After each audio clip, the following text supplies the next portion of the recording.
who were essentially quite vocal about the situation near immediately. There is no other way to look at this that is ethical. Fucking butt ass, stupid ass, dumb ass. Of course they had the money to pay for real title cards. They just decided not to. What do you think this is? How much do you think art actually costs? To imply that you think they couldn't spare a few hundred on additional art is either purposefully dishonest or is willingly ignorant. This broke idiot is trying to demean successful people about using AI instead of paying people. Who cares? All of this is about love and community. It's about talking with each other and working with each other and making cool shit. The whole reason I'm making this video is because I want people to think about how they talk with each other and how they engage in art and the world around them, and how to show respect if people have issues with something. How is this about love? And then next he goes on to give some kind of a warning that conservatives can make good art as well, and people need to be wary of them infiltrating spaces they shouldn't be in, like the horror community. Trust me when I say that conservatives are perfectly capable, just like anyone else, of being funny and learning how to produce art. Those things are skills that anyone can do. To think otherwise would be hopeful at best, but in practice is dangerous, and allows the slow infiltration of conservative beliefs into places that they should not be allowed, because it creates this shield that allows us to ignore their red flags. The idea that conservatives cannot make good art needs to be abandoned, because it leaves us in a position to where we underestimate their potential to spread their messaging. So this guy essentially hates you if you're a conservative and thinks you shouldn't be allowed to make art. That's awesome. It's very loving. Horror is a mirror. It is countercultural. Lefties it are is the punk. worst. It is that way, and it always has been. Yeah, this guy's real punk. He's a fucking punk rocker. He's not a fucking idiot. He's not an idiot. He's not, he's not an idiot. He's punk. As a queer person, I don't really need the reclamation of gay conversion camps in films and works of horror. Cool. The only thing I have of value left to me in this world is my writing and my perspective. And I would never do a single thing that compromised that, even if that meant I occasionally had to do something that was not the most socially nice thing to do. The only thing you have of value in this world is your writing and your perspective? What about friends, family, the prospect of having children, making more money, hiking, exploring, exercising, owning pets?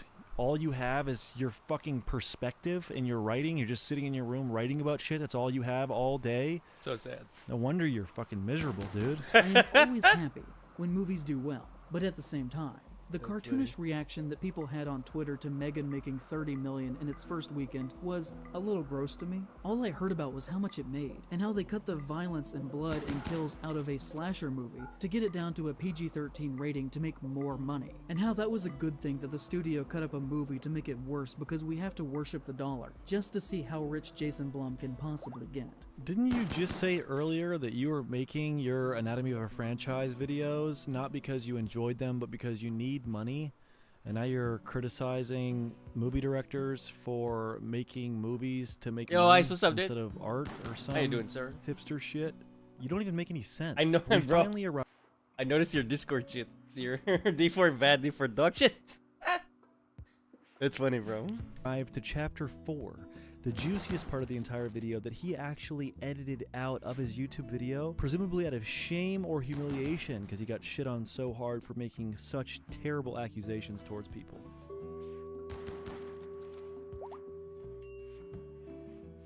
If you're not aware, Bro, Wendigoon I should make a video on this soy cuck, bro. Like, he actually pisses me off, dude. Let me look. Let me put the video up. Look at how this fucking pussy looks, dude. What a soy little bitch. Far lefties are the worst, bro. Look at this loser. My art is the only thing I have. I said some dumb shit and now people hate me. Like, yeah, don't say dumb shit and retard.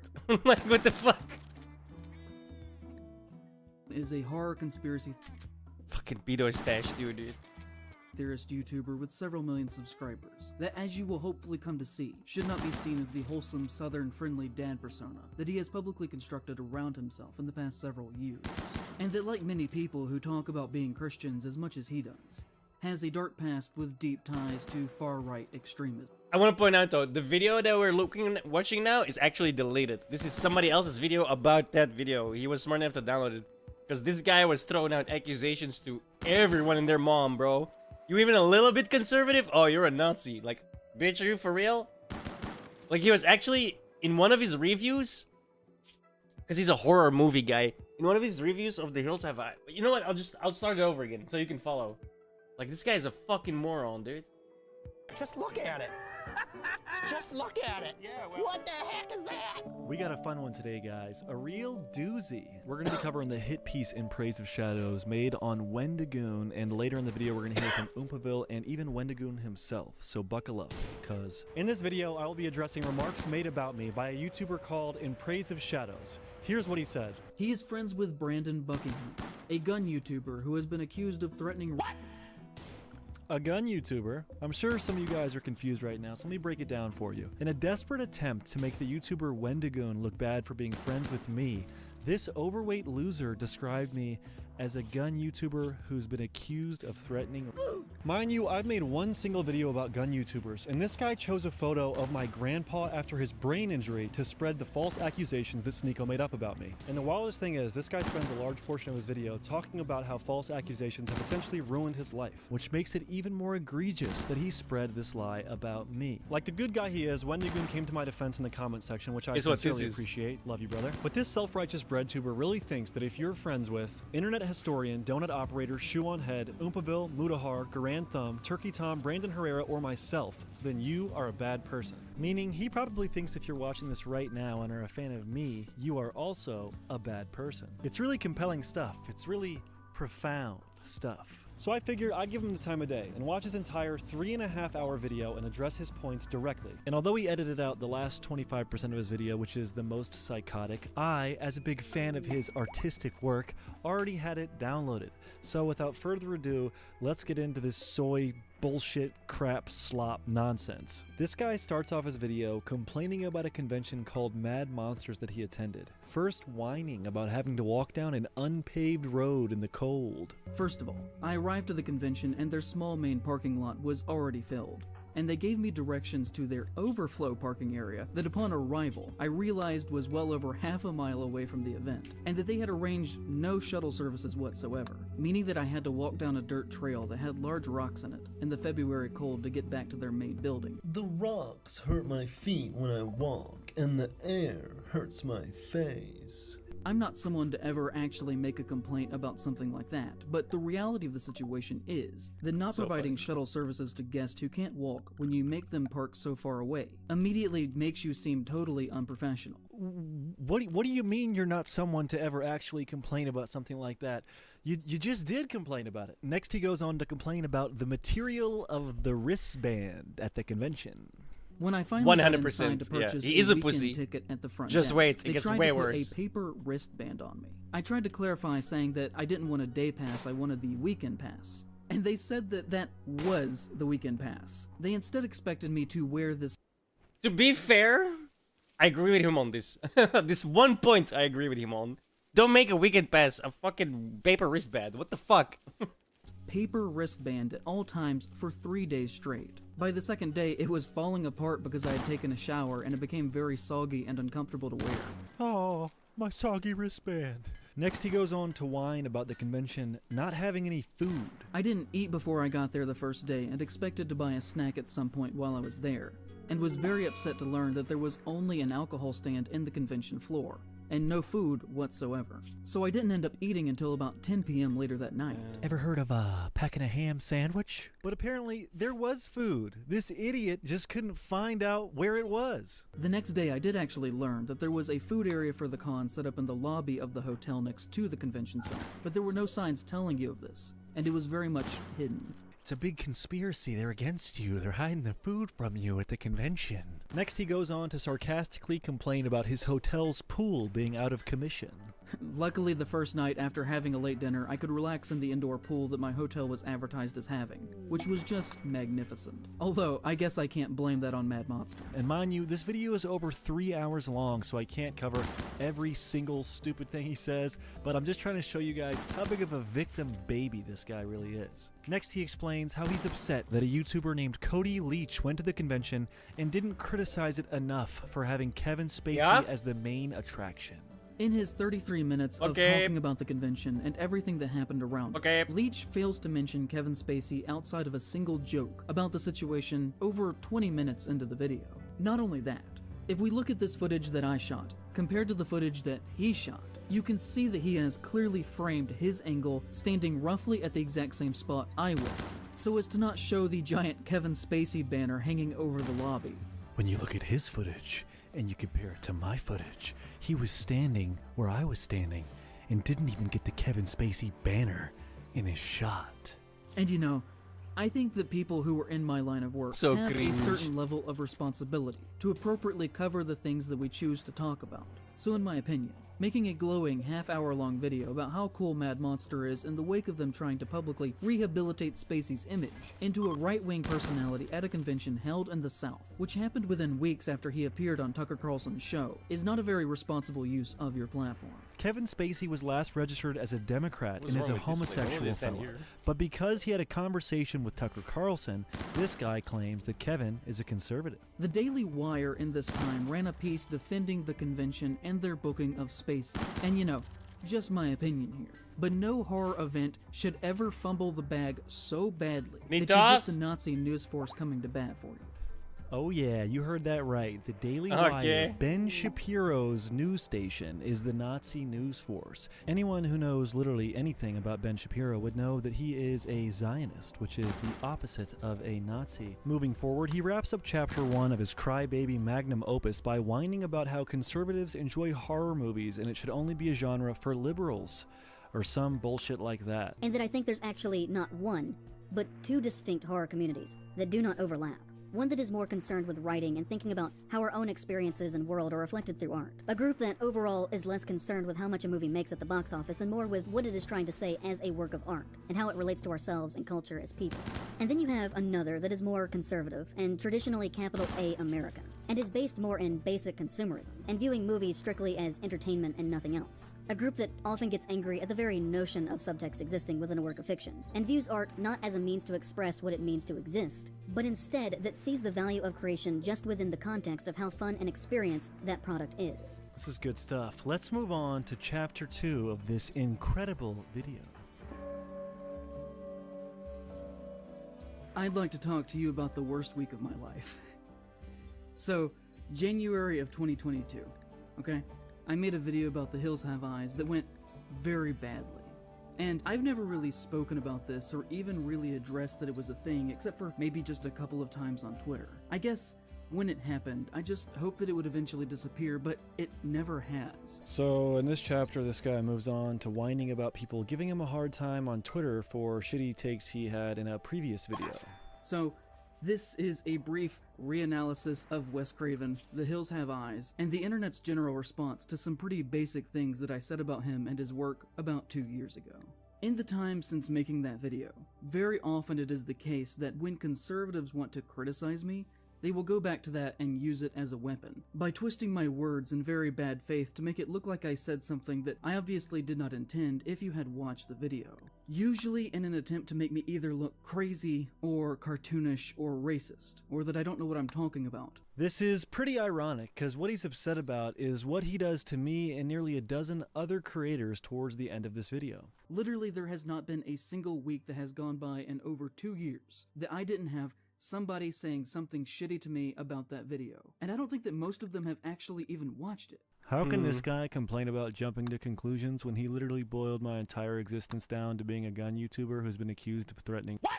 Besides, the video he's talking about is fucking terrible. His video about The Hills Have Eyes essentially said that the victims in that movie deserved to be brutalized because they were colonizers or some dumb shit like that. Posting that video was a huge negative turning point in my life, and the way that that one video was received has really impacted everything around me. Before that, I was relatively comfortable financially. I could make the kinds of videos that I wanted to, and have honestly struggled very badly ever since then. So I think we found the root of this guy's problem here. He's broke and miserable and is enviously lashing out at others for being successful. If you want to know why I make so many franchise videos now, it's because I still need to eat, and those are the only things that ever gain any traction now. Everything else I do dies as soon as it's released. So he's making Such a content he pussy, doesn't want to bro. make just to pay What a rent, but he giant doesn't fucking realize pussy. he sounds like a spoiled little Oh no, I have to make videos I don't want. Oh, my life is so hard. Bitch, I fucking worked myself into the fucking hospital, alright? Like, physically.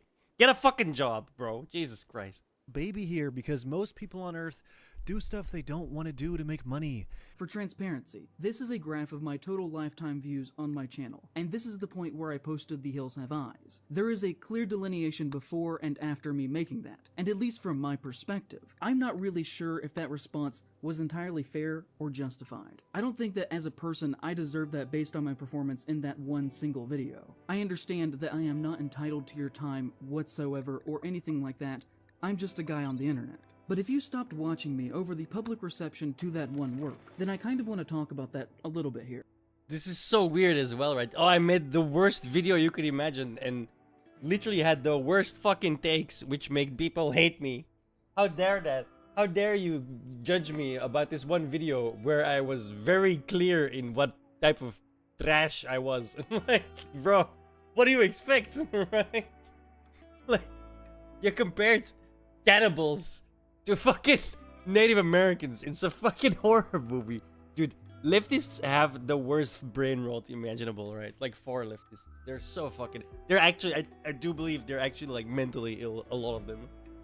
Because there's not an insignificant amount of people who frequently say untrue things about me. And in the long term, it has kind of ruined my ability to make a living doing what I want to do with my own work. If you say insane things, your viewers are going to tune out, man. It sounds like you're taking zero accountability for your self-imposed fall off. My advice is to get a job and make hyper-left schizo shit posts as a hobby. People got extremely mad at me for recapping the plot of The Hills Have Eyes. Because genuinely, if you go back and watch that video, that is all I am doing. Wrong. Here's something he's... Just listen to this. The Hill people can be representative of anything that you want them to be, really. They can be Native Americans, and the hills themselves can be allegorical of them being forced back onto reservations. They can be Black Americans that have for hundreds of years been forced to live within a dehumanizing system that has balances in place that assure that they never get ahead. Bro, this guy has brain rot to the extreme, dude. Holy shit. The Hills Have Eyes is like a cannibal movie. What the fuck are you talking about, bro? Oh, they're Native Americans. They're getting pushed back into the mines. What the fuck, bro? You have lost the plot, all right? Like, you're like actually crazy. This guy's mentally ill, 100%. Allegedly, in my opinion. They can be anyone who has been a victim of hundreds of years of horrifically violent, white, wealthy, educated progress.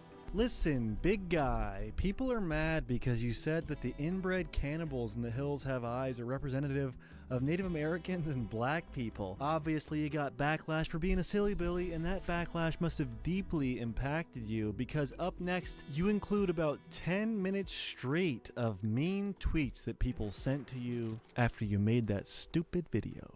I started to receive comments Wait, like when this. we gonna continue Bell Ride, bro? I can't imagine watching this film and coming away with the conclusion. Bro, what the fuck is this? Look at this, bro. Receive comments like this. After you made that stupid video. I started to receive comments like this. I can't imagine watching this film and coming away with the conclusion that the cannibals are secretly the good guys, and the biggest tragedy is that they didn't eat the people passing through. You're mad about that comment? Like, yeah, that's one of the comments you take offense to? Are you serious, bro? That's like the most recent comment ever, bro. And you highlight this in a video? That's how you know this guy's a lunatic. Like, actually straight up lunatic. He has no fucking... There's no way this guy is like a well-adjusted person, alright? I refuse to believe that. You can't tell me this guy has a functioning, fully 100% functioning brain. Because he doesn't. There's no fucking way. This is like the most milquetoast fucking tweet ever. And you're acting like it's like this personal attack. What the fuck are you talking about, bro? Hey, yo, Joey, what's up? He goes on and on and on and on and on, just fucking reading these tweets. He's not even debunking them. And the most annoying part is that he like pauses after some of them to like snarkily laugh as if they aren't bothering him when he already just said they're ruining his fucking life. I've enjoyed several of your videos, but damn, you seem to be a bit lost in this one. Your stances just seem a bit warped. And why inject politics into a movie anatomy? Social justice? I was rolling my eyes throughout. I mean, come on, man. Bro, what the fuck? Bro, what the fuck? You, dude, the guy's almost crying, bro. Like, that's the fakest laugh I've ever seen. And once again, the most milquetoast fucking tweet in existence, bro. All of these tweets are super fucking measured, bro. Like, where's the tweet that goes, yo, you're a fucking retard, shut the fuck up? Because I guarantee you had those tweets too. But you didn't highlight those, did you? No, you were crying about the ones that are measured. What the fuck is wrong with you, bro? This guy needs to get help, like, right now. Because something's gonna trigger this guy, and shit's gonna go down the fan, bro. Like, the laugh alone. That is unhinged as fuck, man, that laugh. Look at Rolling this. my eyes throughout. I mean, come on, man.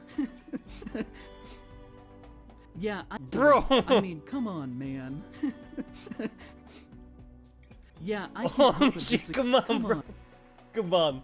Come on, bro. Look, come on, we gotta slow this down. I gotta see this in half speed. Man. Bro, it feels like he's about to have a mental breakdown over this tweet, dude. Like, that is the fakest laugh I've ever seen in my life. Holy fuck. Yeah, I can't help but disagree with this video. This might be your worst yet. That's right, Dumbo. Bro. Laugh. This guy has the fakest fucking laugh. Why does he stop and then swallow as well? What the fuck is going on with you, dude? This guy has problems. Like, this guy is definitely not mentally there. Like, seek help, bro. Seek help right now. You were smart, at least, to lock your Twitter down, alright? Get off the internet for a while and get help. Before you fucking do something. Through the pain. Try to smile it all away. And I know I'm including a lot of examples in this section, but I'm just trying to communicate exactly how in this situation I said one thing, and then it got misconstrued as another that slowly eroded people's No, view you're in pretty- my pretty writing clear. and their trust It's- in me, it's pretty which fucking has clear. made the past 2 years a very dark time in my life. What are you trying to make the next 2 years of my life a dark time? Because it sounds really similar to Sneeko making up false allegations about me and then you spreading them for no reason other than to serve your personal vendetta against Wendigo. And I won't name names, but the thing that really hit me the hardest is that when I decided to stop reading comments and just tried to distract myself by scrolling on Twitter, and on my For You page, I found a thread of mutuals openly making fun of me for my failure of the video amongst themselves, just openly in public. Some of them using words like idiot and stupid. Aw, man. Honestly, I'm really sorry to hear that. Have you tried being less of a stupid idiot? They were genuinely just calling me dumb without trying to meet me on my level. On What I was my trying to say, level? instead just believing what What level is that? The gutter? Like, other people were Jesus. saying about me. And that was I so can't bend that hurtful far over, that man. I can't even fully Sorry. communicate it to You gotta come up here, my dude. level, dude. Fuck. I won't say who they are. I don't want people to get mad at them for this, but I still remember, and to be honest, I will always see those people differently from now on. And if I met them in person, I would never be more than just cordial. I would never be their friend, and I'm usually not like that. These I fucking would guys, never I'll be your so friend. cordial against If them. I saw you in public, But I wouldn't be a I'd friend. walk right up to you, and I'd be cordial, not even friendly. Strap in, you guys, because we got a real. Bro, this guy fucking is tough such guy a on soy our bitch, hands. bro. Holy fuck. And somebody said to me, "Hi, I live in Oklahoma." I'm and am a honestly Native surprised American. people like Go this- fuck like this yourself." actually Like, exist, What dude. do I even do with that? I've never once in my life said something negative about Native Americans, but there are a whole group of people who treat me with open hostility over a perceived belief that I said something awful. Native Americans don't fuck with you. Loser. And in this artist's defense, he flat out says he shouldn't be criticized I don't know for who what he this guy said is, because the but- art he makes. Here's the thing. Here's why we were watching his video. Because this pussy bitch deleted his video. So we can't actually watch the real video. And this guy has like the longest rebuttal of the... Because the other guy's video was like 3 hours long. Of like literally nothing but complaining. What the fuck? Well, not just complaining. And like... We'll get there. I won't load the... I won't... Isn't even original. I said nothing that was either groundbreaking No or rip. new. Not as far as I could find. Maybe by now.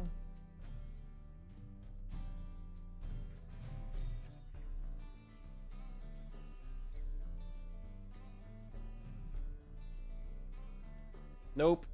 Oh. Yup. Actually, someone just did it. Oh wow. Okay. Let's watch it. Let's watch it before. I'm here for more than 3 hours anyway, so we're gonna watch this.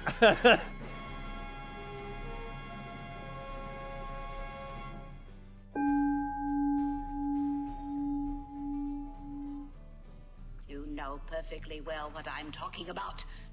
And if you wish to stay here under my jurisdiction, you will toe the line as I see fit, for your sake as well as mine.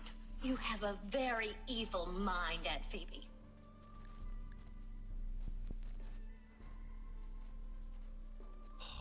Bro, these raids are getting so big. Over the weekend, February 16th through the 18th, I traveled to Concord, North Carolina to attend this year's Mad Monster Party, which was far and away the most redneck and unprofessional convention that I had ever been to in my life that was operating at this level of scale. The only thing that I could really compare it to for you is that it felt like something that was being run by that guy at your local small-town comic book store that had somehow gotten out of hand.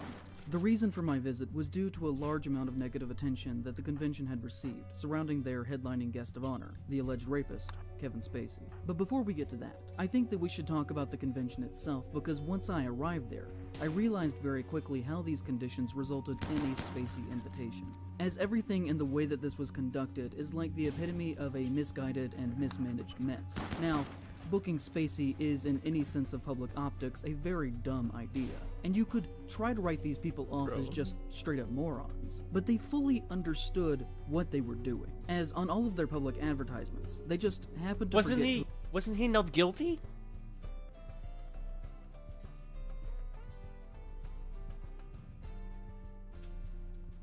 He was not guilty on all charges. Like, what?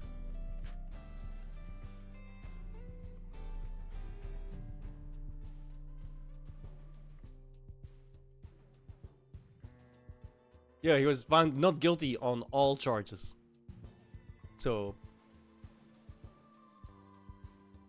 fuck? Right? to include Spacey along with all of the faces of the other big guests. They know that they had to spend this. First, I arrived to the convention and their small main parking lot Like was I'm already playing filled, Civilization, and they though. gave me directions sure if to tomorrow, their overflow parking area in the that upon weekend, if it- arrival I realized was well over half a mile away from the event, and that they had arranged no shuttle services whatsoever, meaning that I had to walk down a dirt trail that had large rocks in it. Yeah. In February AKA, you have to give them the benefit of the doubt now, right? Well, you don't have to, but... very cold to get back to their main building, which, was fine for me. I'm in relatively good health. But you can't expect all guests who want to attend your public event to be able to physically do that. At night, I then had to walk the same trail back to my car in pitch black darkness, which is just a lawsuit waiting to happen. I'm not someone to ever actually make a complaint about something like that, but the reality of the situation is that not But he just did. providing shuttle services to Oh my guests God, who these can't people- walk These people have no fucking self-reflection, dude. It's like none. Unbelievable.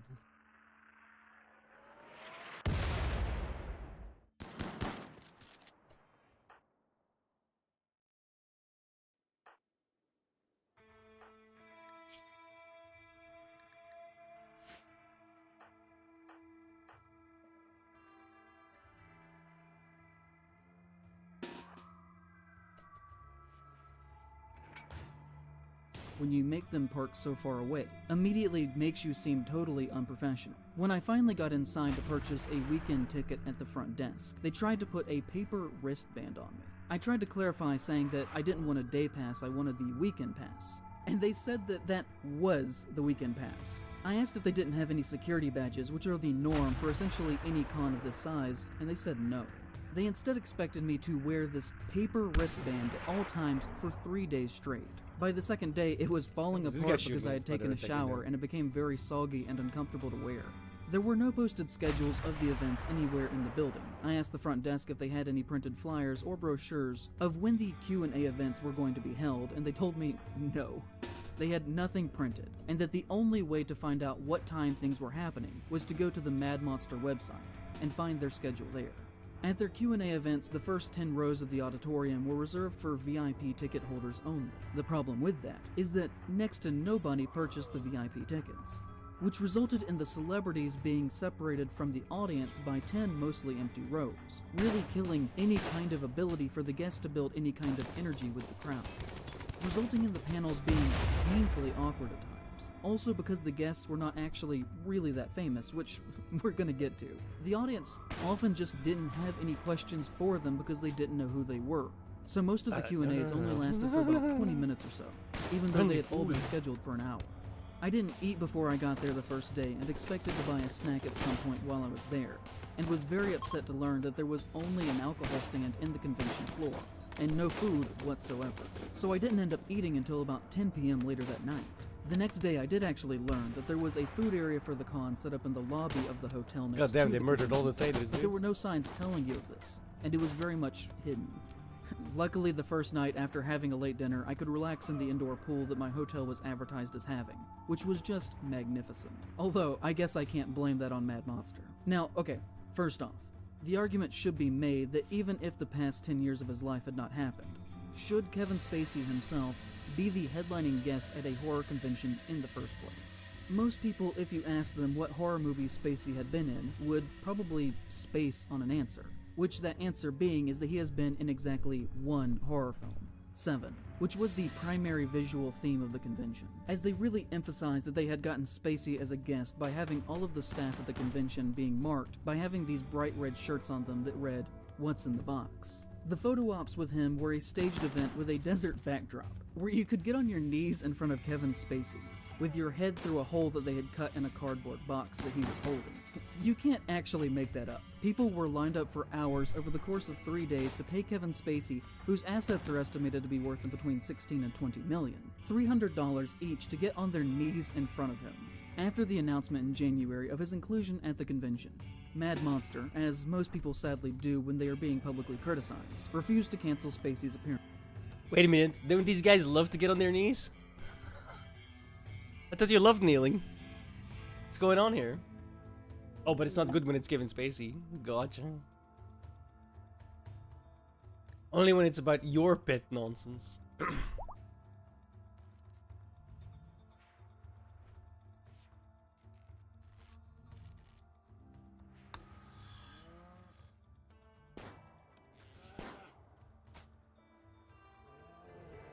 Hey, leave my bear alone.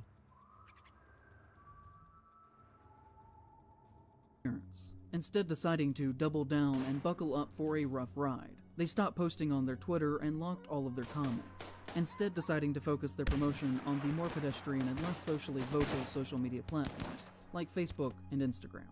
On those platforms, they reportedly began to block anyone who said something negative about their decision or the convention, one of which was the drag queen Naomi Monroe, according to WCCB Charlotte. One fan of the convention who had been going for years named Will Kinsler, who you may know as being involved with sports video games, was blocked by the Mad Monster page for expressing his concerns, and would later tell reporters, "I was dumbfounded, right? Shocked. I was disappointed immediately. It doesn't make me interested in attending this time or ever again. To invite somebody with these sorts of allegations of sexual misconduct surrounding them." Well, I hate the way this guy's voice sounds, I'm gonna lie.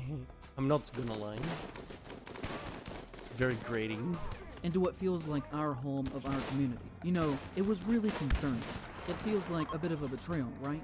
I just wanted to tell them I don't think this is right and I don't like it. And now they've kind of taken my voice away from me. I'd hate for people to see this, that don't know and feel like we're a different kind of community than we are. And that we would welcome somebody in our community that's accused of doing these things that he's doing is disappointing for me. That somebody might find that that is a reflection on us. And I want people to know that that's not the case at all. They would also delete any negative comments on their posts so that it looked like everyone universally supported what they had been doing. They posted a clip from House of Cards onto their Facebook page, where Frank Underwood confronts a homeless man who has been accused by the police and is suffering from a psychotic episode where he tells him, "Nobody can hear you. Nobody cares about you. Nothing will come from this." They also posted on their Instagram story an image of Spacey with the text, "Nobody cares about you." One major convention manager of a different event, who will go unnamed here, criticized their decision by saying, "As convention organizers, it's so important that we look at the big picture. People watch us. They watch what we're doing and who we put our dollar behind.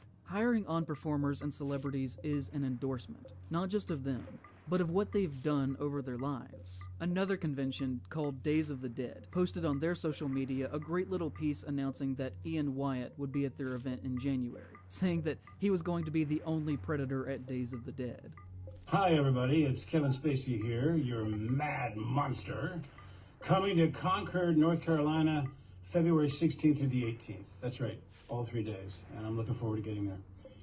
Also, while I got you, just want to take a moment and thank all my fans for all your support through all these years. It's meant so much to me, and I hope you can make it, because it'd be nice to meet in person. And the thing about all of this is that for security reasons, Spacey was never once actually seen on the convention floor itself. He did not have a table, he did not take selfies, he did not do a Q&A. It was like he wasn't even there. They just had him locked in the back like he was the fucking Wizard of Oz, for staged photographs, because anything else could have exposed him to uncomfortable questions. And to that, I just gotta ask, if he isn't even going to be participating in the convention itself, why ruin your own reputation and name by having him there? Why choose to die on this hill? Because despite him not physically being seen, just him being in the building for 3 days lingered over the event like a haunting spirit. The vibes of this place were truly awful. Because they booked him, it resulted in many reputable vendors or guests refusing to even show up, by either not booking the convention or canceling their reservation. And this drastically hurt the overall tone and the experience of the convention itself.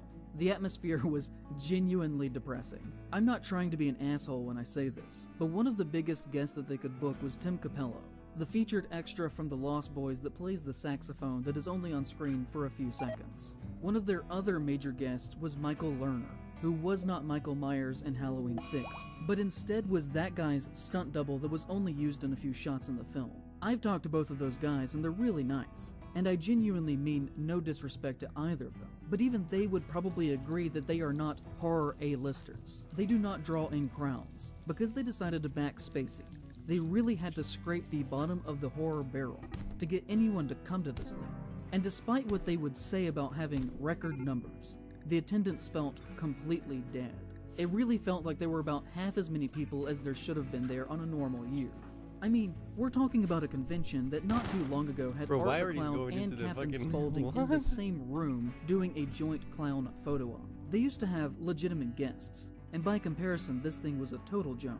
They only had 23 guests at the show, including Spacey. 5 of them were old retired wrestlers who had nothing to do with horror. One was Taryn Manning, who basically has nothing to do with horror. They had 2 of the Dukes of Hazzard boys. You had Tom Welling and Michael Rosenbaum from Smallville. You had Chaz Palminteri from The Usual Suspects, who was there because of Spacey. You had Tom Cavanaugh from The Flash. There were only a couple of people who actually had anything to do with horror at all, like Shannon Elizabeth.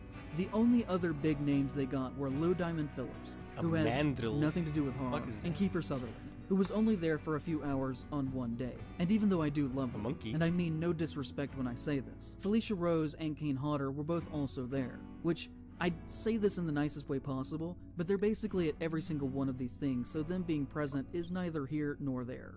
So you can see that by booking Spacey, they totally ruined the show that they were throwing, even being about horror, because they couldn't get anyone with any major clout who was both respectable and majorly relevant besides those that I've mentioned within the genre to actually show up.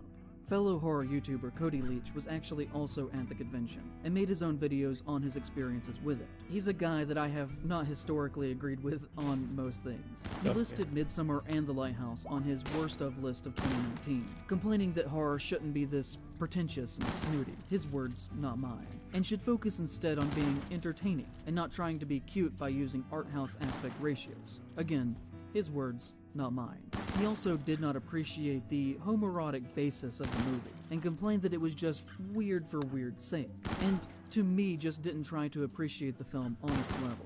In my personal opinion, he is a deeply unserious critic, and can actually be to an extent a symbol of what I want the message of this video to be about. Because if you watched his video about Mad Monster Con, you would think it was a great time, a wonderful convention. There is a clear dichotomy between our two experiences, and I think there's something interesting in that. And this ties into this theory that I've had for a long time that is kind of the thesis of this video, and that I think there's actually not one, but 2 distinct horror communities that do not overlap. one that is more concerned with writing and thinking about how our own experiences and world are reflected through art. A group that overall is less concerned with how much a movie makes at the box office and more with what it is trying to say as a work of art and how it relates to ourselves Here and starts the culture as people. actual whining. And then you have another that is more conservative and traditionally capital A American, and is based more in basic consumerism and viewing movies strictly as entertainment and nothing else. A group that often gets angry at the very notion of subtext existing within a work of fiction, and views art not as a means to express what it means to exist, but instead that sees the value of creation just within the context of how fun an experience that product is. And product is the right word here, as this side of horror is I really don't obsessed wanna with use money these. and defending companies, and even when putting on a mask of pretending to be left-leaning, everything that they do is in the This weirdo. Lefties, bro. Crazy ass lefties. service of capital and big business. I hate to put it in terms like this, but I think deep within the heart of horror at the moment, and the country as a whole, there's a problem of anti-intellectualism raging at people who want art to be more, or to stand for something important. A group of people yelling, just let people enjoy things, while the other side argues that we can do better, we can be more, which is something we're going to get to soon, so just bear with me here. I know this I is a know, long it's video. really hard to bear with In this his guy, 33 though. minutes Fucking hell, what of a talking whiny about the bitch, dude. convention and everything that happened around it, Leach fails to mention Kevin Spacey outside of a single joke about the situation over 20 minutes into the video. Kiefer Sutherland was outside in the actual hallway with his own isolated room. That's that star power right there. The only other person that had that was Kevin Spacey. He was on a different floor for completely different reasons. But Not only that, if we look at this footage that I shot, compared to the footage that he shot, you can see that he has clearly framed his angle standing roughly at the exact same spot I was, so as to not show the giant Kevin Spacey banner hanging over the lobby. At another point, he includes a table with some photographs of Spacey near the very end, but outside of that, you wouldn't even know that he had been there based on his video.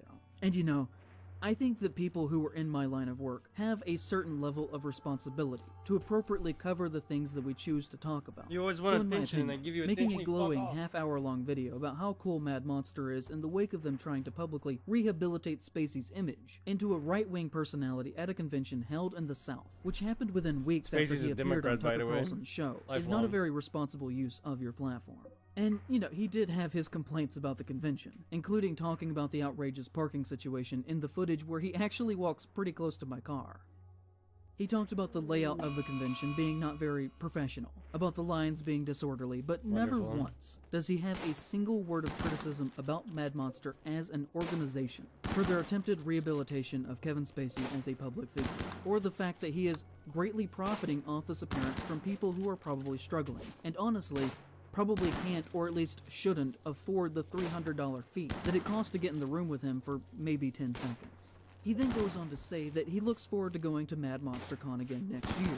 But even if you look at some of his footage within his own video, you can just see how dead this place was. Most of my footage was taken from the busiest times of the day, but the majority of the con before noon and after 2 p.m. just felt totally empty. And the depressing visuals that he's showing in his video do not match with his glowing review. I don't want to make presumptions about Leach. I had the opportunity to talk with him that day. I saw him walking around a few times, but decided against it. So, we've never actually met. But in his video, there are a couple of red flags that really scream out at me. and Elizabeth I don't want to talk about him, but let me talk about him for like 30 minutes. were the objects of my youth. If you like really crass comedies from the 2000s before everything got all sensitive, definitely check out Sorority Boys. So to me, he is one and the same with Mad Monster, both spinning content for money while ignoring the potential harm that the event itself might cause. And Bro, this guy we just saw in the other video, he was literally saying, "Oh, I need to make this content because I need to make money." Oh, this guy is mentally ill, dude. I'm positive that he's mentally ill. In my opinion, there's no way this guy is not mentally ill. I'm really not trying to harm You can't be this dumb. All right, there's something going on there. Leach's image by comparing his experience to mine. Again, I don't know the man. And to be honest, what? I Why don't did I actually know? really think that he would be that bad of a guy. Just painfully centrist, seemingly leaning What? a little towards liberal. Like, he tweets pro-LGBT Yuki's stuff, what? anti-racist stuff, but then he says things like, said it before and I'll say it again. Right or left, the extreme political people are fucking nut jobs. And, I despise a review being a political statement. Bro, just And shot this guy in the I head. have no clue why politics has to work its way into literally Okay. everything, but I despise the fact that it does. So, you know, a bit of a mixed bag there to me. I don't want this whole section of the video to just be about him. He's a small example of a greater problem that I think is an issue within horror, which is that the existence of centrist and liberal views, mixed with a love of genre, acts as Why a do you shoot him shield in the and head? breeding ground for right-wing harm within our community. Because as we will see time and time again throughout this, people who hold these liberal stances will side with conservatives over progressives at every single given opportunity, and will not criticize horror unless it is art house, and also will not stand for other people to criticize horror. You know, I myself have never once in my life described a woman as an object. I think that he should put more thought into the words that he says publicly, and how he uses his platform. But also, he genuinely seems like an alright guy, which is the issue here. The slow creep of conservatism within all forms of art, and every aspect of life, is marched down a road that is paved by smiling friendly liberals. A centrist view of this event didn't even think that it was worth mentioning the active harm that was being done here, because we were just all there to have a good time after all, right? It is a mindset of consume the product and ask no questions about how the product was actually made, or who was harmed in the making of this product. I'm in here, and if I see him, I will be very happy to see him, but at the same time, I understand the allegations against him, and that's kind of weird. But Mad Monster is an amazing thing that I'm glad I'm at. And whether or not he's here doesn't stop how awesome this convention is. Again, I mean the man no ill will. Genuine. I Clearly do you not do. wish to harm his livelihood whatsoever by including him here. Please do not go say mean things to or about him. I will not stand for anyone who is mentioned here to be harassed in any way. Do not do that. I think as a culture, we need to learn where to actually direct It's hilarious our that the only anger in person that got constructive ways harassed based is around that guy. unity that will result in actual tangible good. Which is something I shouldn't have to outright say, but after my Halloween video last year, a lot of people sent Sean death threats and threats of violence, which is absolutely 100% genuinely unacceptable. It is behavior that I would never under any circumstances condone or encourage, and I'm deeply ashamed of any person who did that on my behalf. It should not be our way, and the real problem in this situation is clearly those actually facilitating Mad Monster as an organization. The companies themselves are almost always the problem here. People like Leech are merely side effects of the real issue. The day after the convention ended, Mad Monster posted on their Facebook, "Thank you all who joined us for a record-setting show. Your support always means a lot, but this time it really hit home. The overwhelming amount of you that took the time to express your love and appreciation made this easily our favorite party that we've ever hosted. We will continue to throw Mad Monster Party for you, not for random autograph collectors Wait, on why the is this unroofed? sidelines, basing their attendance on the current guest lineup, not for hypocritical virtue-signaling keyboard warriors, How long has that been many going of which on? still showed up. We threw this party for the Mad Monster family that have grown with us over the years, who get their tickets and hotels before the first guest is even announced. We know you're here for each other as much as for the guest and the vendors." Samantha Osborne, who worked the convention and has been employed by Mad Monster for the past 2 years, said on her Facebook page, "This weekend, Mad Monster hosted Kevin Spacey's first ever convention appearance. Despite varied opinions going in, there were no protests, and Spacey was received warmly. As a guest, he was nothing but gracious. That's all I have to say on the matter." Witchy Woman on Twitter said, "A lot of vendors are pulling out of Mad Monster Con in NC because of Kevin Spacey being on the guest list. It sucks because a lot of greats will be there." She then tagged several of the prominent guests, including John Glover, who played Riddler on Batman the Animated Series, who said, "No one pulled out. It was a lovely weekend. I don't appreciate tags in this nonsense. There are real dangers in the world. The Mad Monster guest list is not one of them." She responded by saying, "I know a few vendors personally, but please tell me more," to which he didn't respond. The Daily Wire in this time ran a piece defending the convention and their booking of Spacey. And you know, just my opinion here, but no horror event should ever fumble the bag so badly that you get the Nazi news force coming to bat. That's The Nazi news force. Bro, this guy is so fucking soy, dude. Like a shining example of how What a badly you cook. have failed your community. In the week after the convention, Kevin Spacey tweeted a video, which is something that he almost never does. In fact, since his fall from grace in October of 2017, he has only tweeted 5 times. This was his 5th tweet, a video thanking Mad Monster for welcoming him back into public life, saying that he had a wonderful weekend and how grateful he was for the opportunity, ending by saying that he was looking forward to appearing at the next Mad Monster event. He has since announced that he is working again in Paul Schrader's next film, and little by little, he is attempting through events like Mad Monster Con to establish a base within American culture.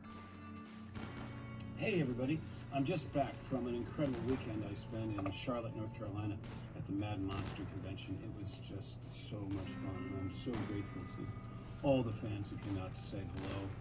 Your kind words meant so much to me. And you know, people brought things also that I've never seen before.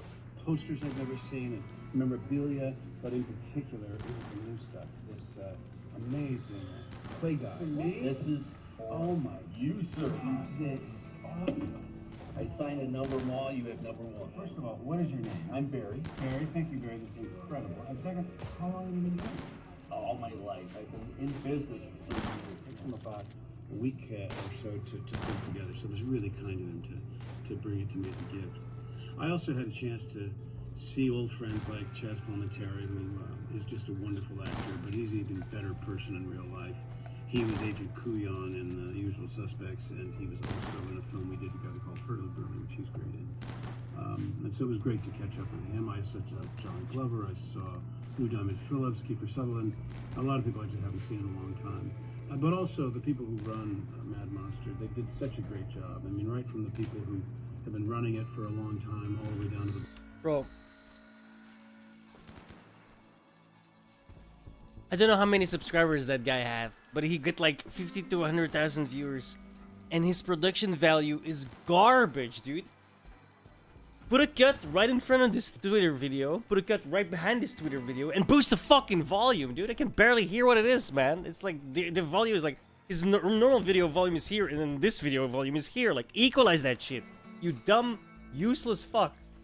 Volunteers, so many people came by to say hello, and I felt I'm sorry, I'm being angry because I'm looking jealous. forward- Like, I put way more time into my fucking videos, editing-wise, right? Jesus fucking forward to Christ. seeing you at the You next can't even one, take the time and to we'll equalize your announce fucking soon audio? when that's gonna be. So That's one of my pet peeves. I'm not gonna lie, that's one of my pet peeves on YouTube, dude.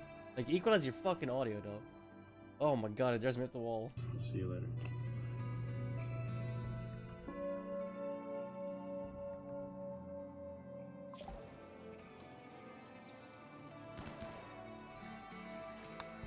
I'd like to talk to you about the worst week of my life. So, January of 2022, okay?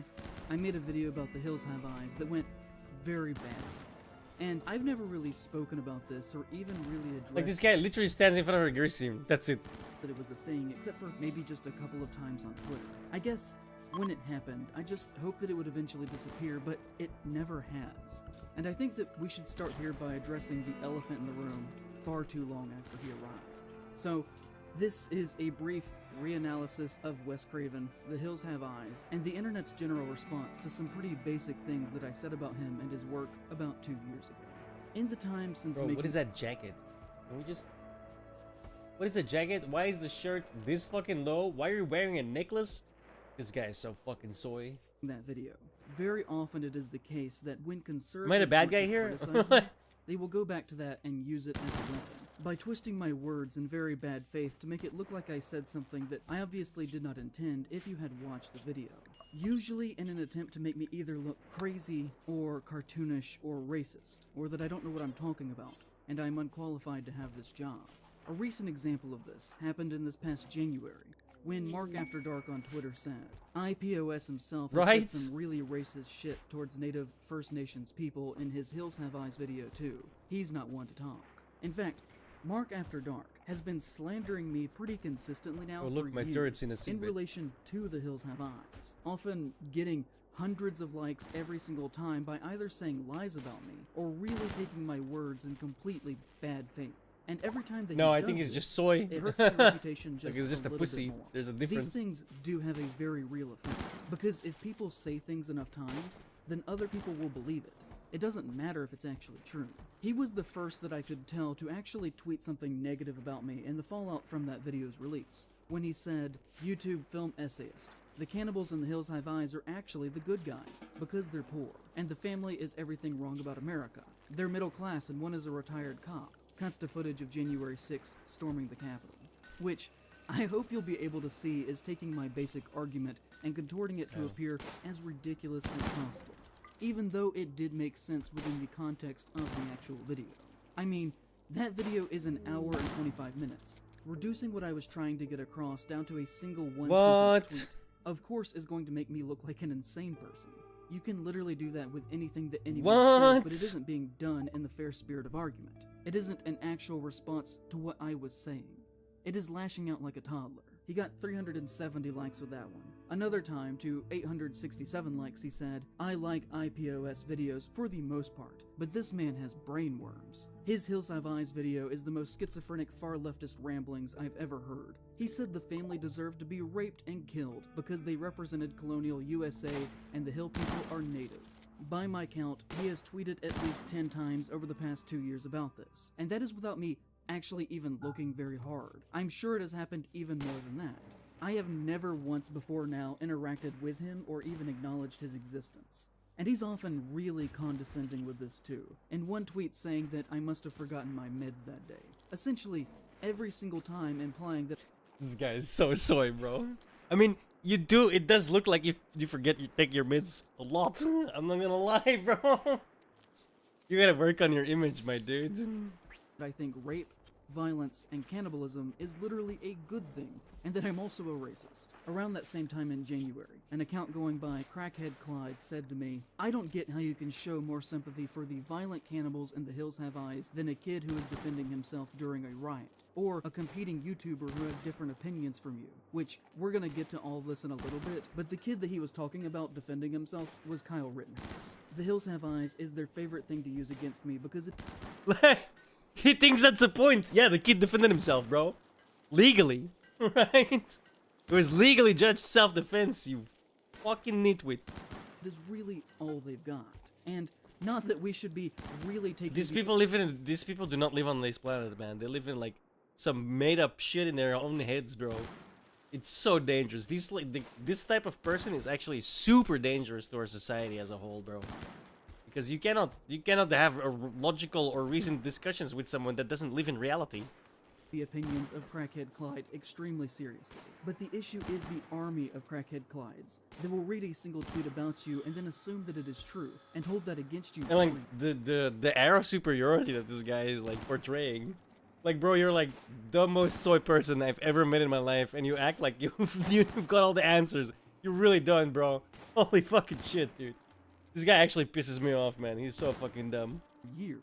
Literally, there has not been a single week that has gone by in over 2 years that I didn't have somebody saying something shitty to me about that video. And I don't think that most of them have actually even watched it. And I kind of want to look at this, because posting that video was a huge negative turning point in my life. And the way that that one video was received has really impacted everything around me. Before that, I was relatively comfortable financially. I could make the kinds of videos that I wanted to, and have honestly struggled very badly ever since then. If you want to know why I make so many franchise videos now, it's because I still need to eat, and those are the only things that ever gain any traction now. Everything else I do dies as soon as it's released. For transparency, this is a graph of my total lifetime views on my channel, and this is the point where I posted The Hills Have Eyes. There is a clear delineation before and after me making that, and at least from my perspective, I'm not really sure if that response was entirely fair or justified. I don't think that as a person I deserve that based on my performance in that one single video.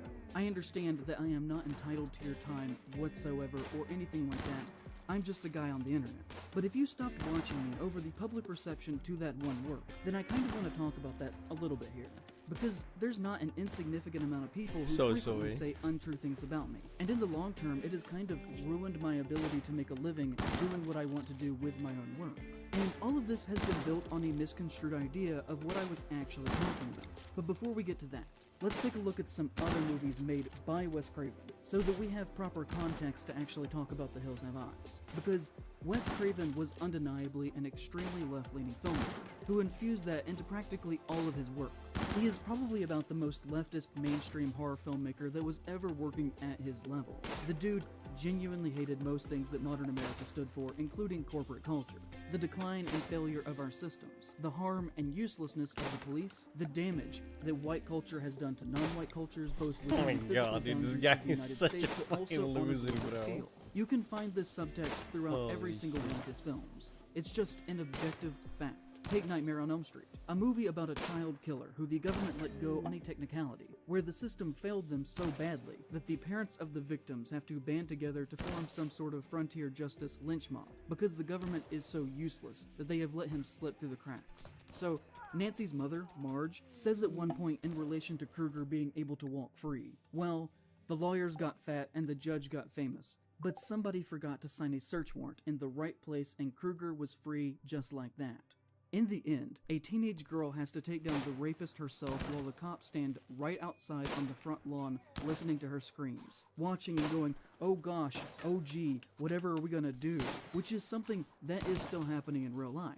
And in that light, a running theme throughout every single one of Craven's Scream films is how the cops are incompetent, and never once in any of the movies do they actually catch the killer. And that's not even to mention the criticisms of Harvey Weinstein in Scream 3. If you look at his 1981 follow-up to The Hills Have Eyes, Deadly Blessing, it too has a strong message on the ineffectiveness of the police, as when one of our main women protagonists is basically begging the sheriff to do something about a dangerous man, instead of just sitting by and watching as bad things happen to innocent people, he says to her, if something happens, I won't be here in time for nothing but cleanup. Vampire in Brooklyn is kind of a strange movie, one that dares to ask the question, what if we cast Eddie Murphy and Angela Bassett to play love interests, and then gave them the same haircut? And also, in that it kind of doesn't really have a protagonist, which is unusual for a horror film. Whoever the protagonist is really is determined by what part of the movie that you're at. But we start with Julius, who is struggling, works a bad job, and has a deep distrust of the police, who weirdly have German Shepherds. It seems like Wes Craven liked to use German Shepherds as a visual code for racist cops. Anyways, he has an older relative who is sucking him dry by overcharging him and other young people to live in the apartment building that he owns, while he gets rich and does basically nothing, where they later literally try to eat their landlord before instead forcing him to be their servant and drive them around in a stolen limo. Another instance of Craven using a cannibalism metaphor in relation to wealth and power dynamics. A movie that also includes a scene where a white woman holds a black man hostage in a park with pepper spray up to his eyes, telling him that she hates to do this because she understands what capitalism has done to black culture, but that she just doesn't feel safe seeing him in the park after dark. A total parody on the hypocritical mindset that liberals have held for decades now. It is also not the only movie that he made that primarily features an all-black cast, and is based around issues that affect black people. The Serpent and the Rainbow is about an all-white imperialist American pharmaceutical company who sends a tall, white, light-haired, handsome man to try and incorporate himself into the culture of Haiti, to learn their tricks of how they create Haitian zombies, to then steal their old folk medicines so that they can market them and capitalize off of them. Midway through the movie, at the dinner scene at the CEO's house, where they are planning and celebrating this, genuinely having a conversation about violence that they plan to enact against poor black people. Everyone who is at the table is white, and the butler who serves them is black. And because he's there to steal from them, the protagonist is never able to actually immerse himself in their culture, and never attempts to understand the Haitians on a spiritual level. He is a cultural leech. And just because he is the protagonist, does not mean that Craven is trying to paint him as a good person. Just like with the family. No, we're in not The Hills having Have three Eyes. In too fact, many just like kidnappers, The bro. Hills Have Eyes, Oh, it's the Craven last is using Serpent and the Rainbow to show a very complicated situation, where both sides have strong issues going on, as the black political antagonist of the film are using excessive violence and fear to politically control their people through police force. Everyone is painted in shades of gray, but Craven clearly does not think that our protagonist is actually a good person. The People Under the Stairs follows a black child who is being evicted because his family cannot pay their rent and his mother is dying of cancer. which results in an adventure that leads him to learning that their white landlords are secretly BDSM, racist, serial killing, incestuous siblings who got into the landlord business to be able to still inflict pain in their non-killing hours. It is not a stretch to suggest that the man who made a movie about landlords being evil, racist monsters who are going to be killed by their community would have some other things to say about the systematic economic problems in America and how it relates to racial history. And clearly based on his other works. If he has a protagonist in a story that is an old white cop, like in The Hills Have Eyes, he is not going to write him as if he is a good person. I'm not saying my opinions here. I am literally telling you factual information about what happens in these movies. There is this thing that the internet does, where one person says something that is false but sounds believable and is tangentially related to what actually happened, and then other people start to repeat it out of context, and morph it, and slowly escalate it, until it just becomes general belief, even though it is detached from reality. And this is what I think happened here in my situation, where people somehow got the notion that I was a racist, pro-cannibal, pro-rape and sexual assault weirdo, which, you know, I find genuinely insulting. It's like some people had never heard of the concept of a metaphor before. So, if we go back to my original video, okay? My basic argument was that the Hill people in The Hills Have Eyes are a stand-in for any type of person who has been marginalized by the American imperial machine. Native Americans, any non-white people really, queer people, poor people, anyone who would stand in opposition to the family, whose father is a police officer, whose background is upper middle class, who are openly racist, demanding, and hostile, who also have a German Shepherd as their chosen pet. They are a family made up of racist red flags, and I discussed how the— Wait! What? Who are openly racist, demanding, and hostile, who also have a German Shepherd as their chosen pet. They are a family— Bro, did this guy just say what I think he did? Is a German Shepherd a red flag because is it because of the word German in front of the Shepherd? It's a fucking dog. How is the dog in any way indicative of racism? These people are a massive danger to our society. Like, this guy is like literally mentally ill and should probably have an intervention. like what do you call that? A medical checkup? Like, this guy needs a forced medical checkup to see if he's like a danger to anyone else. Cause I'm 99% sure he is a danger, right? You don't have, bro. The dog is a red flag? What the fuck, bro? Made up of racist red flags. And I discussed how the movie is about a conflict when those ideologies come into contact. When a group who has had everything taken away from them, and another who reaps the benefit of the taking, are suddenly placed on the same level and are told to duke it out for survival. About how at the end of the day, when push comes to shove, we are all capable of great violence against one another. I do not think that that is an outrageous reading of that film. It isn't even really subtext. It's just the plot of the movie. People got extremely mad at me for recapping the plot of The Hills Have Eyes. Because genuinely, if you go back and watch that video, that is all I am doing. It is a very basic reading on Wes Craven's intended message of that film based on his own words and what he put on the screen. I'm not even saying that I agree with everything going on in the movie. I also certainly did not write the movie. And truth be told, I also think that Wes Craven is a little overrated, and I'm somewhat mixed on his filmography as a whole. Thematically, I think he's great, but on a basic filmmaking level, he was at times fairly weak. I was literally just talking about what Craven was trying to do in his script and how he saw the movie. That's all. Still, I started to receive comments like this. I can't imagine watching this film and coming away with the conclusion that the cannibals are secretly the good guys, and the biggest tragedy is that they didn't eat the people passing through. He stabs him in the heart not to kill him, but to remind him of his place. Or maybe it was just to kill the cannibal who attacked him and his family.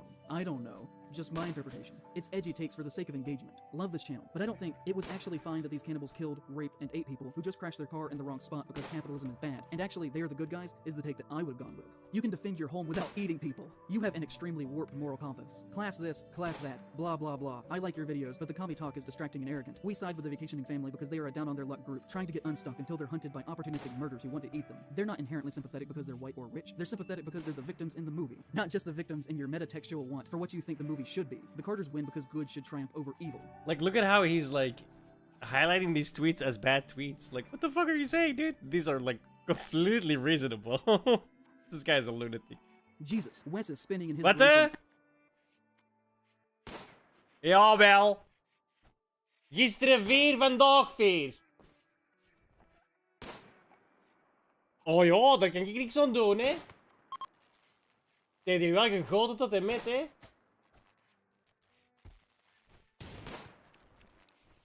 hour and 25 minutes. Woke Overthinking presents a woke critique of a B-movie lacking any intellectual heft. If I had a nickel for every time a horror channel assumes something in a film is an allegory or a metaphor, I'd be rich by now. So tiring. I think this dude is gay or something. He can't go a video without mentioning disrespect towards them folks. Also, the hillbillies are cannibals. How are you gonna sympathize with them? Had to stop watching at 15 minutes. I think you're viewing the film through a modern woke lens, and you're really stretching the themes to fit your personal bias. Really hard to take you seriously now. Just because you're a communist doesn't mean that every movie is about class struggle or social inequality. Holy cow, you make it sound like the cannibal rapists are the good guys. Gross, dude. Bro, this guy is so butthurt that he got fucking regular pushback. Not even like anything special, just super regular, dude. Typical liberal garbage. Crazy. Every time I think I like this channel, this guy spews Holy some shit. overthought lefty garbage that takes me right out of it. So what I have gathered from this video is people who commit tragedies such as mass shootings are justified because they have been wronged by society, and society should expect innocents to suffer because of that. Oof. The overinterpretation of capitalism bad by making the literal raped, murdered, and eaten victims into the bad guys of the movie was my cue to unsub. Sorry, bud, you lost me. You went way too off the mark. I've enjoyed several of your videos, but damn, you seem to be a bit lost in this one. Your stances just seem a bit warped. And why inject politics into a movie anatomy? Social justice? I was rolling my eyes throughout. I mean, come on, man. LOL, I've watched a few other videos of his and didn't notice his political leanings. So And here's the thing, cringe, I don't bro, the actually care what they laugh. are. It's just pretty silly to The inject laugh social is justice so into a review of The Hills cringe. Have Eyes. LOL. Yeah, I can't help but disagree with this video. This might be your worst yet. I despise your political analysis of That's like the fakest laugh I've ever seen in my life, bro. Come on. disagree. Let me really immerse you in the cringe. With this video. This might be your worst yet. I despise your political analysis of this film. This video. This might be your worst yet.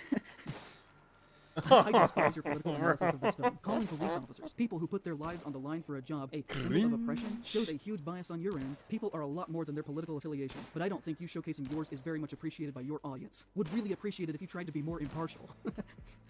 18 minutes in, and I had to stop because it really is an unwatchable video. Incredibly sad because I enjoyed a lot of the In Defense of Nicolas Cage. It really feels like night and day in terms of quality of the essay. While everyone is free to think what they want, and I really appreciate and enjoyed some of your other videos, here you're basically justifying that people should be assaulted, raped, cannibalized, based on their socioeconomic status and, dare I say, skin color. Would you have reacted the same way if the family was black, or came from another racial background, or is it only okay because the rich family was white? You are such a talented writer, with an impressive ability to digest a movie, but unfortunately, as so often these days, your politics tend to ruin some parts of your videos whenever you put your postmodern lens on. I don't know what that Sadly, was. you seem to be lost in a pretty bad Sadly, you seem to be in a pretty bad place right now. Your so-called anatomy is full of hate and cynicism. I hope you'll get better soon. Buddy, maybe leave out the half-baked race baiting and focus on the movie. Yeesh, I thought I was going to watch a movie retrospective, not be morally grandstanded at LMAO. Like, none of these comments are in any way, shape, or form bad or wrong. Yo, Patrick, what's up? I either did really well or I'm very confidently wrong. This But was I'm feeling honestly good about it. exhausting. You know, you do this long enough and you kind of develop this weird, broken, detached mental thing that I'm convinced that everyone who works long-term on the internet has. Clearly you don't have it though, because you just spent 10 minutes yapping about... Hang on, let's see. Bro, literally this segment was 5 minutes long. Just 5 minutes of reading comments that weren't in any way, shape, or form even like bad. This guy is very, very well adjusted. Holy shit. Totally not a lunatic at all. And I know that that was a lot of hateful comments to read back to back to back, but I'm just trying to communicate what it is like. Hateful? Bro, he thinks those are hateful comments. Not one of them was hateful. Not a single one that he read. Bro, this guy has...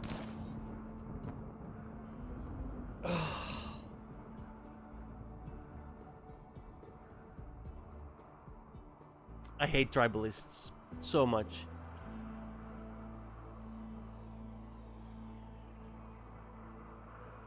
Having the never-ending barrage of the internet saying bad things to you on a daily basis that are not founded in reality. What was really distressing...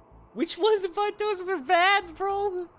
I also like that he was laughing at some of these comments, even though he started the segment out with, "Oh, I wanted to tell you about the worst week of my life." Like, bro, you're such a bitch, dude. You're such a bitch. Holy fuck. to me though in this time is that I slowly started to watch it leave my comment section and just became an accepted idea about me outside on the internet at large. Someone on Reddit in this time said, I like In Praise of Shadows a decent bit for horror analysis, but his video on Hills Have Eyes is such a wild case of tunnel vision that even his normally receptive audience calls him out on it across the comment section. He digs into this interpretation of the first film as a critique of modern society, where the incestuous cannibals are the real heroes, and we're tricked into rooting for the empty consumers trespassing on their land because they look like this. And it's just very weird, especially in how much he refuses to address the amount of sexual assault the cannibals perpetrate. I'm all for wild interpretations of the thematic. Don't forget, guys, he's got he's detached from all of the comments, right? He's just reading this giant fucking wall of text that was a comment. Like, totally unrelated. I hate this video. 7 hours, Jesus. That makes my brain hurt. Meanings of art within reason. This goes well beyond reason. And you know, these things are in VR, I mean. It removes all nuance regarding the use of metaphor in the film. And I know I'm including a lot of examples in 7 this hours of VR, I've done that too, but exactly how in this situation. Then I turned I take the VR off and I feel like I'm still in the VR. You know what I mean? Like I feel like, is this real? It's so weird. And then it got misconstrued as another that really fucks with my people's view in my writing and their trust in me, which has made the past 2 years a very dark time in my life. And on the notion of refusing to address it, that is something that gets said a lot about critics and YouTubers in general, that if something wasn't directly mentioned, then it must be obviously a refusal to mention or a massive oversight that must be pointed out by the commenter. Neither of which are true in this instance or in most instances that assertion is ever made. You don't work on a project for 100 hours and then just accidentally forget to include something. I assure you that thought was put into the words that I was saying. I incorporated all forms of violence into one for that video because the metaphor of the movie is about aggression and revenge, whether that be sexual, outright physical, or even eating the victims. All of them to the Hill people are expressions of forms of revenge, one and the same. It literally makes no sense to talk about them as if they were 3 different things within that context, because as far as the movie is concerned, all of the violence falls under the same blanket of metaphorical rage. It would only take up time to not actually end up saying anything that I hadn't already said, and if I went down a list and addressed every single act of violence individually, that just would be pointless. And also, it isn't me saying that I think that these things are good in real life. Obviously, we are talking about fiction here. The Hills Have Eyes never happened. Wes Craven made that up. These are not real people, and I know I normally don't have to go that basic with what I'm saying, but in this instance, I guess it does have to be said, because near weekly for over 2 years, at least one person has insinuated to me that I supposedly think people's flesh should literally be eaten off their bodies because they can afford a cannibal. And I won't name names, but the thing that really hit me the hardest is that when I decided to stop reading comments and just tried to distract myself by scrolling on Twitter, and on my For You page, I found a thread of mutuals openly making fun of me for my failure of the video amongst themselves, just openly in public. Some of them using words like idiot and stupid, many of which I could tell had not actually watched the video based on what they were saying. That's probably because you are a stupid idiot. Like, every time you open your mouth, you make that very clear. They were genuinely just calling me dumb without trying to meet me on my level of what I was trying to say. Again, like I said before, what level is that? The gutter? I can't bend over that far, bro. Instead, just believing what other people were saying about me. And that was so hurtful that I can't even fully communicate it to you. To see this notion escape the comment section, which, you know, it's YouTube, sometimes it can be a little bit out there, into the more real digital life on the internet and Twitter and beyond, to where even people who knew me were making fun of me in posts that the algorithm recommended to me, was the lowest point in my career. Again, I won't say who they are. I don't want people to get mad at me for this, but I still remember, and to be honest, I will always see those people differently from now on. And if I met them in person, I would never be more than just cordial. I said, cordial. I don't know, no friends, cordial. I'll be cordial. Dude, what a fucking soy pussy, bro. Oh my god. Yeah, this is a 3-hour cope session. And we're going through it because it's absolutely fucking hilarious. And this guy is actually, I swear to god, I think this guy is mentally ill. Has to be. I would never be their friend, and I'm usually not like that. I decided then that I was never going to. He's so far removed from reality, it's go on about my crazy. life, keep making videos, and hope that things would be fine. But they weren't. They never really were again after that for me. Like I said, this never actually stopped happening. It is still going on to this day. It keeps happening, continuing to mutate and escalate to where now people are openly making fun of me about the Hills Have Eyes to my face, in spite of being totally detached from the reality of what was even said in that video. They don't even treat me like a person. Recently, I said something related to the Cherokee on Twitter near where I live, which is something we are going to get to here in a little bit. And somebody said to me, "Hi, I live in Oklahoma and am a Native American. Go fuck yourself." Like, what do I even do with that? I've never once in my life said something negative about Native Americans, but there are a whole group of people who treat me with open To be fair, we're watching this at 1.5 because he fucking whines constantly, so we're trying to get through it quickly. He normally sounds way worse. Hostility over a perceived belief that I said something awful, when all I did was talk about something that somebody else had said. Another example for you is when one woman last year said, "He is up his ass and has been for several videos now, and he apologized rape in media as art." what do you expect of someone who calls himself an artist on every video? And now, I normally have a rule for myself of refusing to engage in purposefully combative comments, but this one made me really mad. And I said back to them, I can assure you that I have never done that. That accusation is disgusting to me, and putting those words in my mouth is an extremely bad thing. To which she said, I wouldn't make that accusation if it wasn't something you have done. Either way, you sadly became full of yourself, mourning over your poor artist soul and drowning in self-pity. And slowly, some people got the idea that I was just some crazy person with outrageous fringe views who shouldn't be taken seriously. I mean, I didn't think it slowly. All they have to do is like listen to what you're saying. I'm pretty sure you did that on your own, buddy. Seriously, by this unjustifiable snowball of a reaction to me saying that maybe Wes Craven liked to write horror and metaphors and enjoyed using visual shorthand symbols within his work, which is what most people who write horror do. No, and that's maybe not he what used you Native said, American though. visual codes instead of narrative symbols, fucking which was shit. very heavy-handed, but also was commonplace That in is- the 1970s. that is I said massive nothing that was either understatement. groundbreaking or new or outrageous or even original there. If anything, I was doing a basic recap of the history of criticism that has already been said 1,000 times Bro, he before. literally just played it himself. Like, what? Just to get past the first movie so that I could talk about the sequels, which is what I do in basically every single franchise video. That is the format. If you go back and look at all of those videos, they start with a basic overview of the first movie, followed by a more in-depth coverage of the less talked about sequels. That is why I make those videos. You can't say anything new about the Texas Chainsaw Massacre that hasn't already been said, but you could probably have a few new original ideas about the third and fourth movies. I used to get 200 to 400,000 views per video, and now I'm hitting 50 to 100,000 most of the time, saying the exact same message that I used to say back then. But now I think with more skill than I used to have, with higher production values, and now every time I make a video, the What comments are often production soft and value? Yo, people still higher production value? You mean the green screen with the really shitty ass background? What's the production value about that? And also, every time he like moves a sentence or something, it's like he pops in back and forth. Oh, production value, bro. You're giving me a fucking stroke, but oh my god, massive production value. Like, what the fuck are you saying, dude?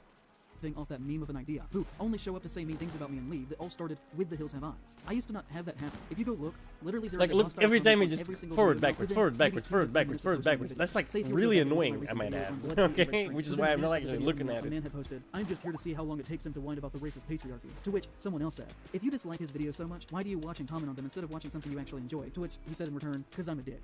This meme of an idea has directly impacted my work, my sense of self, and the videos that I'm able to make. And I don't really think that that's fair.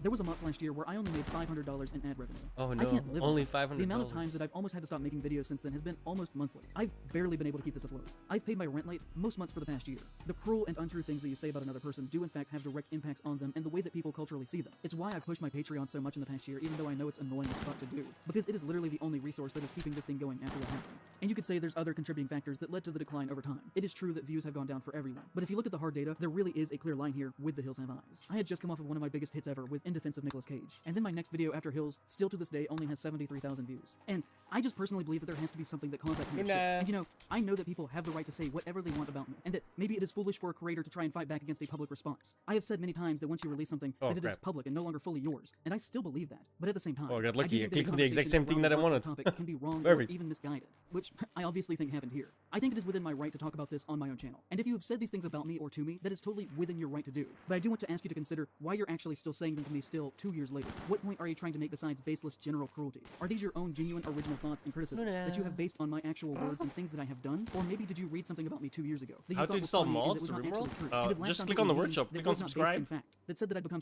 And then when you go to the main menu, you click on the mods thing.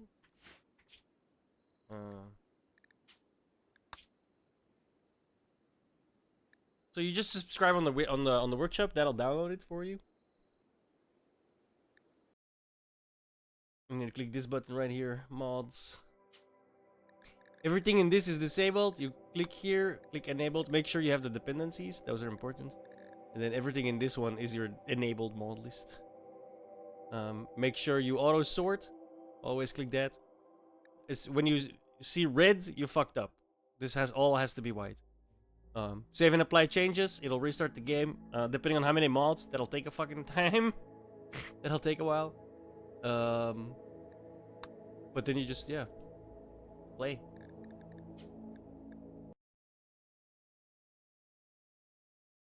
some kind of racist, pro-rape, pro-cannibalist extremist. I have always and will always speak on the idea that horror is about Yeah, love. and that make this is sure all you about download love. mods If you for somehow took away 1.5. that Don't actually use think yellow that or it's a good red. idea for people to be eaten alive, then I don't know what to tell you. We are just operating in totally different realities. We don't speak the same language. I would argue that maybe you are the one who has changed in their values, and not myself. Or that maybe you haven't thought critically about what you were reading online, about other people. People often say to me when talking about my Hills Have Eyes videos, that I used to not be like that, and that they liked my older work before that, often citing my Return to Oz one, which is always very Comfortable? funny to me, because I talk about Gilded Age capitalist rot, and the benefits of communism, and the tragedy of the genocide of the Native That's easy. Americans in that video. In fact, I feel like whether it was my video on witches or the treatment of women Yeah, historically, my yeah, video some on of those Lovecraft and mods aren't queerness, good Beksinski and the anymore. Holocaust, horror comics and government censorship and attitudes towards sexism, racism, and violence in the 1950s, that my They views might still have never work, actually changed, which but I think they is the also necessary very thing much needed might to be not. a good critic. Perspective. You have That's to be why I able to always clearly made- I articulate was your like- personal perspective and values in life and I in would art say and don't music. put any yellow And in on that there. front, It I might have not work, changed but it since I might started not. doing this. I've gotten better at expressing those ideas, but the core has always remained intact. All of my most popular videos back then were In a just video as leftist game. as the type of content that I do now. The only thing that has changed is the conversation and culture around them, where now I get comments like, yeah, this channel is really good, but the wokeness is all over most recent videos, and really is super distracting and yes, Bro. disappointing. Can you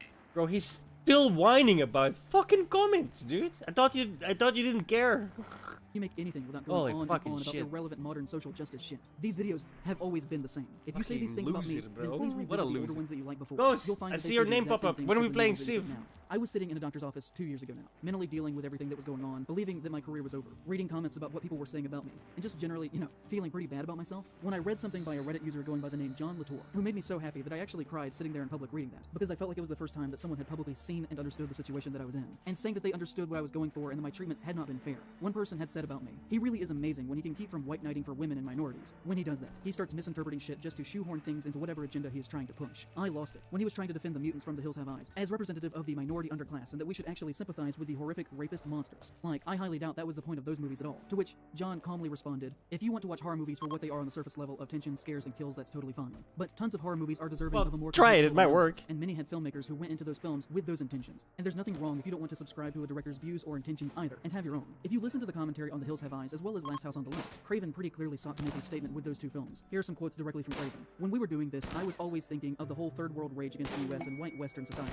Jupiter's speech that he gives to the father's head was basically written from that perspective. I'll watch your cars rust out. It was almost anticipation of the 9/11 rage of other people against us, that we can't imagine they would be as wild and as vicious as they are. I was so struck by how, on one hand, you have this feral family that's killing people and eating them, but if you look at it, they weren't doing anything that much worse than civilization did when they caught them. And I just thought, what a great kind of A-B of culture. How the most civilized can be the most savage, and how the most savage can be civilized. I used the theme in a more conscious way with Hills. I constructed these two families as mirrors of each other. I found it very interesting to look at ourselves, to think of ourselves as having the capacity for not only great good, but also for great evil. Craven pretty explicitly You can turn dev mode on. His goal was basically to strip one side of all of their material and civilized possessions, to show that we are both Can capable do of the that. same brutality. Options. Let's not forget how we are really introduced Development to Bob once they are mode. actually standing with Bob saying, 25 You'll years get on some the stuff top, up in the worst here, right? goddamn precinct in Cleveland. N-words shoot arrows at me, and hillbillies throw dogs off the roof at me. I'm even shot on 2 separate occasions by my own men. But none of these bastards ever come as close to killing me as my own goddamn wife and her That goddamn one? snaps and her wrong turns and her goddamn hysterical screaming. That doesn't sound like a hero to me. Oh, Anyways, where was my it? whole point is that nobody is wrong for how they watch horror movies. If you There's watch a them because you spawn like the in thrill there or seeing sweet somewhere. kills, gore effects, or because you appreciate what some of these films are trying to say about society and how they can turn a mirror towards us. Horror has always rode the line between entertainment and a reflection of our own sociological fears. And that's why the genre is great, because it has a lot to offer all of us. Needless to say, I also recommend In Praise of Shadows, and hope everyone here has a great day.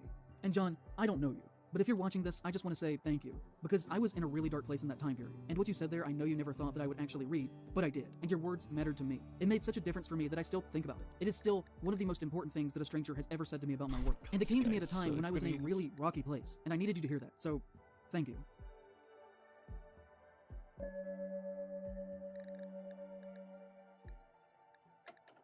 I swear it's in here somewhere. Oh, you're spawning.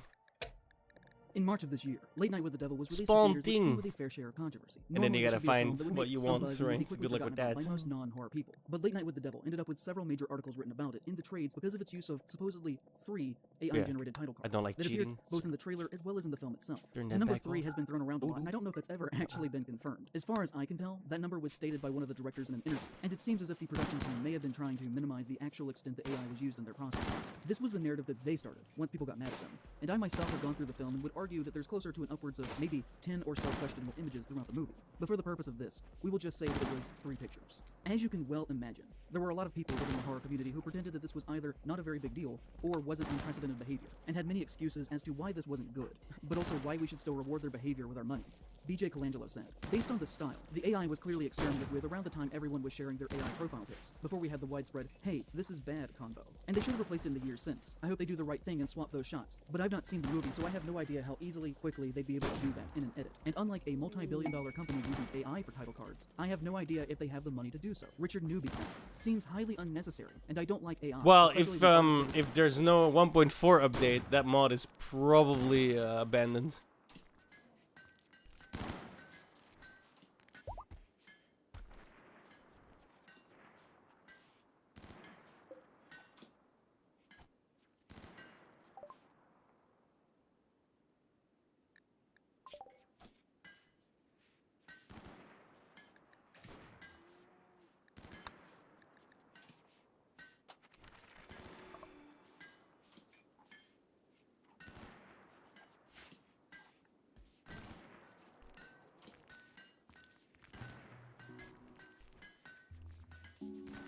You comfortable? Cause I need my hand back at some point.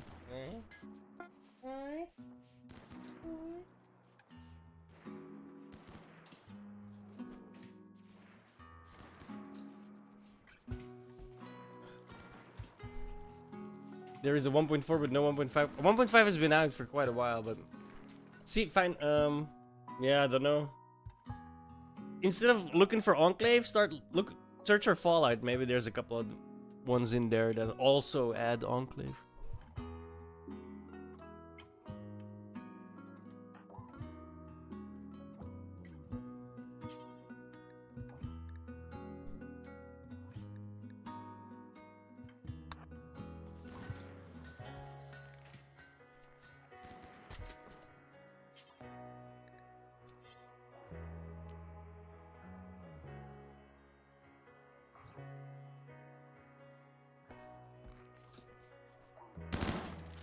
I really hope this is good.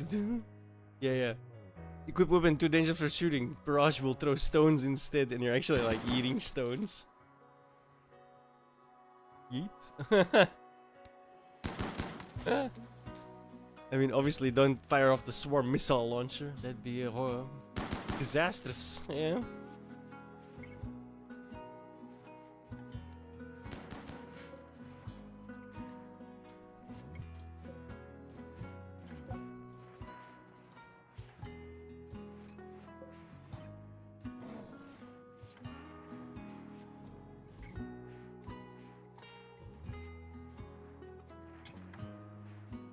Oh.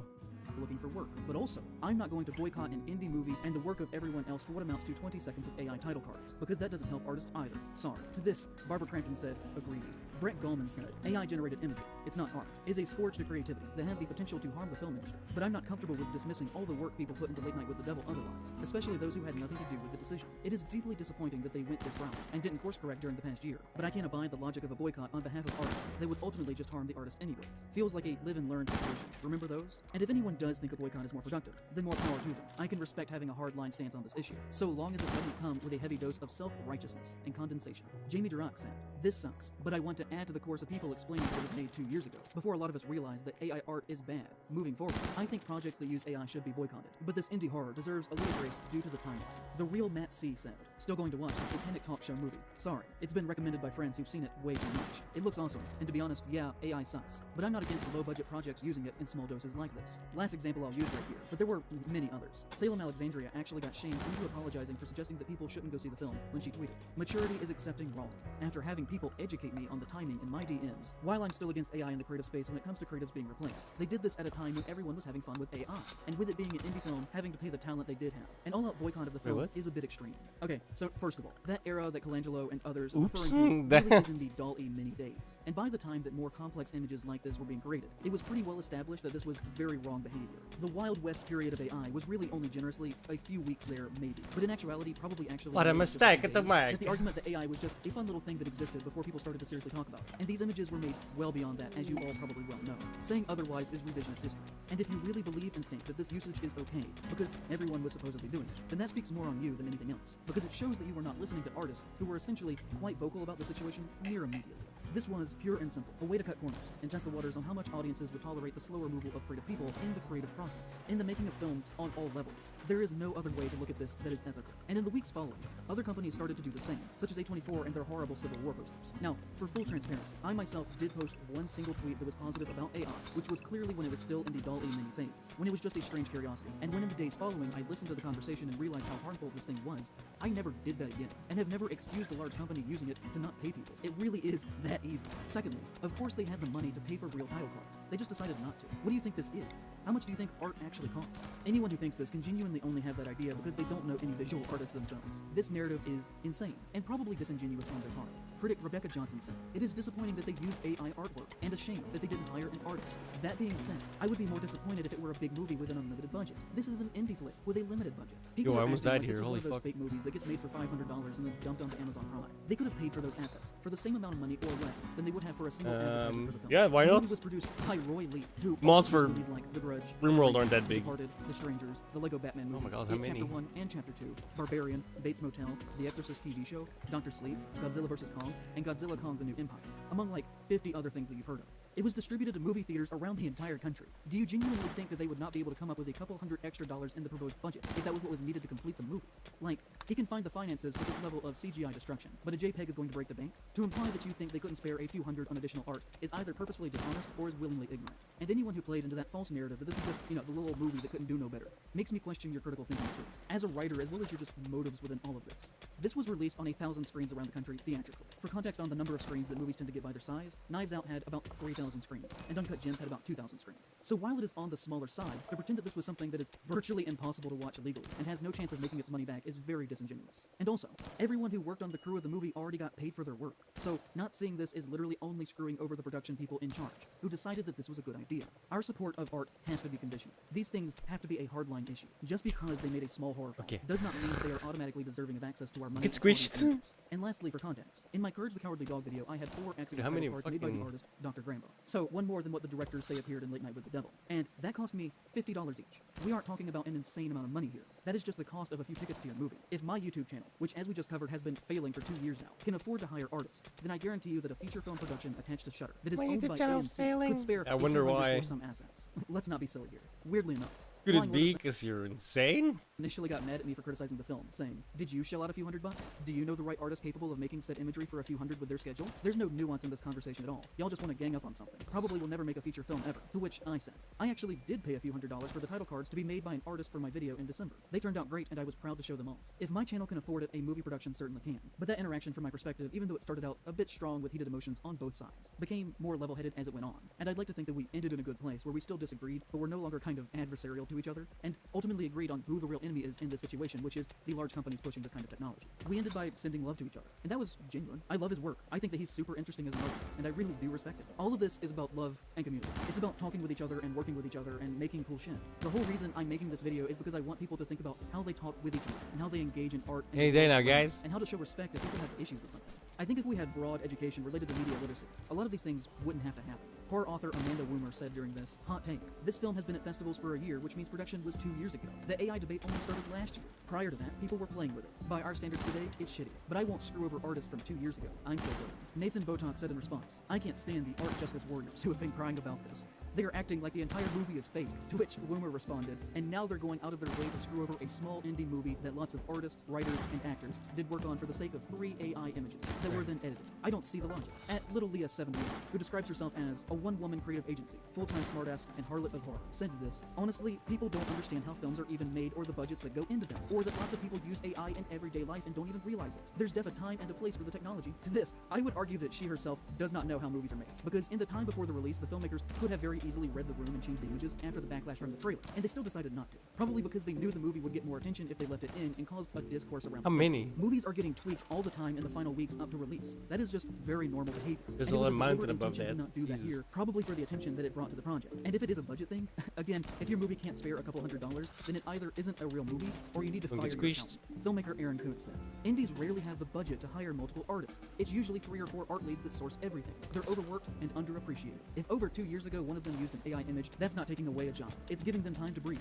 Which, you know, I also think is the wrong way to go about this. Like, let's pretend that we literally don't have any spare money in this scenario. Let's say we're in some bizarre deep hole in the ground in the middle of nowhere where no money exists. If I were in that situation on a very small production as a director, and my art team was overwhelmed, I would either find some free stock images and have some fun in Photoshop, or I would just make the art myself, or I would call in a favor. And if none of that worked out, I'd just scrap the idea if it were, you know, too much. There's so many options they could have done here. And all of this ultimately was done over a movie that was just okay. I had an alright time watching it. There are parts that I would say were good, but it is a solid 6 or so out of 10, if that. A decent but very forgettable movie that fails to deliver on its very basic premise, that desperately was in need of at least 1 or 2 more passes at the script before they started shooting. I knew exactly what I was in for as soon as the movie started, and I could already tell that the script needed some extra work badly. When, at the beginning of the late night talk show, the host only tells one joke in his opening monologue before he moves on to sit down behind his desk to interview the guest. And the reason that is the way that it is because jokes are hard to write, and the writers either didn't bother to come up with any, or they couldn't actually come up with anything that was funny. Which, if you're going to be making a horror movie about a talk show, then you need to actually have some joke writers, because without that, you are totally failing to emulate your chosen setting.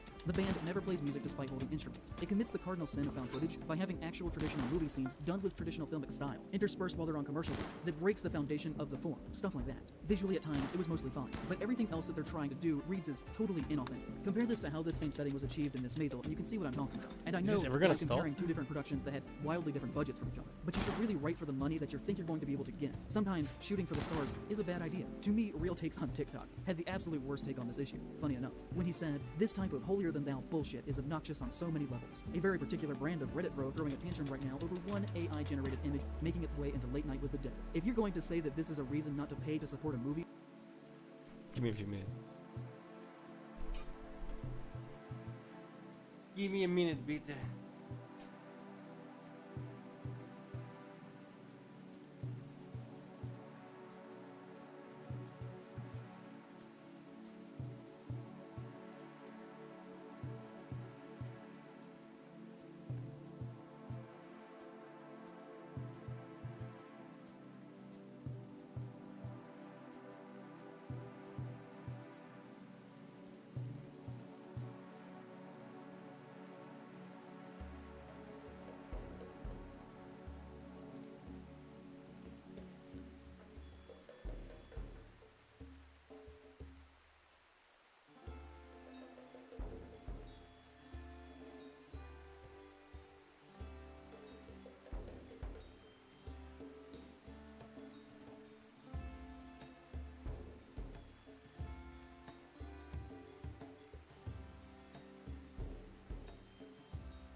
I scream, you scream.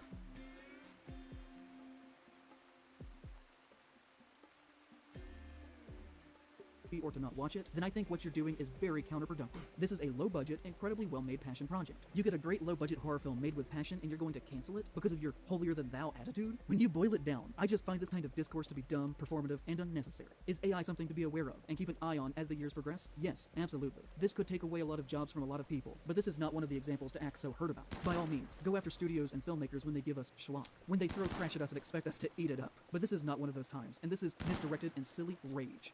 The film would end up making $10 million at the box office in its short run, and would be shown on Shudder soon after that. I know. Which is still exactly as they were, but he even starts. though they now had millions of dollars to fix the issue. The complaints stop at some point, and then he when asked starts if he intended to use the box office success to retroactively hire an artist attacking to replace people the AI-generated images. Now that they had a in lot the of most money, one of the crazy way. directors, Colin Cairns, said, "I don't know. If someone higher up thinks that's the thing to do, we'll have that conversation." But the film is the product of a really grueling production, writing, the whole process, and we're very proud of the movie, as is everyone who worked on it. And it's resonated. This huge couple of weeks that it's had, we know it works. And to go and change that just because some people have been outraged, and I think outraged by some exaggerated claims and frankly quite a lot of misinformation and misunderstanding, I think no. I don't think that we should start caving into that. The film is a production of its given circumstances, and who's to say in 5 years' time there won't be something else that I somebody either has a did problem really with. well, or I am very confidently wrong. Well, oh, we've got to change that. I think the film is what it is, and stands on its own 2 feet. Audiences mostly seem to be enjoying it, which is what we're in it for. Horror has a modern internal problem with conservatism, and fandom-based centrism, that excuses that conservatism and reinforces its power. We don't have enough time here to do the entire history of the genre. That would obviously take a while, and this video is already quite long, and we have more ground to cover still. But horror is an intrinsically left, punk, anti-establishment, countercultural art form that is primarily concerned with social issues and pushing boundaries beyond what is deemed acceptable by traditional, more conservative, polite society. There's no other way that you can rationally look at it and still exist within reality. Just about every major work of iconic horror has had a leftist message to what it is trying to say at its heart about the human condition. And the people and the tastemakers at the forefront of the genre pushing it forward from the very beginning up to modern day have always been transgressive artists, looking to express something that they otherwise couldn't in more mainstream outlets. People of color, women, and queer people have often found a home in the genre, where they otherwise might not have in other art forms. It is not a place for hateful ideas, and it never has been. Night of the Living Dead obviously tackled issues of race. The Twilight Zone did the same. You could say similar things about basically every big work of horror fiction. Like, this is just basic stuff. Horror 101. All the big names in the modern era of horror film, Romero, Craven, Carpenter, Hooper, Flanagan, Cronenberg, Lynch. What do you mean that means? What it means I either did really well or I'm confidently wrong. Right? Means I'm feeling good about it, so I think I did well. I'm hoping like 80%. Waters, De Palma, Barker, Eggers, Gordon, Del Toro, Dante, and Peele, among many, many, many others, are all moderately left in their thought processes when approaching story and how they're concerned with social issues within their films. Now, not all of them are communist left, but still, the argument stands that they're all pretty left to be making mainstream successful movies within America. Mary Shelley was queer, Oscar Wilde was queer, Lovecraft was almost certainly queer, James Whale was queer, Bram Stoker was queer. The very foundations and grammar of the art were constructed by queer people, about queer people, and as an art form. It really only works when being used as a mirror to reflect social issues, about how people of lower class are being affected by those with power. Horror can't really function when it's being bent into a tool that punches down. It's why Saltburn fundamentally does not work as a film, where we find these fabulously rich I'm feeling people good about living it. their best lives, only to have their undoing befall else upon could them I- by the hands of a weird little queer freak who buries into their state like a parasite. Over Horror is now. intrinsically designed to question authority and Guess I'll critique know next power, week. and does not work to channel cruelty. The very act of creating horror fiction has for decades been an act of protest and critique. For more examples, watch practically any of my other videos. We don't have enough time for it here. It just is what it is. And from there, we're gonna move on. Folks constantly talk about the political undertones in my videos, but horror is an unabashedly political genre that is concerned directly with issues facing the current society. And if you're in the horror space and you don't regularly acknowledge this foundation as a challenge to power, then I just assume you're in it for the money, or that you don't actually care, or you're just really bad at your job. And if that makes you uncomfortable or upset that I often do that in my videos, that's probably a good thing. This is the intended purpose of horror as a concept. It is designed to provoke, to question, to hold accountable, to breed and facilitate conversation. It drives me crazy to see anti-intellectual stances from people within genre spaces who say, why can't a movie just be a movie? Why does everything have to have meaning or stand for something? Can't we just have fun anymore? The best horror is fun. It does both. Fun and smart are not mutually exclusive concepts to each other, and it has always been that. And it is crucially important to acknowledge that and understand our history if you're going to then apply that. Bro. This guy is just craving to validate his worldview. So sad. History to the works of the art form in the world that we live in today. If you are far right and think that I'm wrong, genuinely your favorite horror filmmaker would not only hate the things that you stand for, but chances are they probably also made a movie about it. Now, I'm quite centrist. I think you're insane. What's up with that then? To be fair, in his mind, I am far right.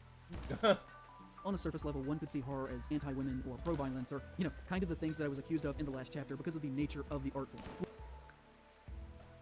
Well, are you playing with cheats or without? With the cheats on, does it matter? Which, yeah, all of that stuff exists. That's all out there. But I think if you're viewing the entire art form that way, that is a bit of a reductive and simplistic view of what these films are typically actually trying to say about how we should all treat each other as people. We have to remember that depiction in art is not necessarily an endorsement of what is being shown. I mean, looking at Lloyd Kaufman movies on the surface, you would think that they were practically directed by a Wayans. But if you actually pay attention to him as a person and as an artist, and what he's trying to say and the types of people that he allows on the screen, and also the people who are in his direct circle, then you do start to kind of realize that Troma has always been kind of one of the most radical and progressive, nearly anarchist film companies, operating at that level within American cinema. A group that revels in bad taste on a John Waters scale, but similar to him, does so not out of hate, at least not hatred of common people. I mean, just listen to some of these quotes that he gave in an interview in New York back in 2001 with Roll Hannon on how Troma always approaches story as a company. We take the position that there is a conspiracy of elites, the labor elite, the bureaucratic elite, and the corporate elite. These three elites conspire to suck dry the little people of Tromaville, of their economic and spiritual capital. In the United States, labor leaders get salaries of $1 million or $2 million a year, while the union members are working like animals for next to nothing. Government officials like the Secretary of State or the Environmental Commission, they put in their 3 years of service and then they move on to the big corporations where they make $10 million a year. It's all fakes. On top of that, they're just preaching to us. I thought it was important to start Terra Firma with some brutal moments, because to a certain extent, that is what American society is. Brutal. The reality of American life is constant racial and sexual violence. My movies are a reflection of that.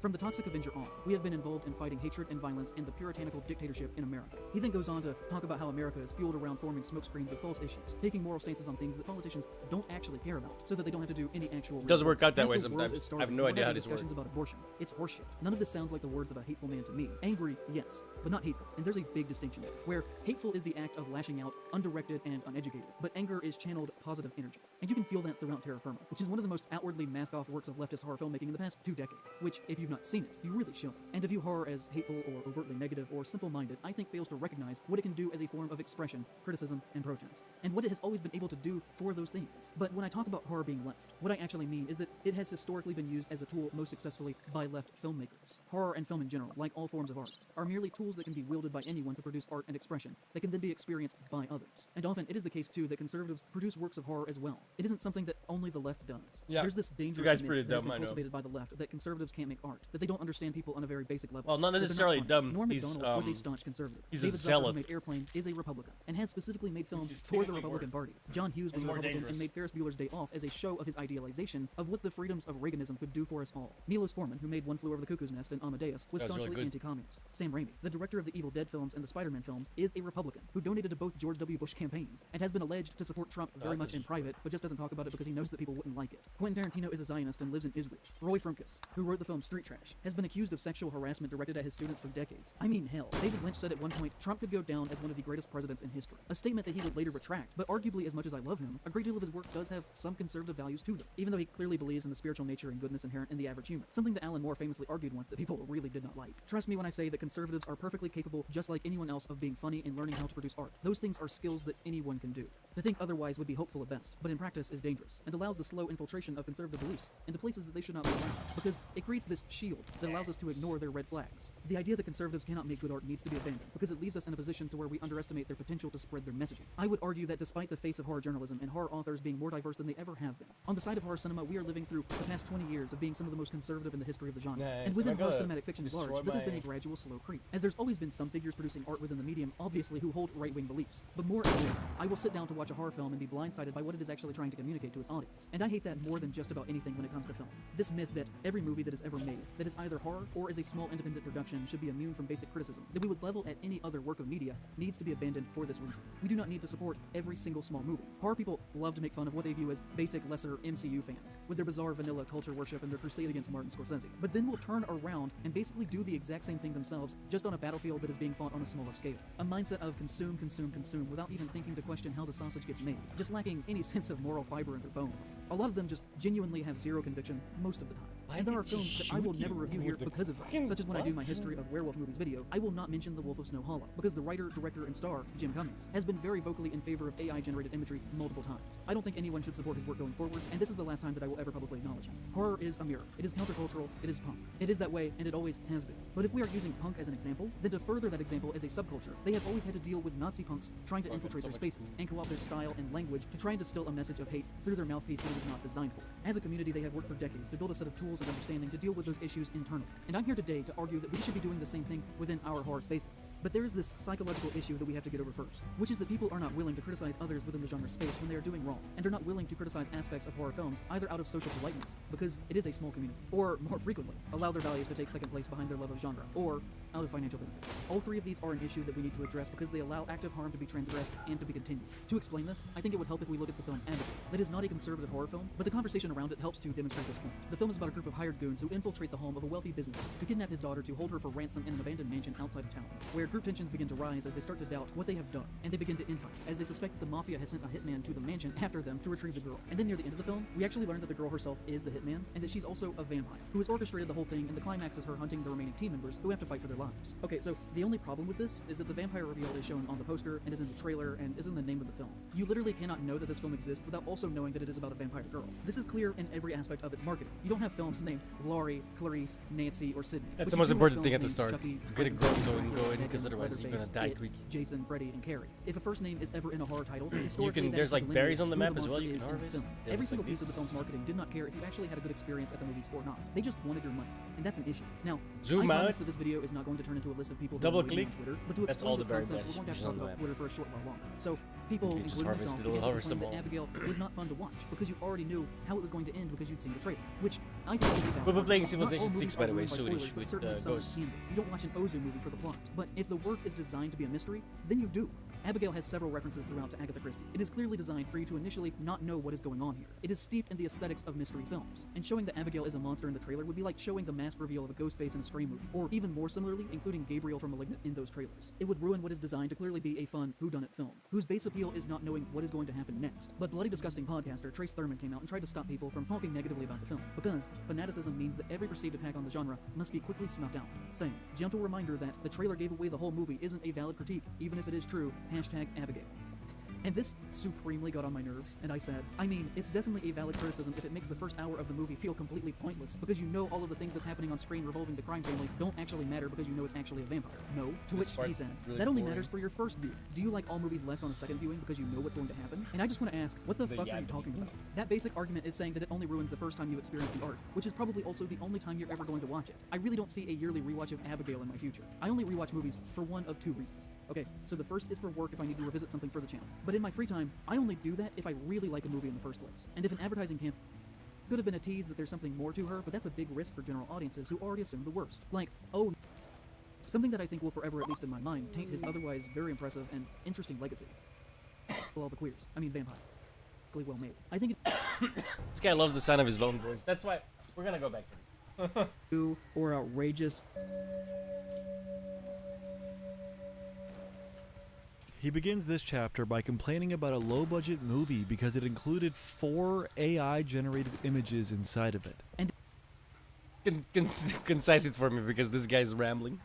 if you really believe and think that this usage So is hard. okay because everyone was supposedly doing it, then that speaks more on you than anything else. Because it shows that you were not listening to artists who were essentially quite vocal about the situation near immediately. There is no other way to look at Oh, this shit, is that he is still in here? ethical. Fucking butt-ass, stupid-ass, dumb-ass. Of course they had the money to pay for real title cards. They just decided not to. What do you think this is? How much do you think art actually costs? To imply that you think they couldn't spare a few hundred on additional art is either purposefully dishonest or is willingly ignorant.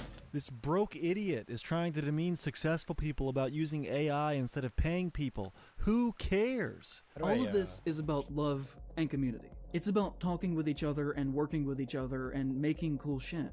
The whole reason I'm making this video is because I want people to think What? about how they talk with each other and how they engage in art and the world around. It's supposed to be a and how vehicle. to It's show supposed to go respect that people faster. have issues What the with hell? something. If I go on foot, it's like How is this about love? And then next he goes on to Should've give made some a kind of a tank. warning that Should've made a conservatives chopper. can make good art as well, and people need to be wary of them infiltrating spaces they shouldn't be in, like the horror community. Trust me when I say that conservatives are perfectly capable, just like anyone else, of being funny and learning how to produce art. Those things are skills that anyone can do. To think otherwise would be hopeful at best, but in practice is dangerous, and allows the slow infiltration of conservative beliefs into places that they should not be allowed, because it creates this shield that allows us to ignore their red flags. The idea that conservatives cannot make good art needs to be abandoned, because it leaves us in a position to where we underestimate their potential to spread their messaging. So this guy essentially hates you if you're a conservative and thinks you shouldn't be allowed to make art. That's awesome. It's very loving. Horror is a mirror. It is countercultural. It is punk. It is that way, and it always has been. Yeah, this guy's real punk. He's a fucking punk rocker. He's not a fucking idiot. He's not an idiot. He's not. He's not an idiot. He's punk. As a queer person, I don't really need the reclamation of gay conversion camps in films and works of horror. Cool. The only thing I have of value left to me in this world is my writing and my perspective. And I would never do a single thing that compromised that, even if that meant I occasionally had to do something that was not the most socially nice thing to do. The only thing you have of value in this world is your writing and your perspective? What about friends, family, the prospect of having children, making more money, hiking, exploring, exercising, owning pets? All you have is your fucking perspective and your writing. You're just sitting in your room writing about shit. That's all you have all day. No wonder you're fucking miserable, dude. I am always happy when movies do well, but at the same time, the cartoonish reaction that people had on Twitter to Megan making 30 million in its first weekend was a little gross to me. All I heard about was how much it made, and how they cut the violence and blood and kills out of a slasher movie to get it down to a PG-13 rating to make more money, and how that was a good thing that the studio cut up a movie to make it worse because we have to worship the dollar just to see how rich Jason Blum can possibly get. Didn't you just say earlier that you were making your Anatomy of a Franchise videos not because you enjoyed them, but because you need money? And now you're criticizing movie directors for making movies to make money instead of art or some hipster shit? You don't even make any sense. We finally arrived to chapter 4, the juiciest part of the entire video that he actually edited out of his YouTube video, presumably out of shame or humiliation because he got shit on so hard for making such terrible accusations towards people. Here comes the accusation. If you're not aware, Wendigoon is a horror conspiracy theorist YouTuber with several million subscribers that, as you will hopefully come to see, should not be seen as the wholesome, southern, friendly dad persona that he has publicly. Bro, I'm gonna say it again. I despise how this guy like jumps back and forth. Like, how in which universe is that a good fucking thing to do to your videos? Bro, it's really annoying. Okay. Publicly constructed around himself in the past several years, and that, like many people who talk about being Christians as much as he does, has a dark past with deep ties to far-right extremism. So Wendigoon is bad because he's Christian, and Christians have deep ties to far-right extremism. That's great. Let's hear more. I have no need or desire to hear 5 hours of opinions on Blood Meridian from a 21-year-old millionaire who got famous around the age of 19. And you think we all have a desire to listen to a broke 20-something-year-old atheist? Why? I don't understand your point as to why your perspective is valid and Wendigoon's isn't. And I don't know if you can actually really truly be a good cultural critic with a voice that has a definitive perspective without several years of genuine, independent, lived experience away from the home that you were raised in. And in his case, he became exceptionally wealthy by the time that he was 19 or 20. And so if you leave the home and immediately become famous and rich, without having to ever actually truly struggle, can you be considered to have ever actually had lived experience at all that would qualify you to give criticism on works of art about the experience of average and poor people? Bro, this so is only poor so people cringe. can have perspective. Am I getting that right? Are you not allowed to have opinions if you're rich? Is that what you're saying? And check this out. Look at whose Twitter he shows when he talks about Wendigoon having ties to far-right extremist behavior. To having multiple ties to other far-right extremist figures. That's right, he shows my Twitter. Me, Brandon Buckingham, the far-right extremist you guys all know me as. You see, I've been making content full-time for over 4 years, and it's very obvious all of my content is fueled by far-right extremist behavior. That's good, that's right, it's true. So with that said, you guys can follow me on Twitter at Buckingham Show to see all of my extremely far-right takes. After this part in Praise of Shadows goes on some diatribe about how Wendigoon claims to have founded the Boogaloo Boys, but he didn't really found the Boogaloo Boys because they were founded a decade before he came into the mix, but still he's like responsible for dedicating his life to disavowing them and getting rid of them. And then he has this really cool soundbite about Hawaiian shirts that I really enjoy. Also, it should be noted that the Boogaloo Boys are known for wearing Hawaiian shirts. And guess who else always has on a Hawaiian shirt, despite the fact that he... You? Right? Like right now? What? Bro, this guy is an insane lunatic. Somebody please lock him up for the benefit and the protection of the people around him. publicly totally does not share in their beliefs, guys. Hey guys, look at me, I'm in the Boogaloo Boys! This guy is so incredibly petty. And he also goes into how Wendigoon's like a bad guy because he allegedly followed Kyle Rittenhouse on Twitter. To the belief that he at one point followed many far-right accounts on Twitter, from Kyle Rittenhouse to Parler. I mean, it's like this is a witch hunt, is it not? It's like a total witch hunt. He's like trying to connect these dots to make him seem like a bad guy. He's desperate to make him seem like a bad guy. For this next part of the video, In Praise of Shadows runs through some of Wendigoon's friends who he views as problematic in an attempt to paint him in a negative light. Wendigoon is publicly connected to the Internet Historian, and has even appeared in his videos. The Internet Historian publicly said that his birthday was April 20th.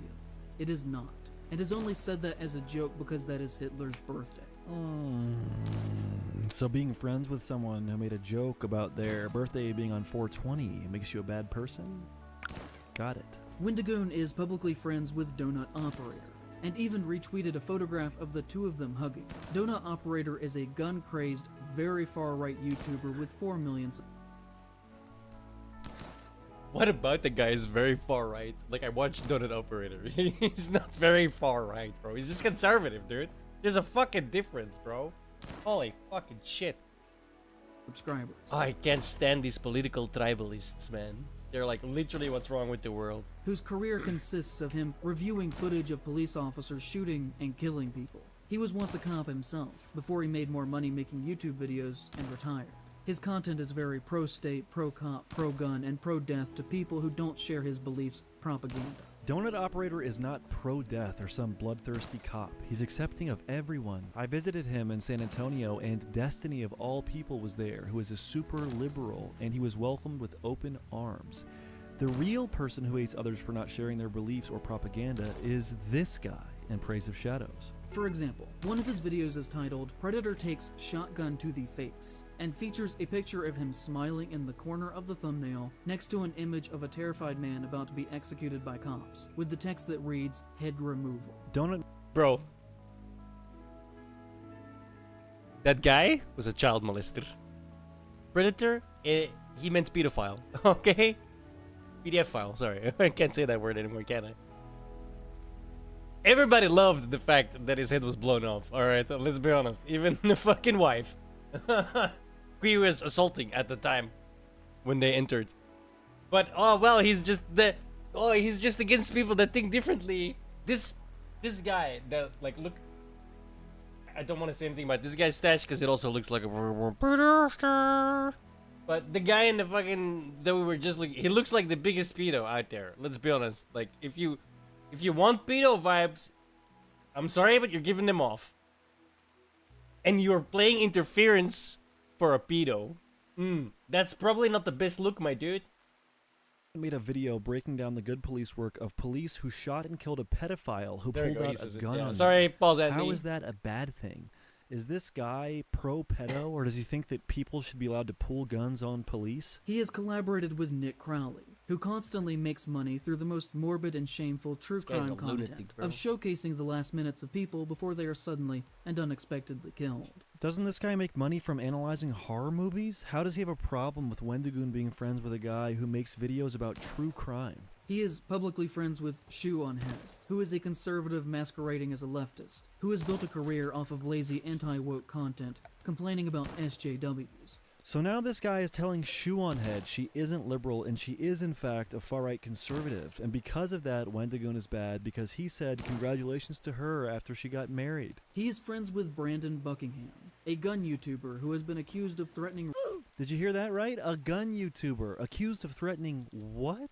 He is friends with Oompaville, a gun-obsessed content creator that has taken advantage of Nakado Avocado's mental decline for fame and for money. And on top of that, has made content with the human trafficker, Andrew Tate. Stay tuned. Legit human trafficker. I don't like Andrew Tate at all. I think that guy is a giant fucking walking time bomb, okay? And he looks so The Tate brothers are so fucking cringe. Yeah. Anyway, not a defense of Tate. Can I make bases in rocks? Yeah, that's what I do. All of this is a mountain. It just takes forever. You made me lose my track of thought. What was my point? Fuck. Fuck me up, Patrick. Content creator that has taken advantage of Nakado Avocado's mental decline for fame and for money. And on top of that, has made content with the human trafficker, Andrew Tate. Like, it's not because there's allegations that he's all of a sudden, oh, he's a human trafficker. No, that has yet to be determined. He might be, but you can't say that for certain, right? Allegedly. You're innocent until proven guilty in the West. Still, right? I know you commie loser soy bastards want to change that. You very much want to change that, right? But it hasn't happened yet. So, allegedly, motherfucker. Stay tuned, because we're going to have Oompa address these allegations himself in about 10 minutes. He is friends with Mutahar, who argued against Andrew Tate being deplatformed from social media websites. He shouldn't be. He recently showcased a great deal of transphobia in his most recent video. The whole transphobia thing is such nonsense. Mutahar has been very critical of Andrew Tate and hasn't done anything transphobic. He included art from a talented artist named Worm in his thumbnail. I thought it was good to pay artists for their work. Maybe Muta should have used AI. He has interacted positively with Goran Thumb, who has said, the traditional family should be encouraged and strengthened. You ready? I see little to no support from the government or big media. He has said anti-trans statements. He has called people degenerates, and has said that non-traditional sexual interactions are a disgusting, hedonistic lifestyle. That is the breakdown of the family unit. What's wrong with upholding traditional values? If you want to be gay and suck down on an ass or whatever, go right ahead. But you can't expect everyone to celebrate it. You clearly don't celebrate his heterosexual marriage, so why should he celebrate you? But more importantly, how is this an indication that Wendigoon is a bad guy? Wendigoon is publicly friends with Brandon Herrera, who has made jokes that implied that he was sympathetic with public shooters who killed leftists, and collaborated with Kyle Rittenhouse, who has posted— I like how he's like, he literally says it, who has made jokes. Do you not know what that word means? Like, what? posted images of himself with an MP40, which is a gun used by the Nazis. Oh my god, he used the gun by the Nazis! It's only like one of the most iconic submachine guns ever fucking made. Oh my god, Brandon Herrera shot a gun that Nazis used. No way, I'm soy jacking. Which again, for someone who is supposedly I kinda like this Buckingham guy, dude. anti-government. He sure does seem to have a lot of wealthy white friends who actively work to uphold the values of the American empire. This guy is such a racist piece of shit, dude. Oh my god, I hate how, like... Which channel on Discord? Anyone, I'll drag you in the waiting room. Hello? Hello? It's not working on your end.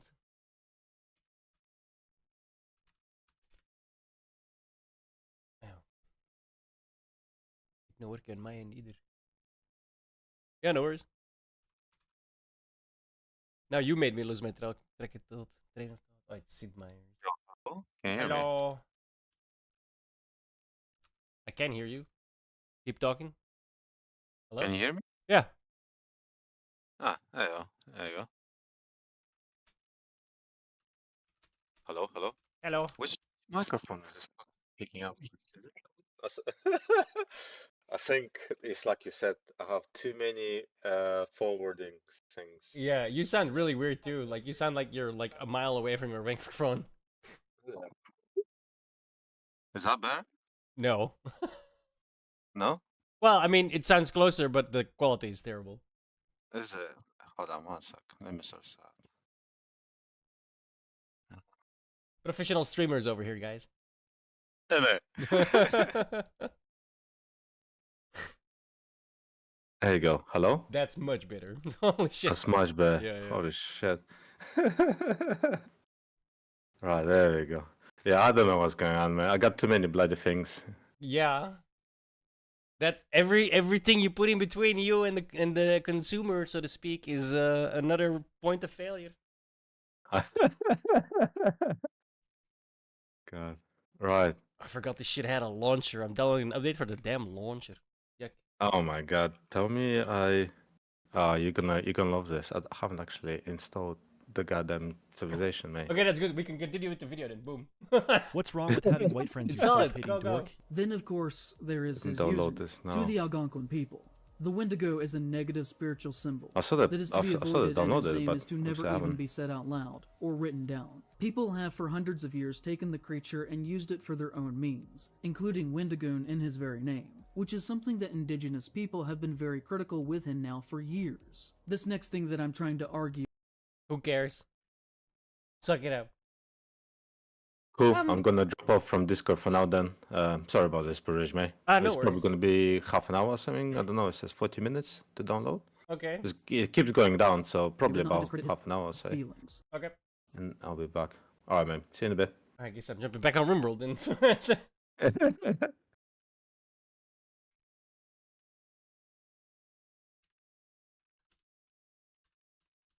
Alright, 30 more minutes of Rimworld.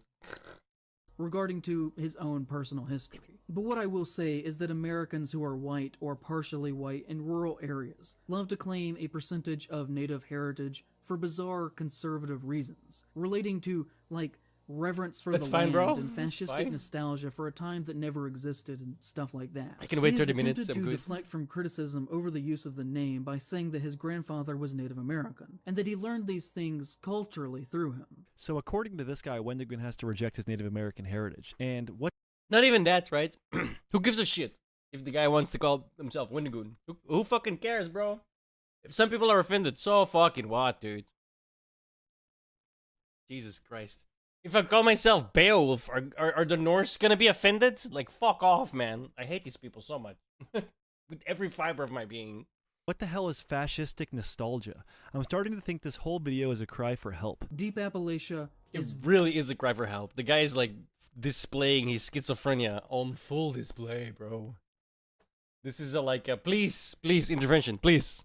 Intervention, please. Lock me up, because I'm about to do some crazy shit. That's what I'm getting out of this video, I'm not gonna lie. Very white country, and for the most part, is exceptionally racist. Genuinely in this part of the country, you have to assume that any white person Well, if you're from the South, you're a racist. GG. you meet is racist unless they show you otherwise. Come on, dude. This guy is the literal definition of guilty until proven innocent. Holy fuck, man. Can we I want to go further. This is this guy is a prime candidate for my whole island spiel that I do a lot because I think it's funny. This guy actually believes everyone in all white towns should be assumed to be racist solely because of the color of their skin. How backwards is that? Almost all of these little towns are well over 90% white. But if you were to drive through Maggie Valley, you would find antique stores selling busts of Native American braves, carved wooden eagles, vintage paintings of buffalo, super racist generalizations that idealize the idea of the noble, good kind of Native American. But I can assure you that unless you were on the reservation itself, that actual Native culture has no aspect in the general lives of the people around here, other than the racist trinkets that depict them. Racist trinkets. What? Got it. We aren't sitting around at night talking about the goddamn Mothman and shit. I even came from a poor Yeah, I'm family, jumping back and he over because didn't.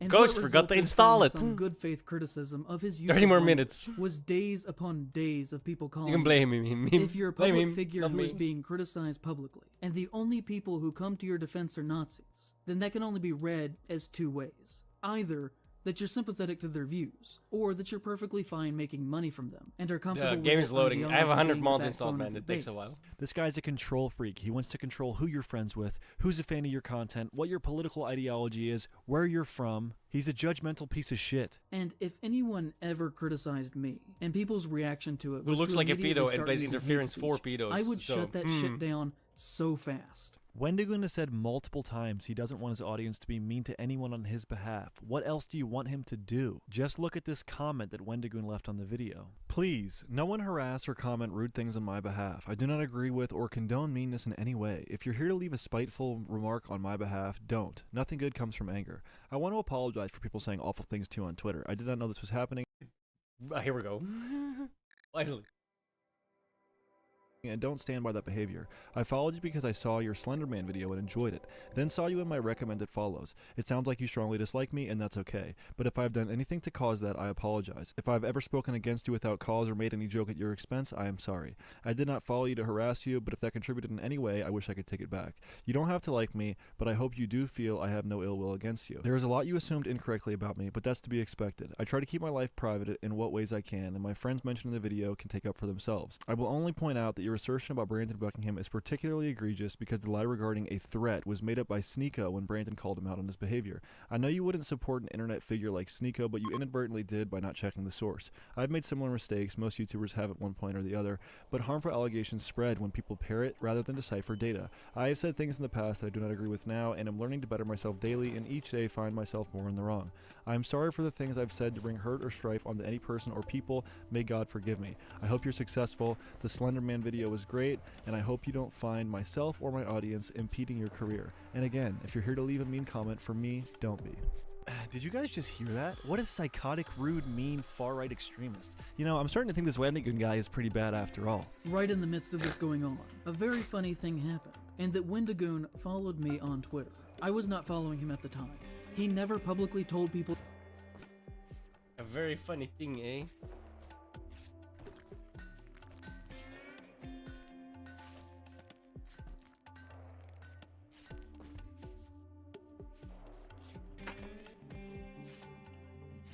Holy shit, 144p. I'm sorry, guys. The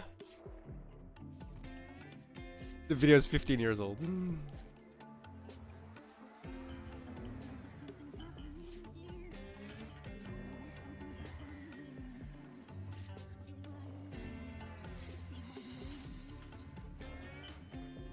Up there was a fucking test. Chenzo came in here shooting his mouth off. He made sure we knew. We did what we're supposed to, huh? We kept our mouths shut. You? You did your part. Fuck! They know we're good fellas now. We'll get taken care of, big. What? Did everyone know? Next thing you tell me, Sal was in it. Denzel told Sal first. That fucked a little before we did. At least we got our funny man back, huh?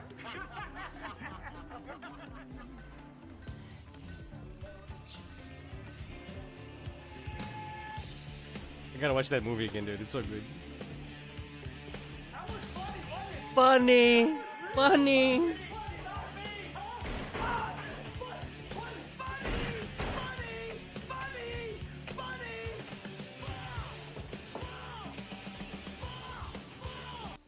Every time someone says funny in that way, it reminds me of that. People to stop calling me a. He never once reached out to me privately, but he did follow me, which means in my eyes that he 100% knew what was happening because I did tweet about it several times, and then followed me to let me know that he knew, and that he was watching, and that he intended to do nothing to stop it.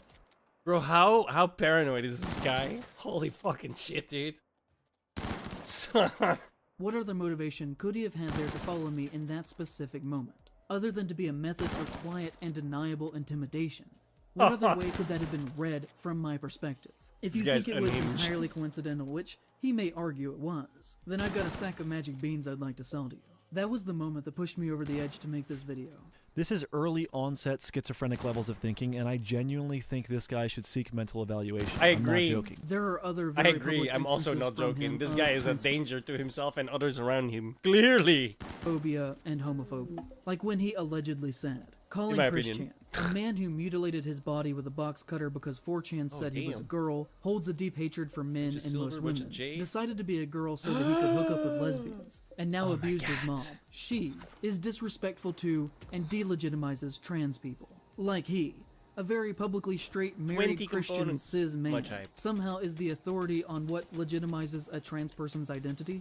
So now this dude is both an authority on trans people and is an avid defender of Chris Chan, the mentally ill person who molested his own mom. That's a great take. We could talk about another time where someone made a YouTuber gay sex alignment chart and put Wendigoon as a sub-bottom, to which he responded to them and said, "What did I do to hurt you?" Which, you know, clearly is a joke, but also the worst kinds of straight guys when they make jokes related to queerness, almost exclusively direct the punchline at femme gays and bottoms, because they view them as lesser than masculine tops. Oh my god, bro, that's so... Oh... Proof? Source, trust me, bro. Someone called a straight man with a wife a sub-bottom, and he replied jokingly, "How do you honestly have a problem with that?" Clearly, as we have seen, everything that he does has deep political motivations, and to argue that he's just a horror YouTuber is comical. You're projecting. Everything you do has deep political motivations. And the thing that people kept saying to me in all of this was, why do you even care? Which, if you watch the comments under the video, I guarantee you will happen again, with takes like, "Oh, he's just a YouTuber. Why does it matter?" Or, "So what if he's a conservative? Is that a problem?" Which, the answer to that is yes. So you have a problem with half of the US population Oh for my being God, conservative, dude. yet you maintain your... I fucking hate these authoritarian scumbags, bro. The left, like the far left, is super dangerous. So is the far right, don't get me wrong. But the far left is not viewed as super dangerous. But they really fucking are, dude. The craziest dictators are... They would be the craziest fucking dictators. They'd murder so many fucking people. Some of them literally just outright say like, "Oh yeah, if you think differently, well, re-education camps." Like, outright say that. You're the moral voice of reason on being accepting and tolerant of others. In reality, you're a delusional, hateful hypocrite, and this is the worst video I've ever seen. But the reason that I care is because this does not belong in horror, or anywhere. I care deeply about horror, and everything that he does has demonstrated so far in his career that he should not be welcomed in our spaces, or even, you know, just in public in general. Got that. Wendigoon should be ostracized from public. Alright, so with me now is the one and only Wendigoon, and I'd like to ask you directly, man, if you have a message, you know, responding to all this drama that has you at the forefront of it. Yeah, so the first thing I want to say, well, really the only thing I want to say, which I mentioned in that YouTube comment, is please, please do not harass, be rude, unkind to anyone on my behalf or any behalf. That's not what I stand by. That's not what I stand for. It makes me sad to see people who claim to be my fans, people who support me, go down. Just so you guys know, I have no idea who any of these people were until like a day ago, by the way. Like, for real, zero clue. They did not enter my orbit at all, even though I watched some of Brandon Herrera's videos. Well, almost done, to be honest. I mostly watched Angry Cops and Donut Operator. Down to their level, so to speak, right? But he gets mentioned, referenced in those videos, so I knew of Brandon Herrera. And I know, that's not true. I know the AK guy, right? I see his shit pass on Twitter. I've watched a couple of his videos. Mostly the Darwin Awards ones. Just attacking someone, being rude or whatever. I like to think I'm better than that. Like, I'm shitting on the guy not because of these people. I'm shitting on the guy because he's genuinely a terrible human being. Clearly, like, he opens his mouth and very much proves said assertion. So please don't do that on my behalf. Now, I'm not going to tweet that or post that anywhere, because as of right now, the only people who are aware of this situation from my audience, as far as I know, are people who have maybe seen someone else's video or they've seen a tweet about it or whatever. If I broadcast that, if I'm like, hey, all you hundreds of thousands of people who have never heard of this story, don't attack this guy. People are going to be upset regardless of what I say, and he's going to get attacked way more than he is now. So that's the only reason I'm not announcing it or talking about it anywhere, because I don't want him to be attacked, but please don't attack him. That's really cruel and evil and far right of you. Yeah. Her alcoholism is super annoying. They can't get rid of it. You know, I'm actually doing like an 8D chess maneuver to make me sound superior. And yeah, that's what. But no, in all seriousness, this guy, he seems to hate me a lot, which is fine. Not everyone has to like me. I've kind of racked my brain the past couple days, like, have I ever said anything to this guy? Have I ever been rude to him, said anything about him? And I don't think I have. And I've been a person that's had trouble forgiving other people, or like I've just harbored, you know, hate towards other people in my life, and it's not fun. You know, it's hard on the bones, right? To keep kind of this anger locked up. And it sounds like there's a lot of spitefulness. I'm not sure what I've done. The points he espoused in the video is that, you know, it's because I followed him, because I liked his video. He took us something else. Maybe that's all. Maybe there's more. I don't know. But whatever it is, I'm sorry if I've attributed to that in any way. And regardless, I'm sorry he feels that way. At the end of the day, you know, he has to live with it more than anyone else. The anger he's got, and just dogpiling on and saying that you don't like him, or you don't like his videos, or you don't like him as a person, whatever, it doesn't help. It doesn't help me. It doesn't help him. It doesn't help resolve the situation. It just makes people dig further into the trench lines they're already at. So again, please don't. And to him directly, I'm sorry, you know, for this perception of anything I've given you. I'm sorry if I've ever devalued from you or your channel. I apologize. Don't apologize, dude. The guy's just a lunatic. Find whatever you're looking for. I want everyone, regardless if they like me or not, to do well. Christ didn't say love people who are nice to you. He just said love people. If you say stuff online, you're going to get pushback for it if it's, you know, any kind of controversial, but I hope you don't let that deter you in the long run. I hope you can continue to pursue your dreams. I promise I will not try to stand in the way of that, and I hope none of my followers do. But as mentioned, there's some people I can't corral regardless of what I say. But yeah, just I hope you do well, and I'm sorry for all of this happening. Ladies and gentlemen, that was the cruel far-right extremist Wendigoon. Thank you, Brandon. All right.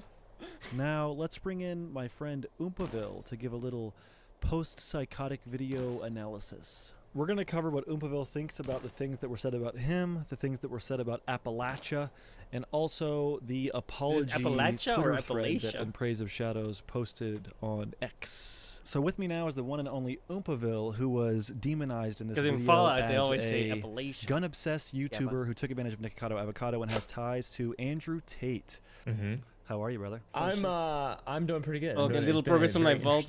Yeah, I like it. Yeah, wait, what mining is we've all, mining a had the vault glory or a of watching. It was very insightful mountain and base is impactful. very time consuming. I've seen a few of his videos before. He posted a pretty good one last week, to be honest, and then not that good a one. I thought it was great. I thought it was really, really good. Did you have the chance to watch the whole thing? I did. I watched the whole thing.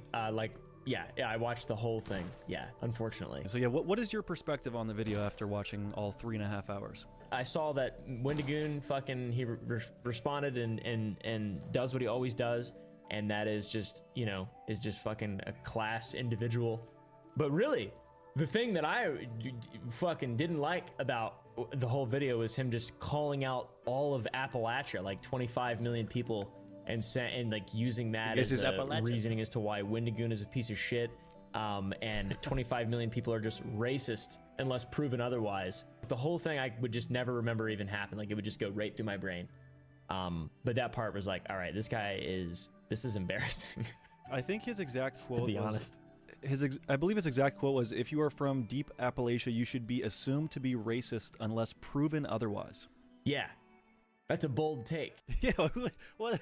Who says something like that? It's insane. Someone who just hasn't lived a very real life. I mean, I don't fucking know. Not everyone's from Appalachia or like knows anything about it, but like that's just so brain dead, and what a useless thing to fucking say. This fucking dweeb should maybe spend 15 minutes in Appalachia before overgeneralizing 25 million people. Would you say it's safe to assume that all people in the Appalachia are racist? I think it's safe to assume that if you primarily breathe through your mouth.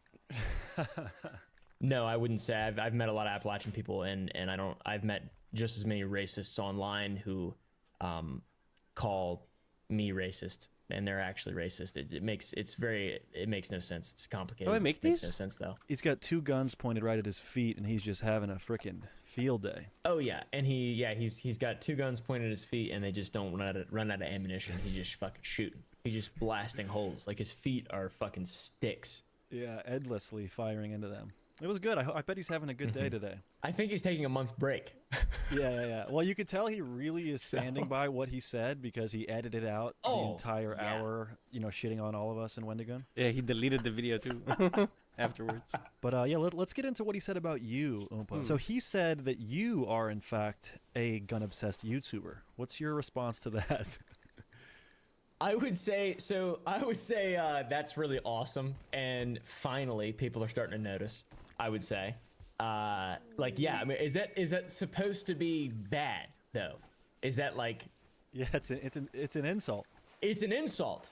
It's an insult. Okay, yeah. I wasn't sure. Like I saw that and I was like, it didn't read like gun obsessed YouTuber. I mean. Okay. Like, I don't understand watching other parts of his video and specifically criticizing people around Wendigoon for like. I don't know how to make these. I can't make these. Wendigoon, he's an anti-statist. But he's got friends with fascist statists. Wrong button. I can't imagine being able to non-ironically criticize anything about any government and not wanting to have a gun. Navarro, right to Raven Rock, yourself, Sierra or some Madre, kind of, like, equalizer. It's very ironic. Mariposa. To be able to like criticize things like that and just expect that words are going to change anything or have any sort of meaningful effect. From my perspective, when a robber or a tyrannical government comes to dominate you, Poseidon, 10 times out of 10, you can just talk them out of it. You don't need a gun. Exactly. That's what I've heard.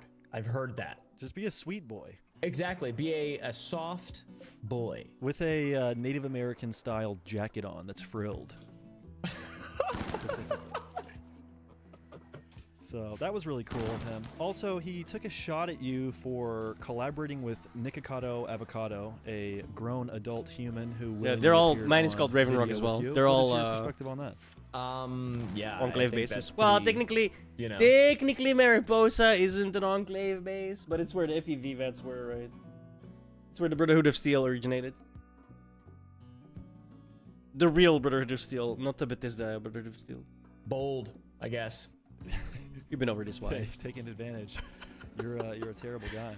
And then the ultimate shot at you was your alleged ties to Andrew Tate. Yeah, no, I love Andrew Tate, man. I talked to him in July 2022. I interviewed him and I sat across from him 3,600 miles away while he was in Romania, and I was in my room in Texas, and I pretended to be cool and good old digital table sit. Exactly. It was really a true hangout session. So you're not denying the allegations that he is your best friend and you do in fact talk every single day. I am. I'm going to deny those allegations. I want to say. Okay, the first fucking video. If you look up Oompaville Andrew Tate, it's this thumbnail, dude. Dude, yeah, we're bros. Me and Tate are fucking bros. That's your guy. So yeah, essentially all of his allegations is based off the fact that you had a conversation with him far before the human trafficking claims, and because you had that conversation and then months later he had trafficking claims brought against him, then Wendigoon is a bad guy? Am I getting that right? I believe you are Charlie Kellying these events correctly. How can you say so much shit that's just blatantly wrong, say it with conviction, stand by it, and then delete fucking part of your video, stand by it, and then take all a of your month video. off?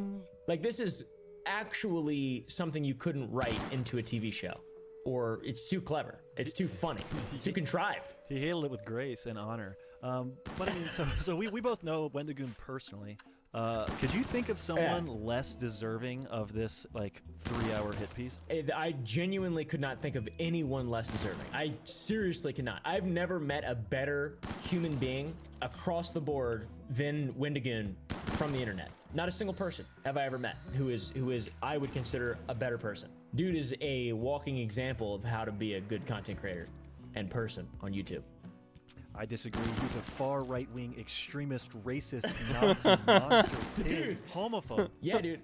And he's from fucking Appalachia. And you know what they say about the people there? They're all racist. 25 million people are racist until proven otherwise. He literally said that there is something fundamentally wrong with being conservative, and simultaneously said that he is all about acceptance and love, which I really loved that. That was a good insertion. Yes, I think the ironic twist of quite literally being the antithesis of the thing that you preach as like dogma is really funny, and I savor that. Every time I witness something like this, I savor it like it's a delicious dessert. Because you can't have too much, because it'll poison your mind. Get cavities. Mind cavities. Yeah, exactly. Mind cavities. Your fucking head will rot. You will rot. Let's see. I want to talk with you about his reaction on Twitter. I'd like to read with you his response thread. I don't know if you had the pleasure of reading it. I've gone through it a couple times trying to digest exactly what's going on. But yes, go ahead. Breaking news: since publicly apologizing on Twitter, In Praise of Shadows has since privated his Twitter account, so now all his tweets are protected. But I already had him screenshotted, so here they are. A thread about the last few days. Many people have said very fair criticism of me and my work that I do not appropriately portray people, and I would like to address that. To Brandon, I do need to apologize to you for two things. The first, you are right, it was wrong for me to use that picture. I included it to show that you and Wendigoon had a closeness. There are other images I could have used to demonstrate that.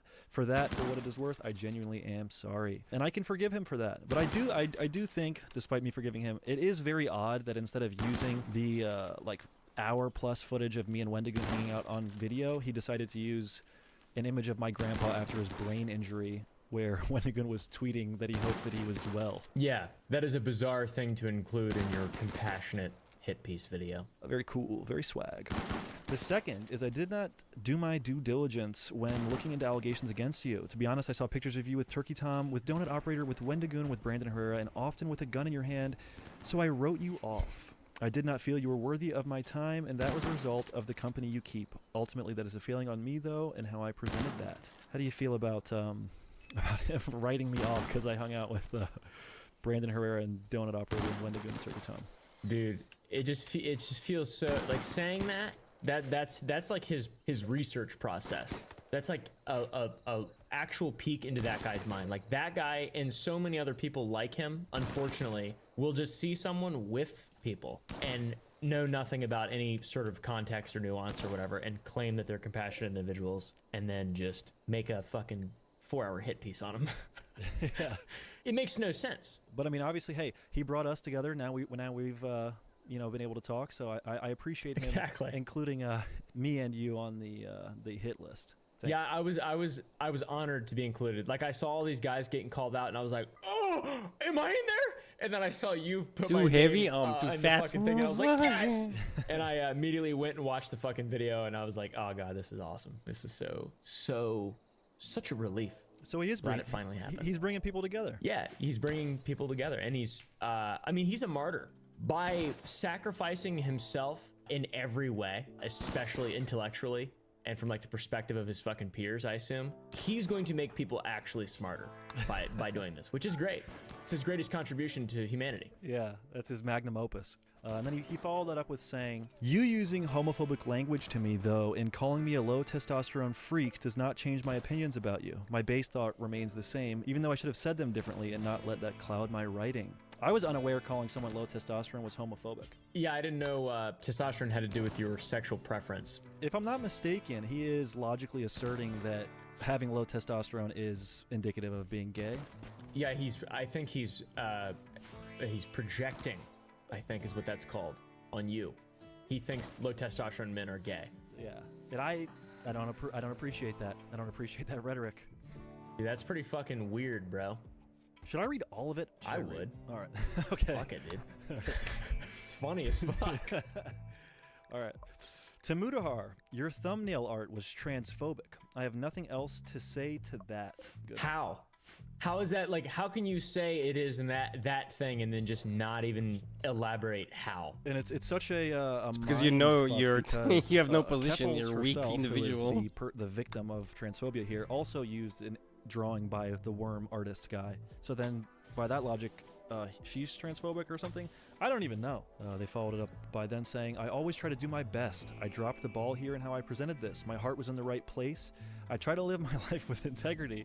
If you watched me for a long time, I hope you know this. I believe you appreciated that part, right? The my heart was in the right place. I really appreciate that part. Like, I don't get. I'm trying very hard to be rational with this whole thing too, and just be the bigger guy and just not really give a fuck. Because like I was barely fucking called out, relatively speaking. But like that is just how could you possibly? What do you mean? Where is your heart? What are you saying? Are you your heart is just vitriolic? Like, are you evil? You are evil? What is going on? Like, what do you mean your heart is in the right place? You have to, you can't just drop that out there and say that when all the context we have, if you're saying your heart is in the right place, it means you're a fucking piece of shit. Like, seriously, I don't understand how you could ever say that and expect that it would be interpreted well. I was shocked. I couldn't believe it. I had to show my girlfriend. I was like, you got to look at this. Am I hallucinating? It was crazy. Yeah, that is crazy. This whole thread is good. I'm surprised it's still up right now. I will always believe in trying to do the right thing and standing up to things that I do not believe in. I was overcome with anger because I think it is incredibly dangerous that there is a man he's in not horror actually, that you cannot criticize without being he doesn't want to called defend an his F-slur positions. for He days knows they're on end. bullshit. I think that is a very serious issue. Oh man, I guess he's upset because he attacked a bunch of people and then their fans, used slurs towards him. Isn't that just commonplace on the internet? Like, is that indicative of Wendigoon being a bad guy? No, that's not indicative of Wendigoon being a bad guy. That's indicative of freedom of speech. And when you say something stupid, people are allowed to say whatever they want back to you. And it's the internet.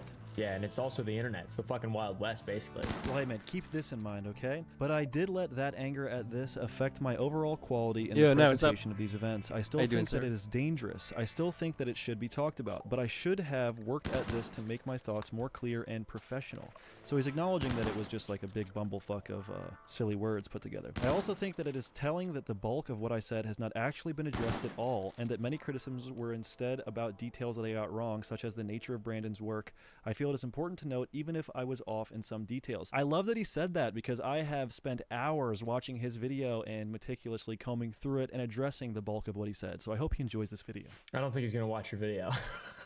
Hey, I gave him fucking easily 6 hours of my time. Can I have an hour or two? He'll be shaking like a leaf watching it. He'll be shaking, sweating. He'll be sitting on his chair, probably naked, and he'll have just like a sweat pooling between his fucking thigh gap, just like, and just shaking, watching your video, probably filling himself with rage, because it seems like that's where his heart's at. Yeah, he's going to be really, really upset. But if he ever wants to have a conversation, I'm super open to it. Mentally, I have grown very tired of conservatives picking apart my work for 2 years. I am worn down. I let my emotions get the best of me here. But the core idea in this needs to be addressed. So he's upset that conservatives are picking him apart, but he wants to pick apart conservatives. How does that make any sense? I think it's a classic rules for thee and not for me type. That is a lot of character. power. I mean, it's just another mark against him that everything that he says is meaningless and devoid of actual thought and reason. Like, actually, seriously, like we said earlier, just shooting himself in the feet, and also simultaneously he has a third arm with a shovel digging himself a hole.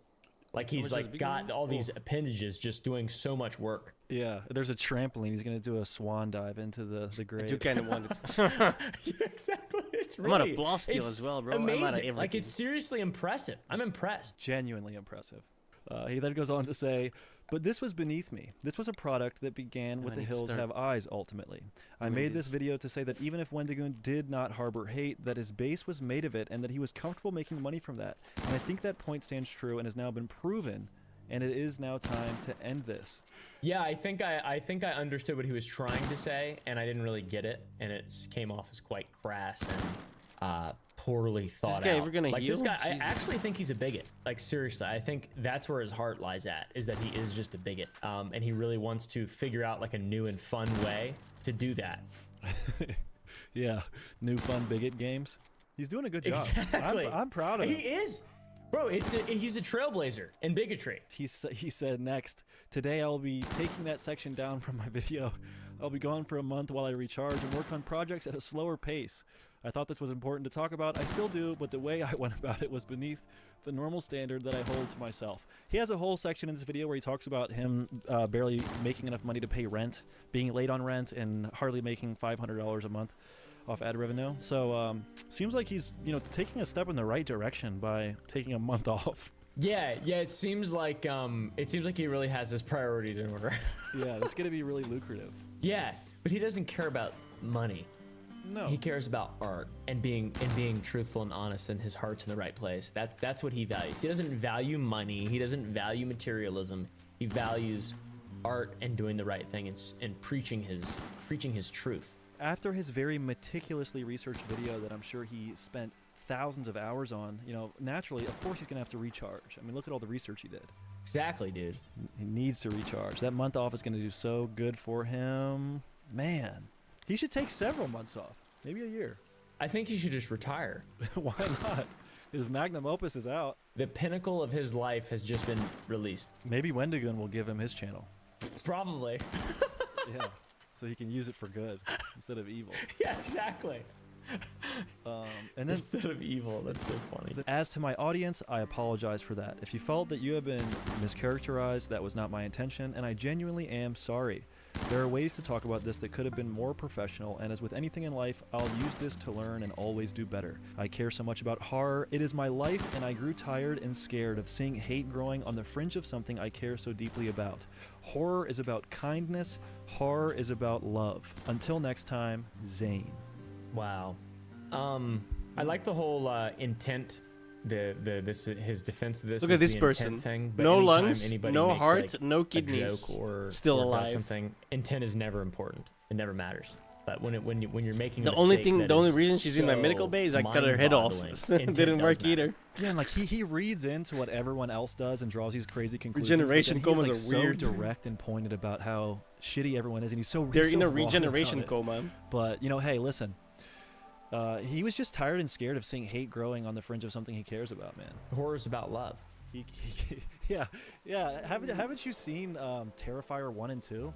Like that moment where that woman was suspended from the ceiling and they sawed her in half by her vagina? That was all about love and kindness. Or Thanksgiving, the Eli Roth film. Yeah. It's all about love and kindness. You're right. I mean, I get what he's saying. It's about love and kindness.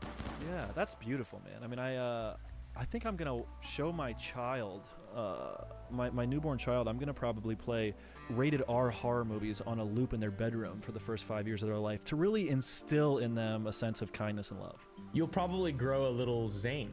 You should name it Zane, your kid. That is such a good idea. Oh man, Zane Shadow Buckingham. So that was essentially the closing statements by In Praise of Shadows. That was his response to this whole drama that he caused himself for whatever reason. And, you know, I, for one, I really got a kick out of it. Yeah, me too. It was very entertaining. I have an idea. What if you misrepresent him for 4 hours? What if you made a 3.5-hour video misrepresenting him and making shit up? I believe In Praise of Shadows hates Guatemalan people. How about that? Oh, fuck. Dude, I'm seeing how you're getting to that conclusion, though. You know what I mean? He's friends with a guy that knew a guy that said some stuff, and agreed. Kind of a piece of shit. So yeah, this has been the worst video I've ever seen. With me is Oompaville. If you don't know who he is, all of his socials will be linked in the description. And I really appreciate you coming on and having a chuckle with me. Yeah, dude, I appreciate the invite. This is fucking very mind-boggling and fun. All I can say, like, every time I see something like this, I think of that fucking scene from Billy Madison at the end. Mr. Madison, what you just said is one of the most insanely idiotic things I have ever heard. At no point in your rambling, incoherent response were you even close to anything that could be considered a rational thought. Everyone in this room is now dumber for having listened to it. I award you no points, and may God have mercy on your soul. I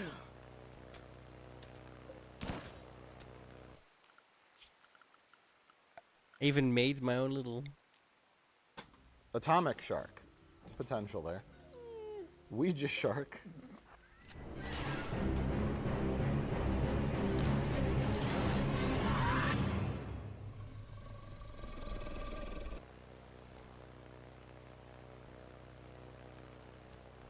So yeah, that drama was fucked up. That guy is a lunatic, dude.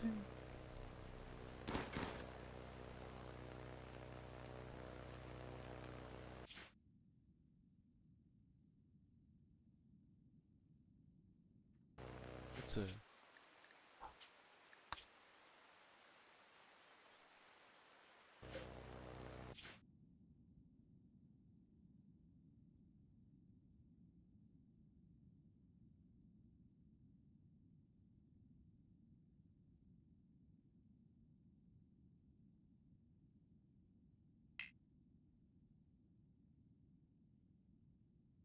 I'm confused how this works. What?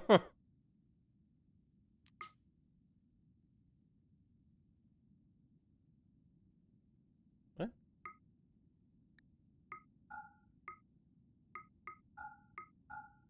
so confused.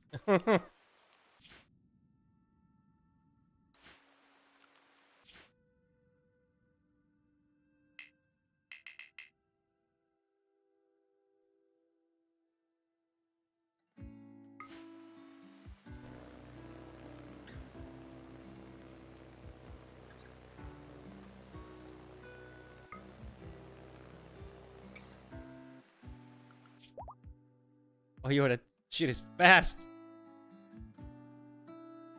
Oh, I'm so confused. Well, I can fly.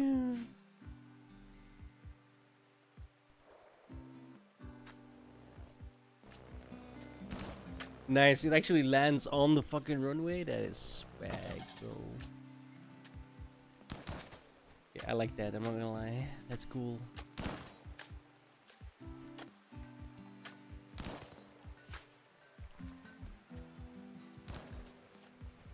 Oh, wait. That one first.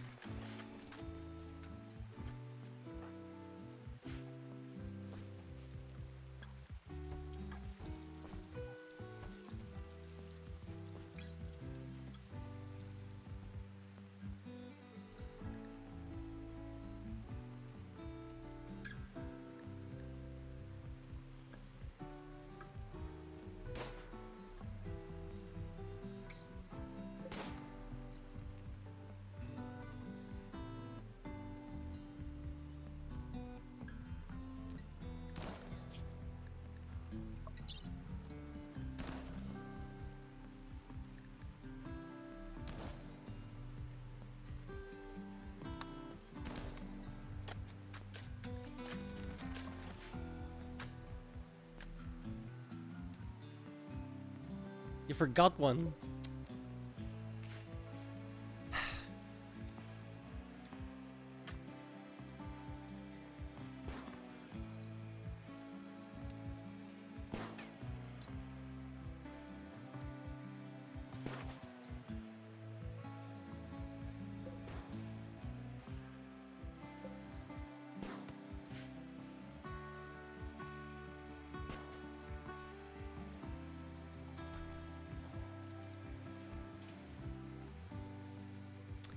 Oh no, I forgot.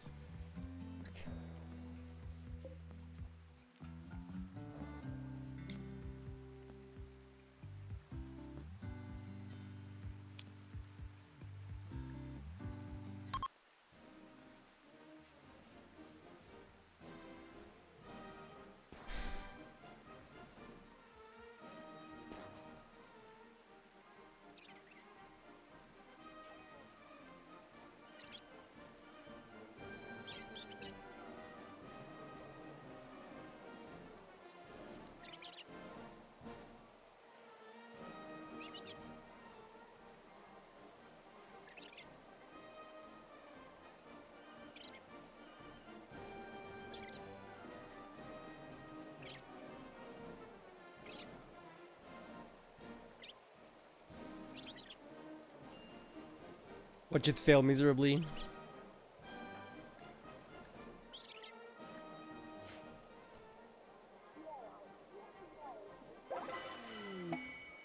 Oh, actually, it worked for once. Jesus. That's the first time in like 7 attempts that it worked.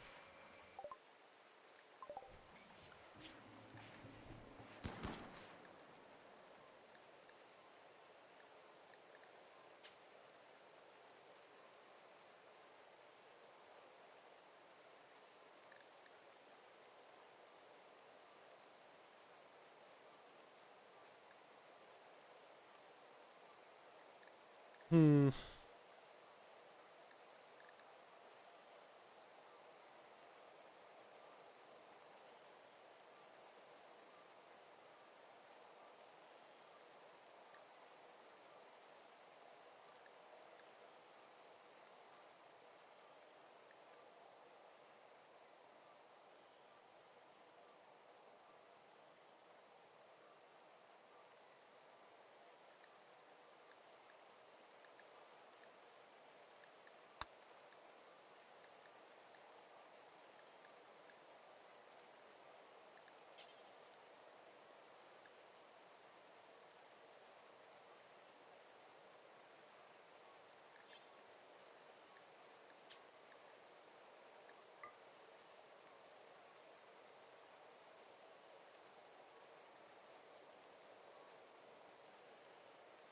This makes them want slaves, though.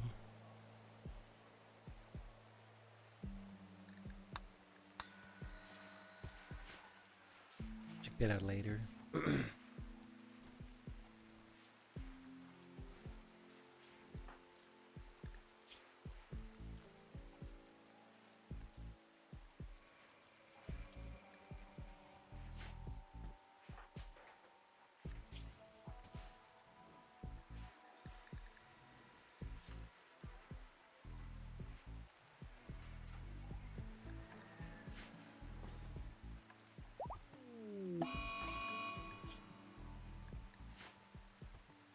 Chimeras, that's new. Oh shit, they're already here. What? That's a lot of them, bro.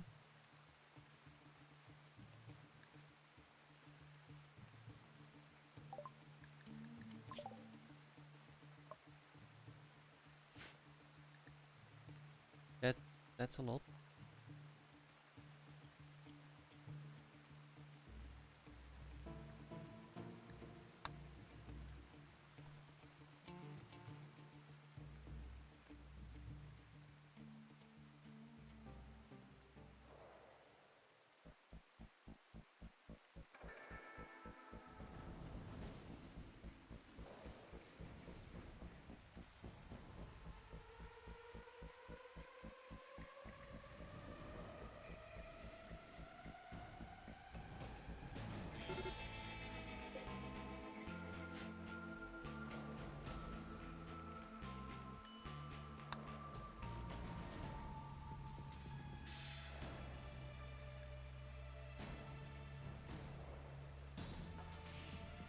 Yo. Welcome back. Hello? Hello? Hello. Okay. Welcome back. Oh, sure. Nice. Thank you. Sorry about that. Let me try something real quick before we play. A bit loud.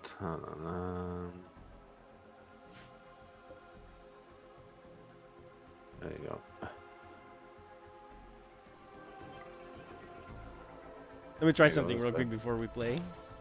Yeah. I Okay. built a tank, I want to use it. You what? I built a tank and I want to use it. You build a tank and you want to use it. Yeah. Oh, what actual in the Rimworld? I see. Yeah. It's really slow. I see. It's really slow. But That's it's a right, I'm tank. just gonna... You make a window in the Civ. Let's see. It's a full screen.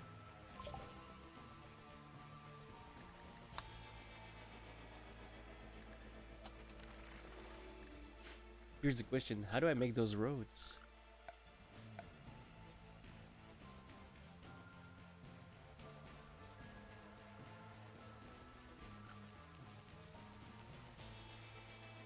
Yeah, this is the first play, Mao.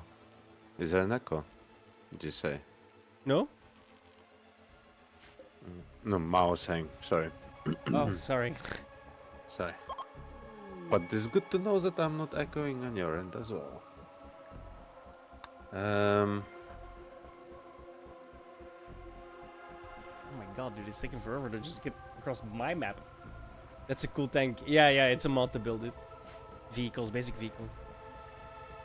I have a fighter plane too. Look, mate.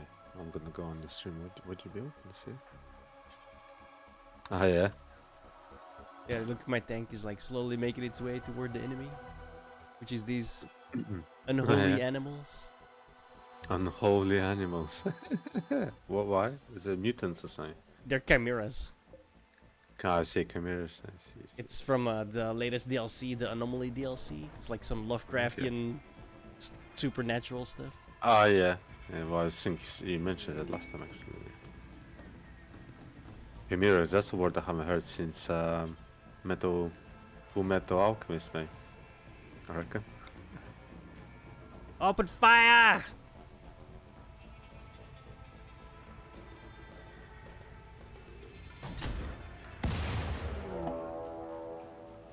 Reload! Is it actually doing anything?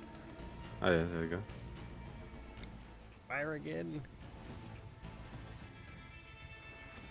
I see. You have to like. Oh shit! I should have brought backup. Infantry. Oh, you fucked me. Bring in your plane. Get your plane on them. I'm seeing that. I'm not sure how that works. I don't know if that works. I don't think that works. No, this is for going to other places. Oh, is it? Yeah, that sucks. I do have to park it properly though, so I'll go here, and then. Can't you just roll over them? I don't know. Yeah, that's a good point, actually. Yeah, I mean, surely you're not fucking tank, man. Like, you know. Yep. I didn't even take an answer. Oh yeah, you are taking damage though. Oh yeah, I am. Yeah. But that's fine. Hmm. Oh, I think I broke it. Oh shit, you're gonna fucking explode, is it? Unload. Shoot quickly. Well, these are Astartes, so they should be fine. Oh, did you see that? He jumped over and stabbed him in the fucking back. Shit. Dude. Yeah. Yeah, those are also that's also a mod. Where's my other Astartes? Come on, jump. Execute. Sidearm. Execute.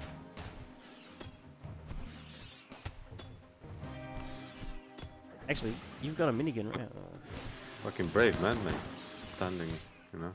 Fighting. Again, these are Astartes Space Marines. They're very OP. Very. Going Warhammer on their ass, eh? Yeah, pretty much. I enjoy that. It's fun. Okay, wait, they're unloaded.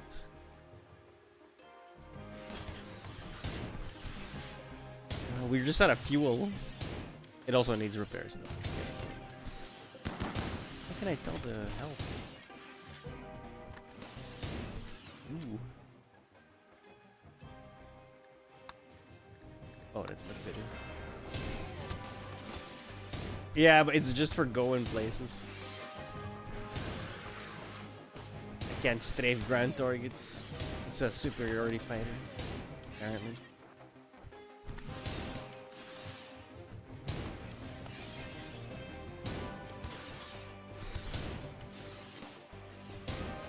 I gotta give this guy a better weapon.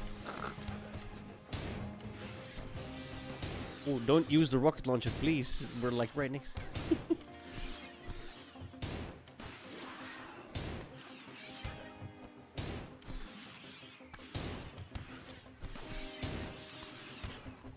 Well, it's a bit dangerous to use a rocket launcher in this place, right?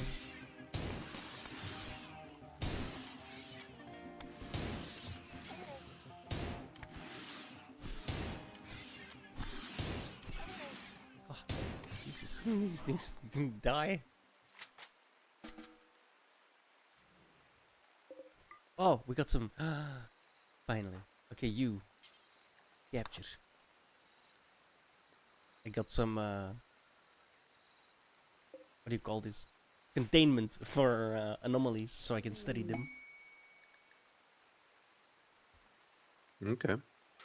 This game goes fucking deep, dude. Yeah, I know, man. Too much, really, for me. For me, not so much. Anyway, let me save. To civilization we go.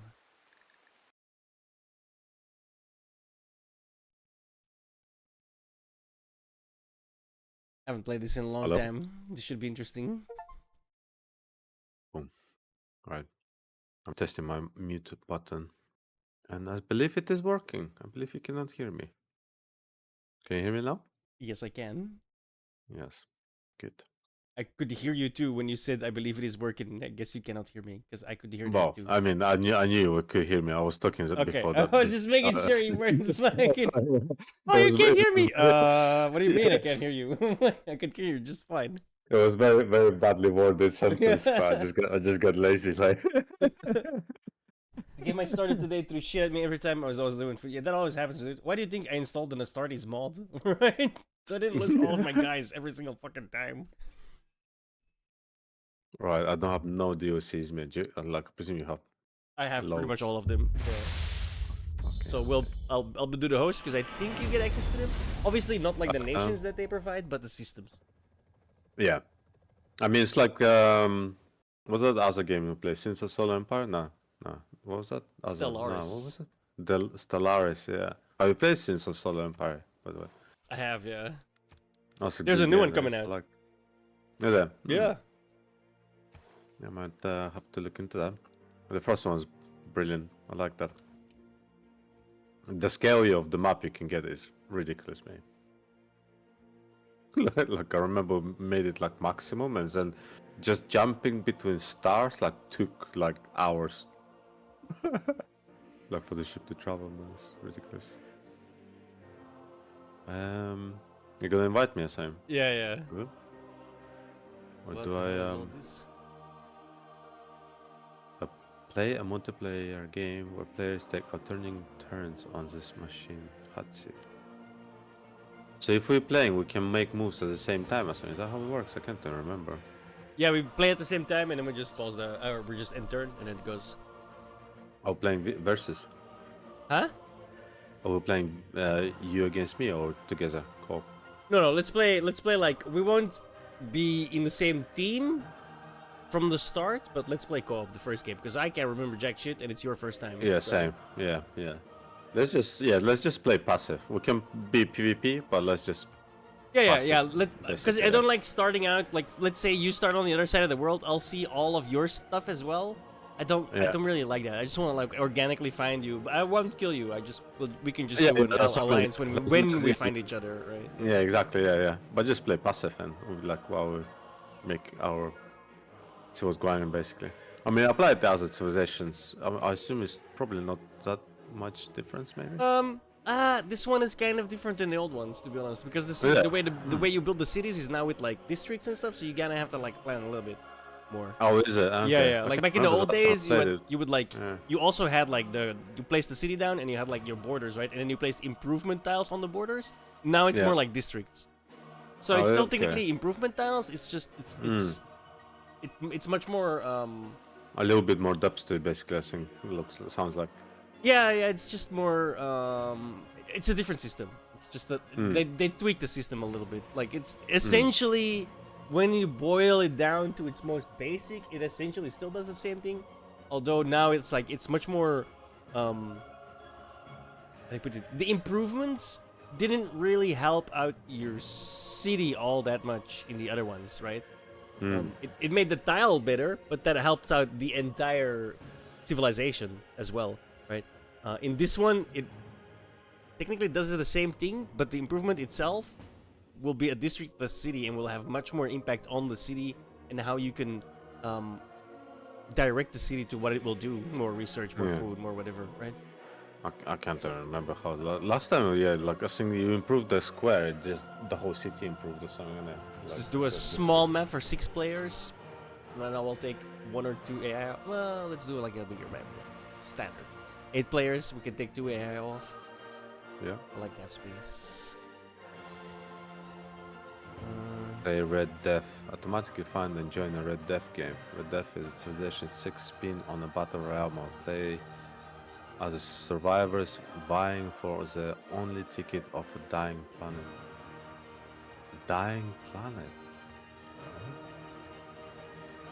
What is this? Yeah, there's a Is lot that of D- shit, dude. I know. Is that DLC?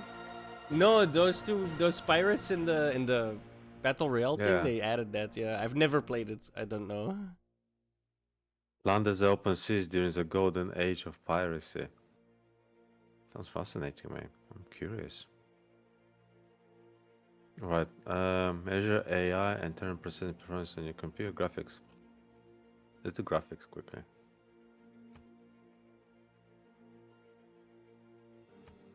How do I invite people? I'm just texting my graphics quickly. Can I cancel it? Let's see if I want to actually.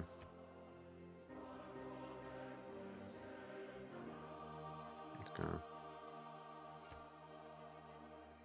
Oh, what to see.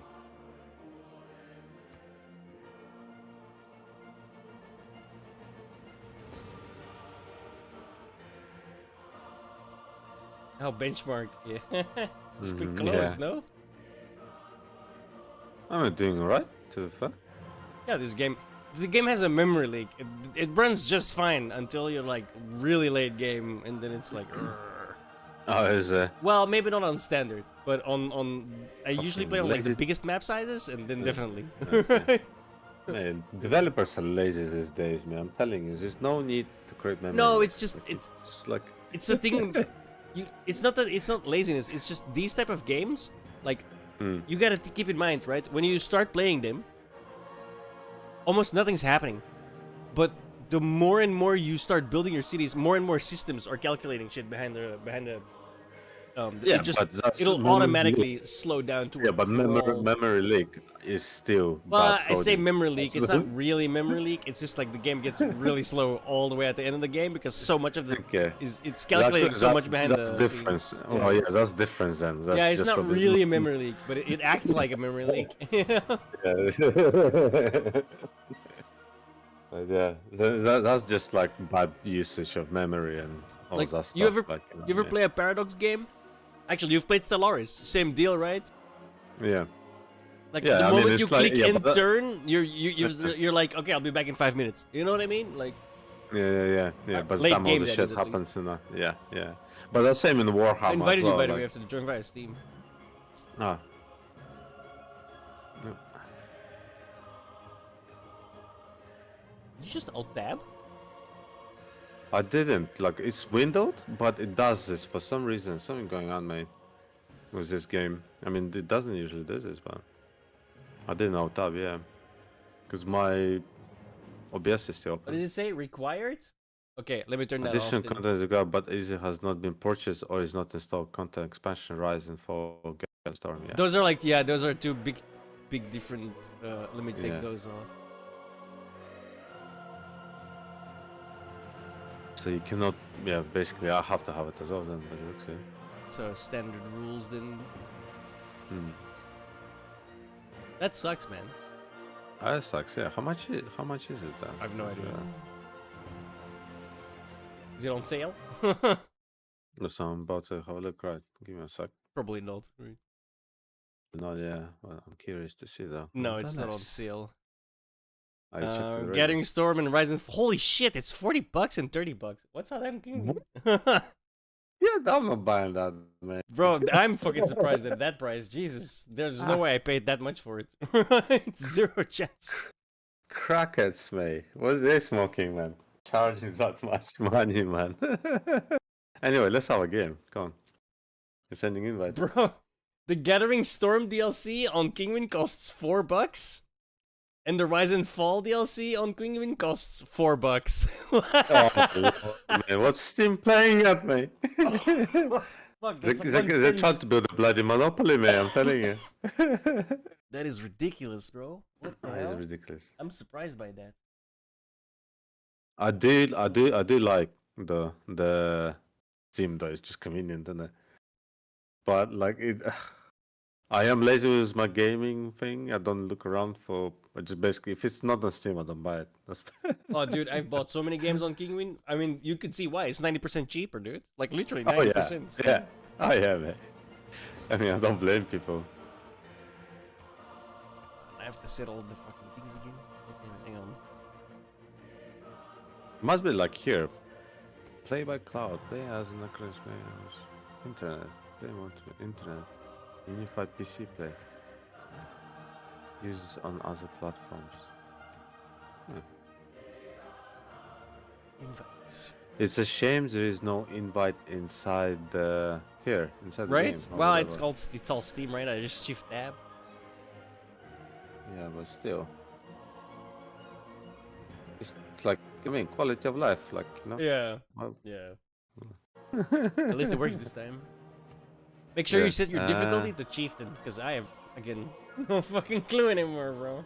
What's a chieftain? It's the What's difficulty difficulty? settings Of what? Your of the game. of the game. Yeah, for you. So the game works on like.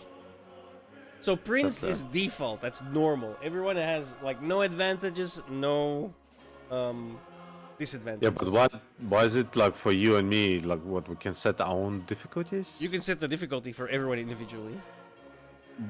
What's the difference? How is that work? For So if you individually? go How do- below Prince, you get bonuses. If you go above Prince, you get debuffs.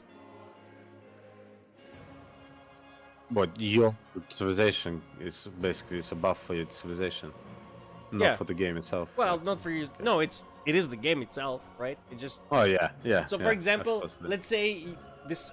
This is like a completely arbitrary numbers and example. But let's say you make 2 food on standard.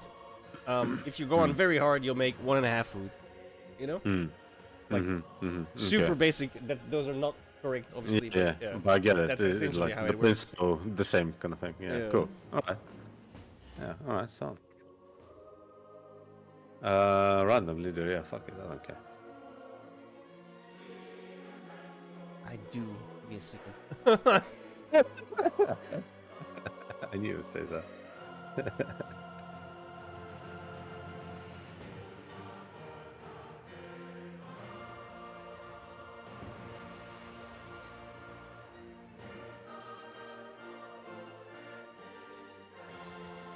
Yeah, I installed OBS outside of Steam. I don't know if I like it, man. I kind of like having it within Steam. OBS. I mean, you can just link it, right? It's just, it doesn't really. That doesn't really make too much of a difference. It actually doesn't. I mean, not for me anyway. In my memory of that. I only done it just in case if that was the cause, but I don't actually know it was fixed. It's the same thing, mate. Get ready. One of the only things Sean Bean doesn't die in. He's the narrator. From the first I wanna hear. things of life beneath water, to the great beasts of the Stone Age, to man Oh, yeah. his first upright steps. It was Leonard Nimoy in 5. Come far. Now begins your greatest quest. I love that because, you know, I'm a Early huge cradle of Trek nerd. civilization. Well, to be fair, not the original series. I've barely ever watched. I've watched it like once. Tokugawa. It's too old for me, dude. It's too old. I'm much more of you know, TNG, DS9, hell, even Voyager and Enterprise. I love that too. Yeah. I like the modern ones. So anyway, what do I do? How do I do? Okay, hang on. There's this thing you need to do at the where you're bottom Found the left. city. There you go. There you go. Fuck it. We're just doing it here. Is it bottom left? I mean, it's more or less the same-ish, a little bit, Yes. I suppose. At the bottom left, click the second icon from the left, and then click Show Yield Icons. What? Second button from the left. From the left, And then yeah. what? And then That's the right. Show what? Your other left. Oh yeah. Show you. Okay. Sorry. What does it look like? It's okay. Hovering over like, oh god, I hate that shit. Like, because when you hover over it, I'm like, you know what I mean? Anyway.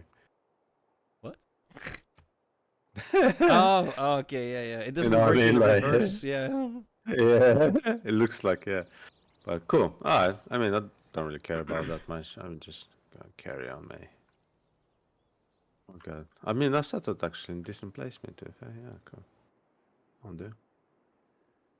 I can't remember Do I what have to look for to- at all in a city, dude. This is gonna be a rough game, bro. Oh, game It's gonna capture. be I'm so rough. sorry, guys. My bad. I'm a moron. Professional streamer, fellas. You need to select a unit or building to procedure. Okay. Oh, fuck, okay. Research.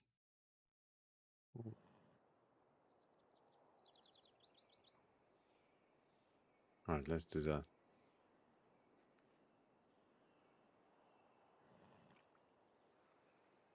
I'm just gonna build it here. Why not? Fuck it. Alright, so we play power rounds and just we both end our turns. Which is fair enough, I guess. Yeah, you're just waiting on me now. Yeah. It's basically like Stellaris, isn't it? That's how Stellaris Pretty much, plays, yeah. yeah. Oh, make sure to immediately go and scout because you can find goodie maps on the map. I don't know if you remember that. Yeah. I goodie remember like hits. last time there was like villages, whatever you can raid. Yeah, as well, they're and still shit. there. They still exist. Still there. Okay. Ah, good vibes, man. I like this already. Civilization. Oh, it's Super nice to chill play. too, right? Yeah, exactly. Not Rust when it's like shit happening constantly around you, man. Constantly getting robbed or shot at me. It's actually nice to play this for a change. Change city production. What is that there? Let's just go straight for religion. I I see. remember that being good. The game is waiting on me. Oh no. It can wait longer. We're not done. What are you doing? How do you have shit to do? Like, I mean, we just started, but what are you actually clicking? My city details and stuff. I'm just checking around, trying to catch my bearings again. I see. You can also like Okay. manage your citizens to put them on different tiles. So, for example, if I have this tile, I'll have 2 food and 2 work. This tile is only 1 food and 3 work, but I'm pretty sure I am more than enough food that I can just swap him over, and it'll be 6 turns. The in a little row. buttons at the top thing is there. 6 Amount of turns sciences or produced 3 by turns. No, we'll stick citizen. with 3 turns. Yeah, I like if you Culture. click on the head icon on that near your mouse. Yeah. Manage citizens. I don't have any citizens, do I? Make sure the city details are toggled. The first on the left, the little list. Oh, There you go. jeez. And then click on the head Oh my- icon. Oh my god, what's going on? Wait, you're supposed to get this. Like you're supposed to get the head. Yeah, I got nothing. I don't even need to do the city details. I don't know. I don't know. I Oh, mean, I but don't really care. did you already end your turn? Yeah. Click the Probably button that's again. why. Click the ball again. Ah, there you go. Yeah, I see. Yeah, that makes more sense. Yeah. Jeez, I forgot how to do all this, man. You Same. did last game. as well, That's innit? why I was looking around.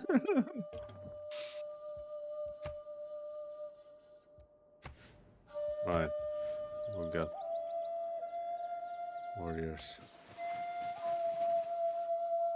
Warriors. Warriors, come out and play. Good movie. Very good movie. Already? What does this do? Amount of... If you click on those things, you that's like the I want more food, and the city will focus on food. Oh, yeah, like prioritizing. and shit. Yeah, it's essentially like it changes the citizens for you. Essentially, I see. it can be good, it can be bad. You kind of like have to click the button and see what happens. If it's bad, we'll change it, obviously. Yeah. Okay. Thank you for that, right? I'm just saying. I'm not saying anything. I'm just saying. Yeah, that's alright. That's cool. Alright, I haven't built anything, have I? How do I build shit? What is it building? 2 turns until border grows. Your city gets a tile. Yeah, yeah. You can. I remember think that. you can see in advance which tile it's going for. Yeah, when you click on purchase. Yeah, is that one yeah. there? I'm guessing. Yeah, yeah, the big purple one. Purple one, yeah. Production. I'm grabbing horses with my first tile. And then Okay, right is that next to that building? one, mine. I don't even know. Let's do this. Let's scout our immediate area. I would Okay. like a goodie hut. Oh, hey, you found one. Where do That's I? good, I right, see. LPC. Huh? I got like no gold, man. Nobody has gold, man. We just made our first city. We all broke as fuck, bro. I need to find somebody to pillage and burn, bro. So I need to do. I'm just hoping this village is good. Let's find out. Yeah. I've researched something. I have no idea. It gave me experience. Lame. I can build a Stonehenge. Well, not build, but I can research a Stonehenge. What does that give you? Is that Everyone can build that, great, I think. No? great Oh, prophets yeah, been yeah. founder? Yeah. I suppose it depends who you are, or no, we're not civilization yet. Or whatever. Well, it depends what you want to do, right? I'm actually. That's the one I started researching. Should be done in a turn or two. You know what? I'm gonna research for mining, man. Make sure you have mines near you then. Right? Yeah, I do. Although you can Yeah. put them on hills as well. So. Find my first city-state. I found one as well just now. Thought to go say hello. How do I go in there? Going in means invading, doesn't it? Yeah, don't go into the border. Click on it, and then you can send an envoy. But because you're the first one, you already have an envoy, so you're automatically, you will get whatever their thing is. Oh, is that the Lahore's bonuses in envoy? Envoy sent. 1. Yeah, if you're the first one to Yeah. discover a city-state, you automatically get 1 envoy. I see. Pay 40 gold taken. For example, you got a production, which is fucking fantastic. I got culture, which is also pretty good. Yeah. It's all good, really. It just depends on what you need at the time, right? Okay, so it just takes time, says it, and then develops into this whatever. Okay. You can send more envoys, they'll give you more influence, etc. How do I do that? You have to research stuff, and you'll get all I you'll see. get the chance for that automatically eventually. See. I believe. Okay. Gotcha, brother. Alright, let's go.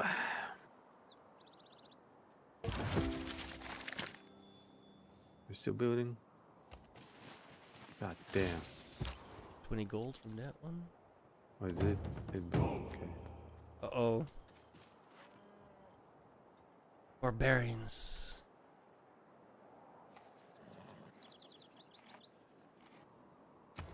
Got my first civic. Nice.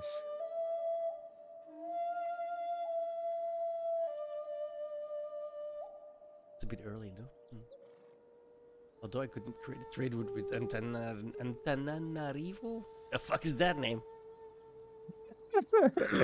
Jeez. Sounds Mayan or something. I don't know. Definitely not from around here.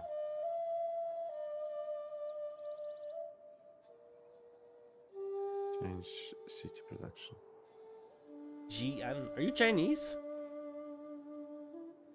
Well, me? Yeah. No, I'm from Kazakhstan originally. In game. I know you're not Chinese in real life, bro. What the fuck? Sorry, man, I'm just high.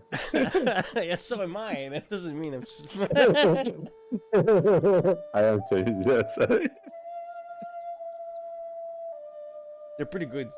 I think China is one of the best in the game. Crouching Tiger.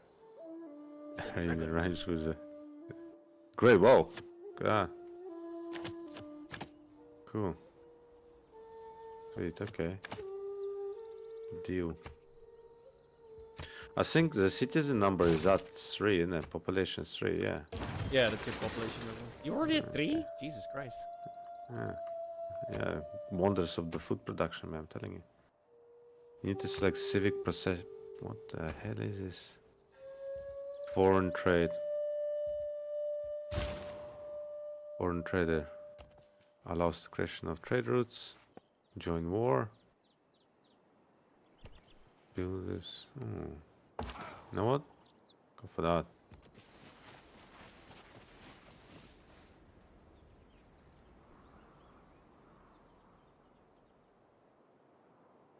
There's a lot of possible food here, man. Place a city like here, maybe? I like the fog of war, like Yeah. John map, man. It's pretty cool. Your minimap will also recenter itself a couple of times. It's like, especially when you Oh. learn like that the world is bigger than what you are, then it like recenters and you can finally figure out where you are. Hmm. Before that, it's What like is all this? just a guess. Government. Drag and drop a policy to Like- slot it here. I can see the edge of the map, so I already know that I'm at the top of the map. But apart from that, I don't- can't see anything else. I haven't actually looked, to be fair. I haven't paid attention to my minimap. No. If I scroll all the way up, I see like the actual edge of the map. Because I see. we're playing on a map, right? Like an actual map. Yeah, So yeah. you have like those Uh-huh. little black white. The little edge border that shows you the scale of it. Mm-hmm. I can actually see those, so I know I'm at the top of the map. But I could be in the middle, I could be on the left, I could be on the right. No clue. Mine, yeah, I cannot say it at all on mine. Doesn't really. Oh, right, yeah, I'm in the corner as well, actually. I see what you mean. But anyway, it's probably all corner-based map location, I guess. Usually it is in this one.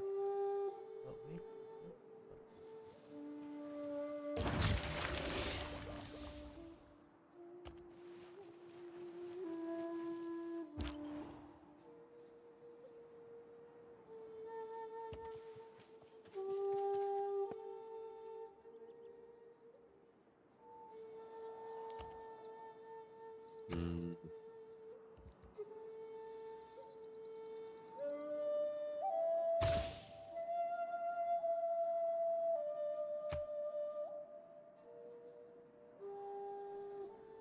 We have discovered astrology.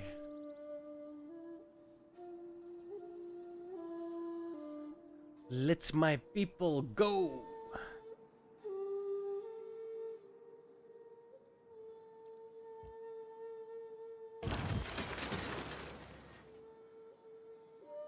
Is it not training my one turn to complete? Okay, see. Jeez.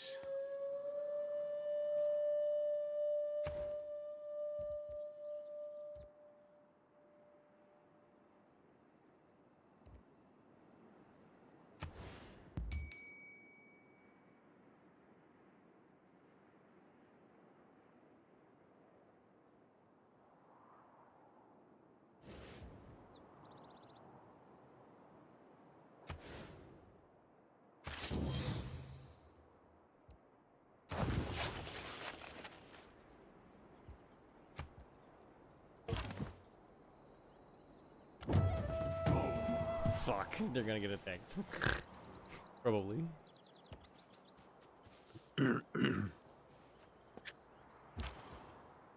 Would you come across somebody? Barbarians. I ended my turn next to barbarian. I might be on my own island, dude. What the fuck? Who's that?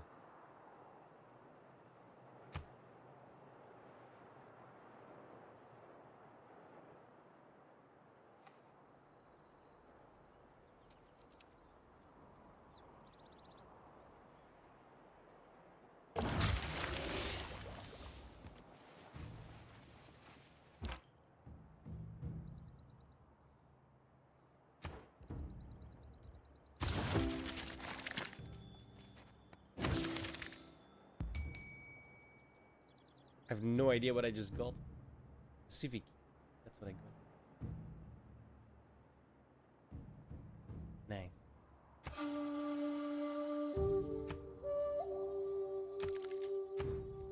Oh, you can see the Can whole. I make the HUD bigger? Dude, this is so fucking tiny.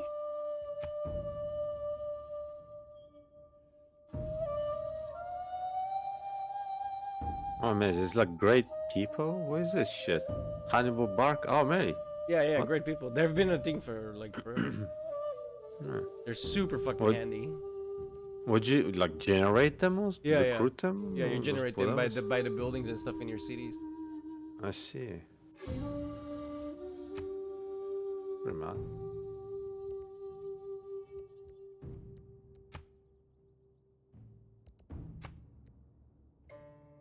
See.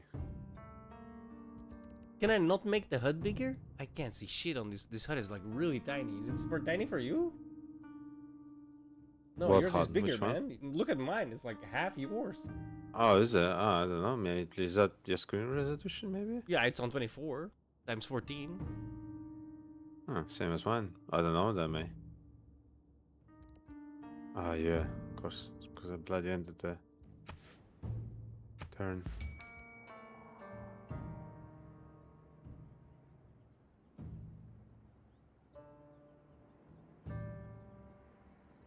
What is this?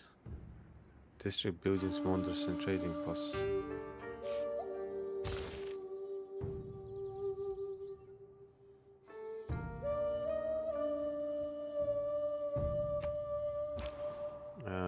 Cool. Since when do barbarians have scouts? What the fuck? Is it? Yeah, they have a scout. I'm standing right next to one.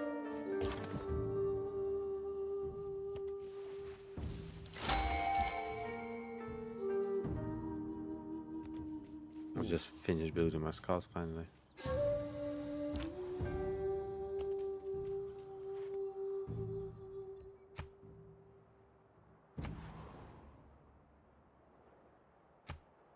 Discovered a wonder. You discovered, have you? Yeah, natural wonder. Oh, that's not good. Run! Grab this and then run. Oh, no, I can't run.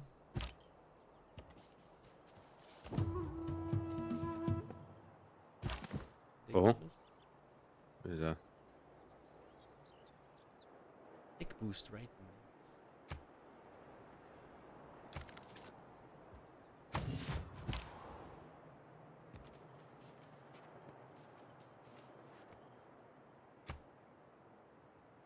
I see, I just found a city state, is it?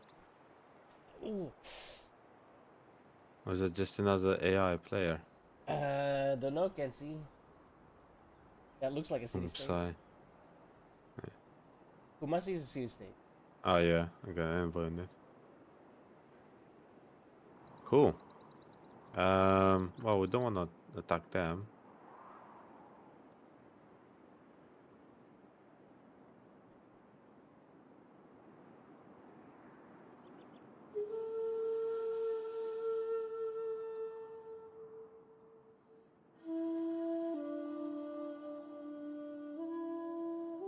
Keep in mind, in this game, the tile you're standing on matters in combat.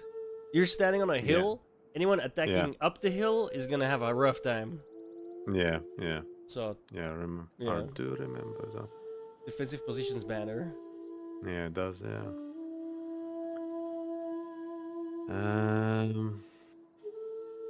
Indeed. It's been a while. Oh. It's without is this? any DLCs though, because Ghost doesn't have them.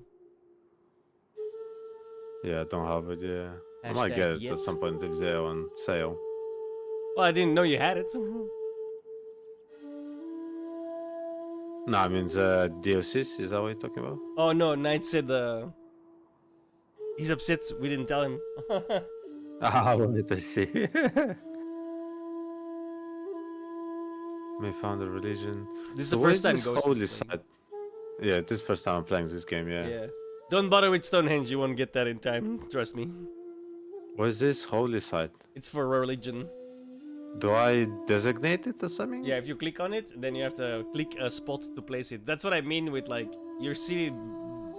If you build like a wonder and stuff in like those special districts, you have to use Yeah. a tile. So you gotta make sure not to use a really good tile. You know what I mean? Yeah, Like you want to use a little bit of a bad tile. However, Yeah. there's like bonuses. Like if you have like a special, for example, I'm just gonna again arbitrary. But let's say you have a mine. Yeah. It can get adjacency bonuses from depending on where you place it. Okay. Like there's special oh, buildings yeah, that yeah. get adjacency bonuses on depending on where you placed it. I mean, makes sense.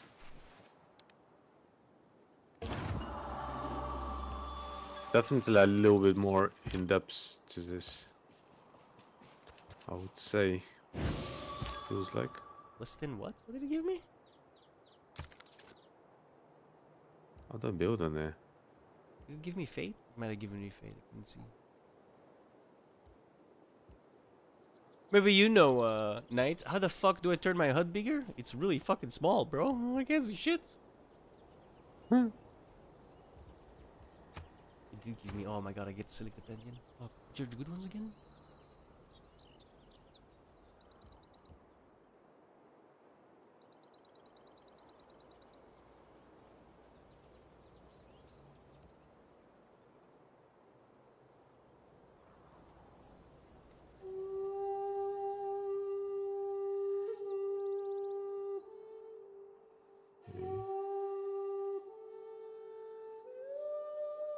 How do I build on a tile? Does it need a turn to do that? I'm guessing. Oh, there you go. Tribal village. How do you what?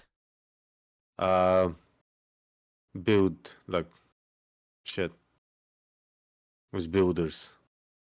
You have to click on them, but you have to be able to build something first, so you need to research the right technologies. Yeah, how the husbandry, I think. Well, then you need a husbandry is for horses. Yeah, it's just horses. You need a yeah, horse like style. that. It's yours? Yeah, that is mine. Yeah. Click on your thing and then one of the buttons. Maybe I need a turn or something. Yeah, to yeah, you the do. wall. You have no Yeah. movement left on the guy. Yeah. Okay. Makes sense.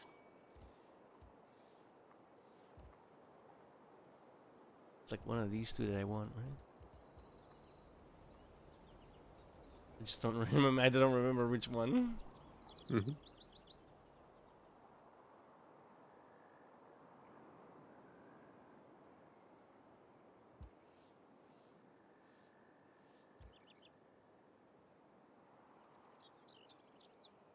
Let's go with this one. Fuck.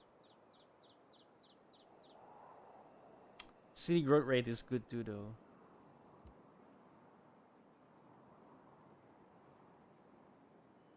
Fuck it.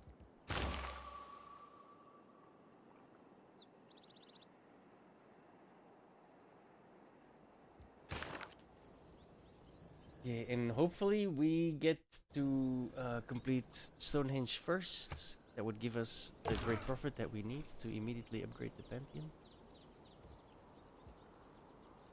Told me not to puzzle Stonehenge, and then you're building it. Yeah, because I was already building it. That's why I said you'll never get there in time. Trust me. You can only have one. Yeah, it's in a the game. wonder. Yeah, wonders are unique no, not per civilization. Wonders are unique across the map. I see. There's a couple of wonders that are unique per civilization. Yep. You can build one building of every civilization you can, but 99% of wonders is like the first one who builds it gets it. Okay. And I'm 3 turns away. 4 turns away. You had to have 15, you'd be like 12 turns behind me. Yeah, I'm way behind. Yeah. And then what then happens is you get like I want to say it's not gold. You get production or something? No, I do think you get gold. I mean, you get some stuff basically. Yeah, you I'd get like the runner-up prize. Yeah. Because you did spend like let's say 8 turns building it, right? And then the turn before you Yeah. get run, somebody gets it, and then you still get something Yeah. out of that. Obviously, it's not the wonder Yeah. right? So it still sucks. but, yeah. At least something. It's like, hey, well done.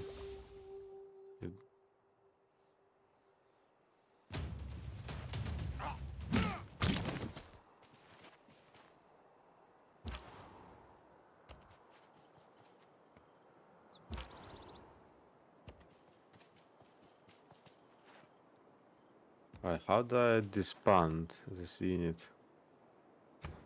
Can you disband units? Yeah. Click on the plus. Well, this band, you kill him, right? But same diff. Goodbye. Does it make a little sound when they die? Oh. Maybe. When you disband them.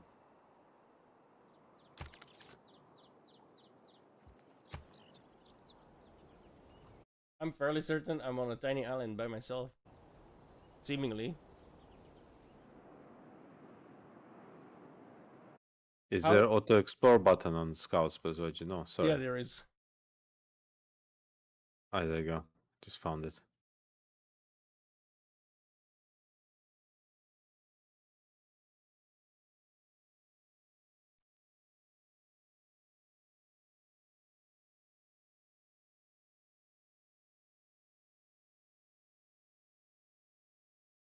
Yo, have a good night, B. Thanks for hanging out, my dude.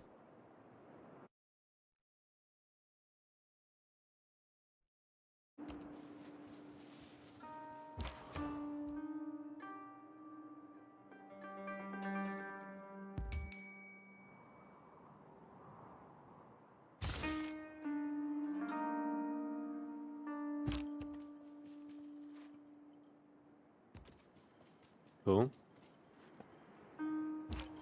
God, I'm so fucked.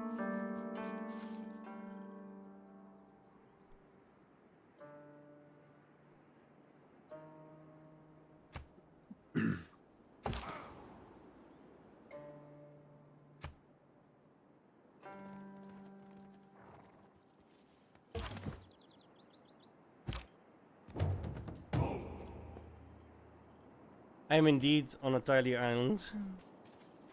Rip. Well, you just started your borders, have you? Yeah. Ironically, I'm playing Japan, so it kind of tracks, I suppose, but not entirely what I wanted.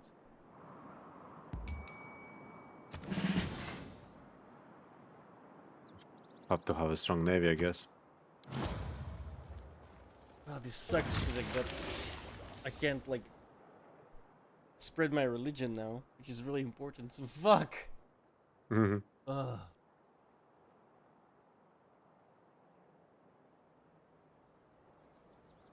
I got Russia here, though. On my wherever I am, I got Russia near me.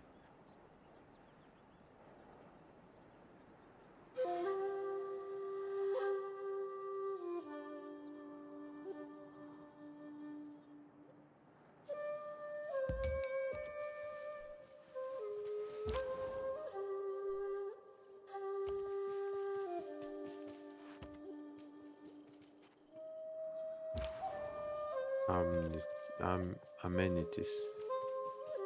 -1. No, someone stole. Wow, someone stole Stonehenge, the exact turn I built it. Ah. Can you? Is that what happens then? I got Who it? 43 production. Oh, I see.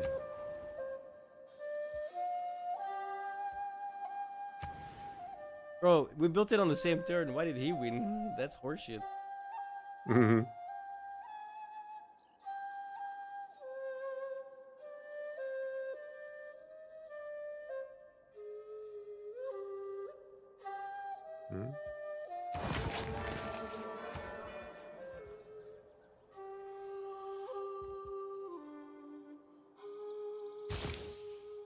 Hmm? Little birds flying above my holy place. That's cool.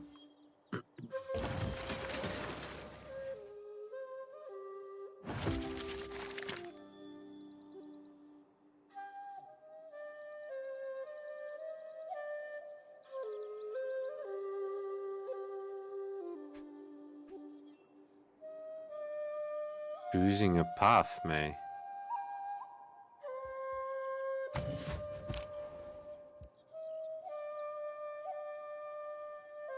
You have a holy sign.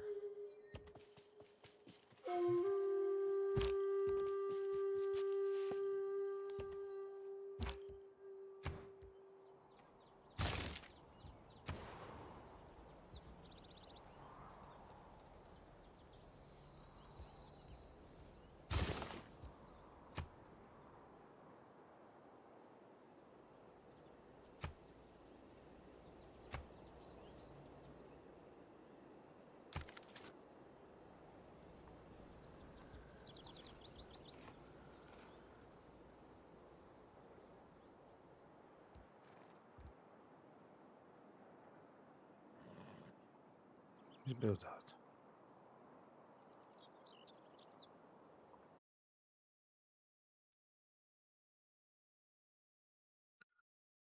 Working towards religion. Man, there's a lot of shit going on here. Catholicism. Profit to start a full religion.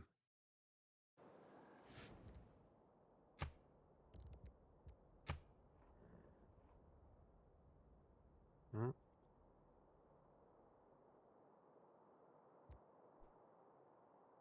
Okay, never mind.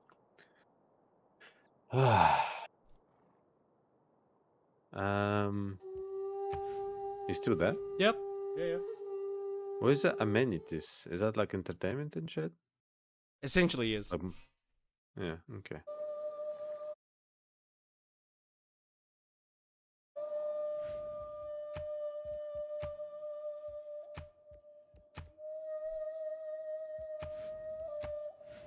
Okay.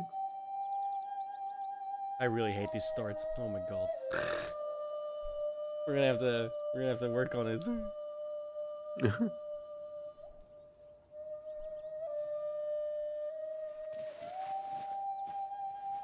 I got another scout.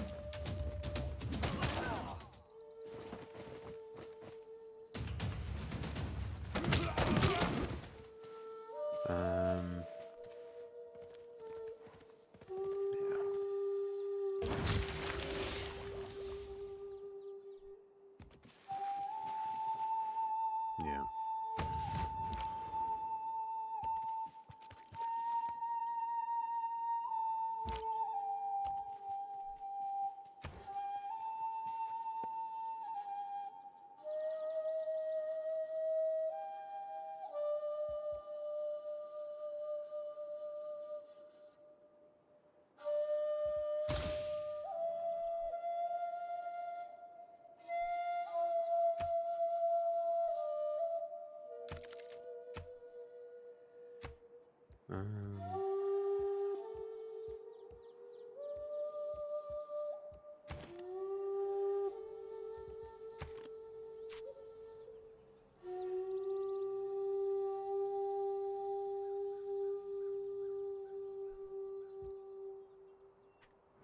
I do have scouts just spawning in my base.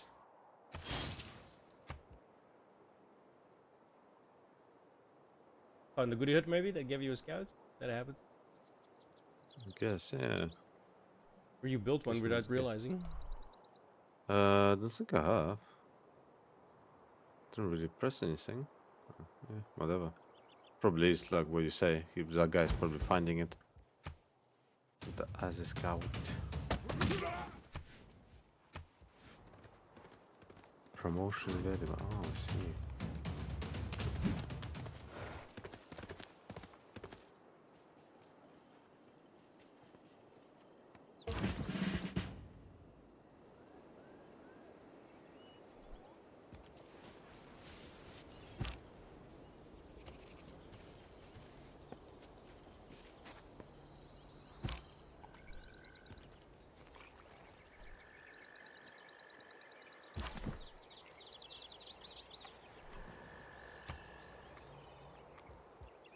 Can I queue up? How do I do that?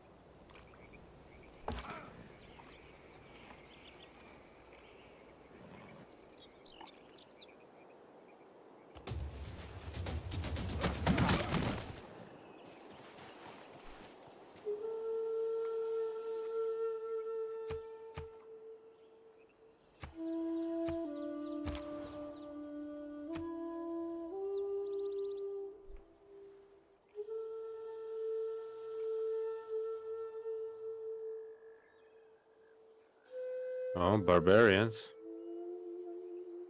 Found some. Ah, no, barbarians attacking me? What the fuck?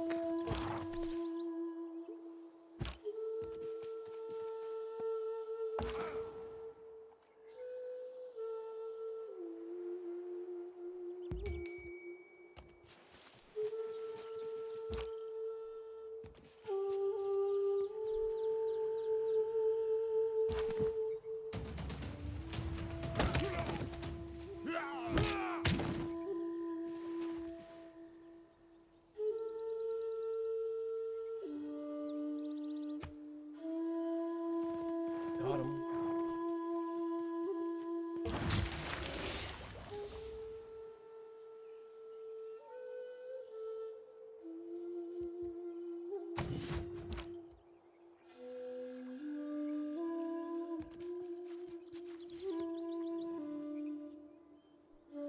Where's this guy?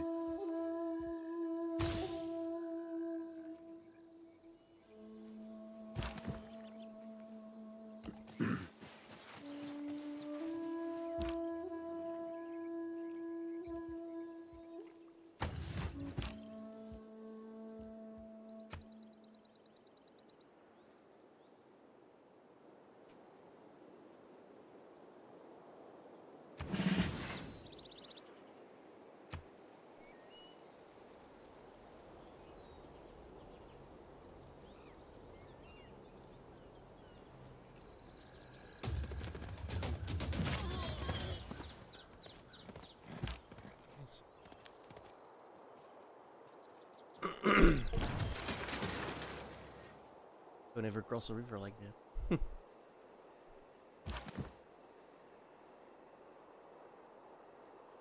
Oh, my first battle.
Oh no.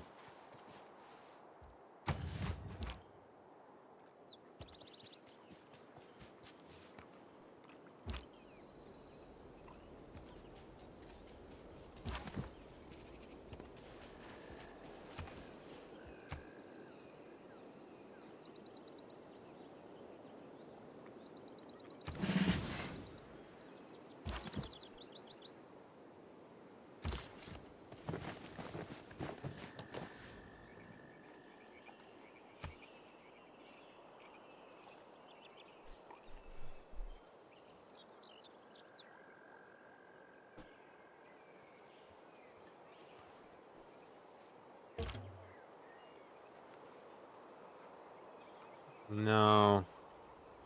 I lost 1 unit. Bastards.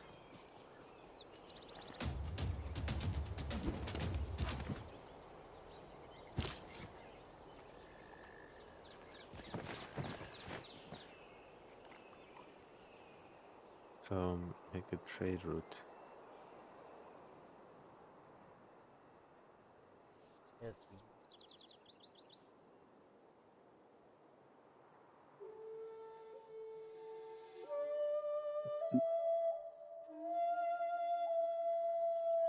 There you go.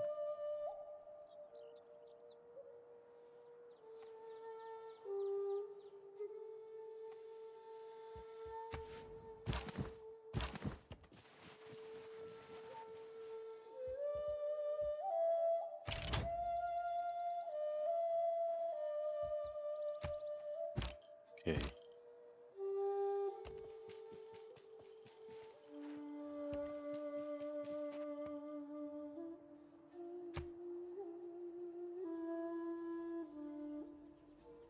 I really do not have the best start.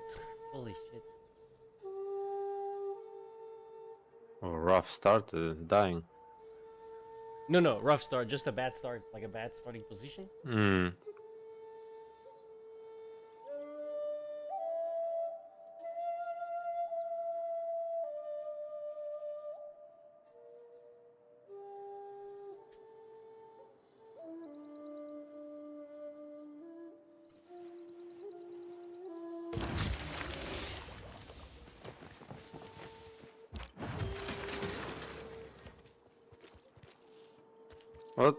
Motherfucking boats attacking me, mate.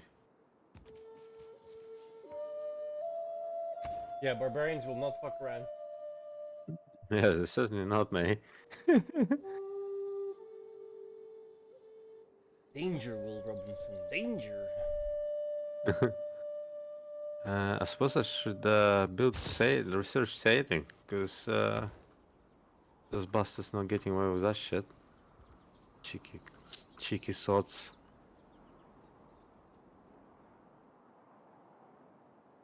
Come home.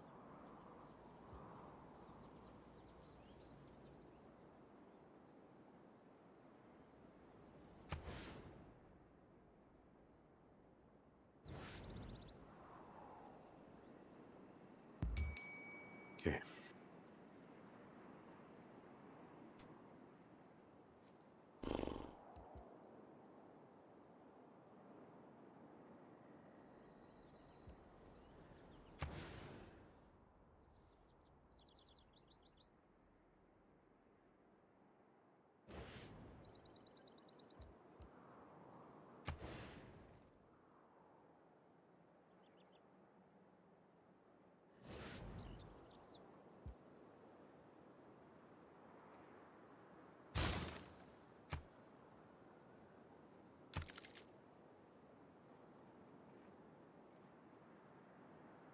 What was that? District in a city for military facilities. Okay.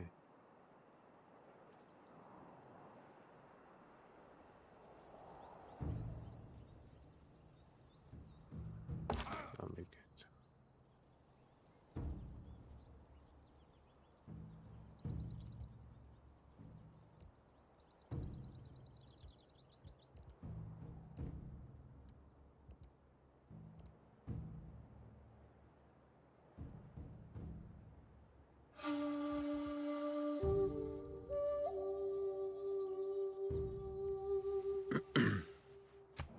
Cool, cool.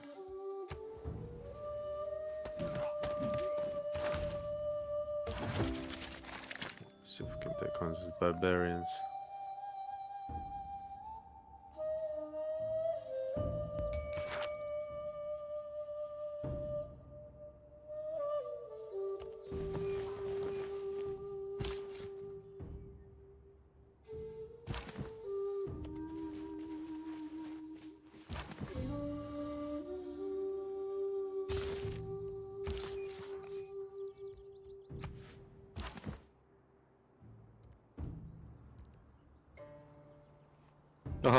That's cool. I just discovered like alternative map. I love that. I love how my city is drawn, man. Oh yeah, the strategic map. Yeah, it looks well cute, man. Love it. Yeah, strategic view. Okay, this is cool. Pro full screen. Okay, that's just a map.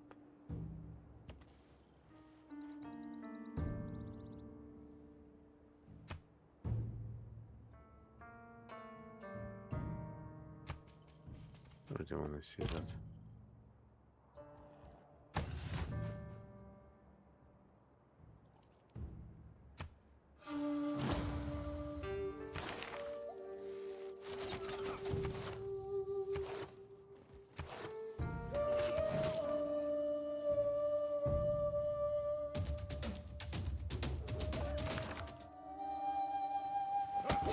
Ah, you fucks.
But he has a scout, like dogs and cats with him.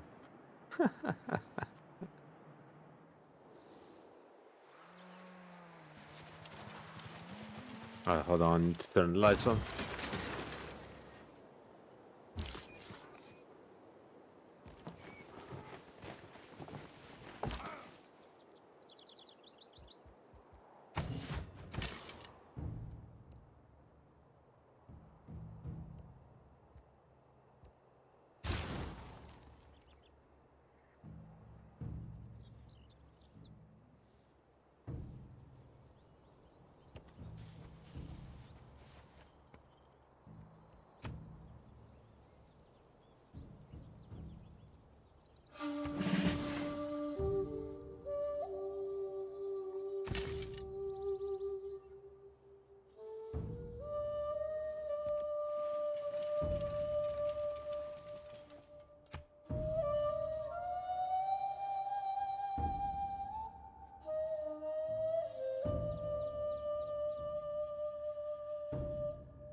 Right, sorry.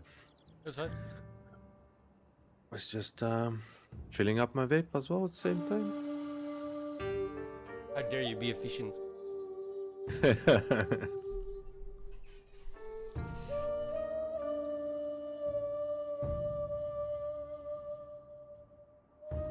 No, whatever. Let's just go for that.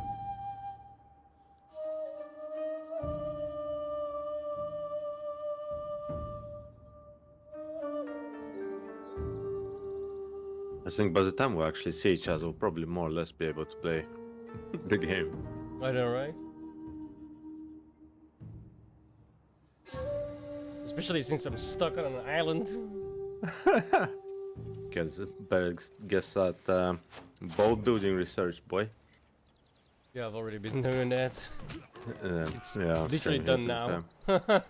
But I don't have a city yet that's next to the ocean. I'm actually building a settler.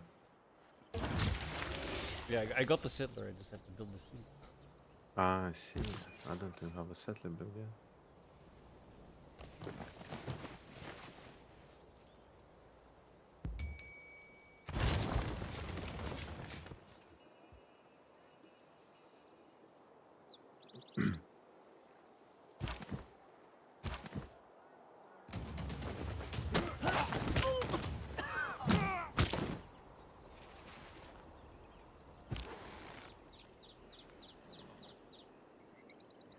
I do like it though. The cities and that.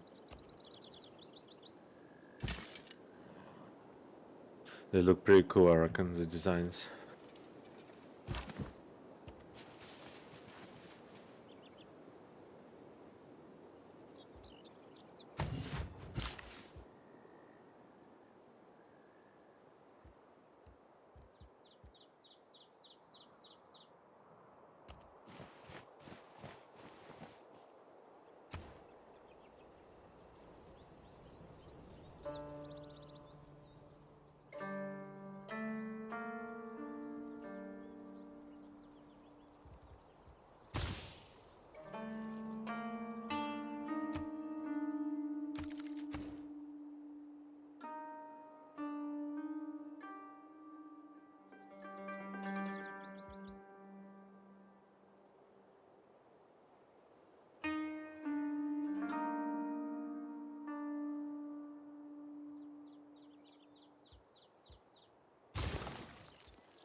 Okay.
Look at this guy meeting people and everything. Rude.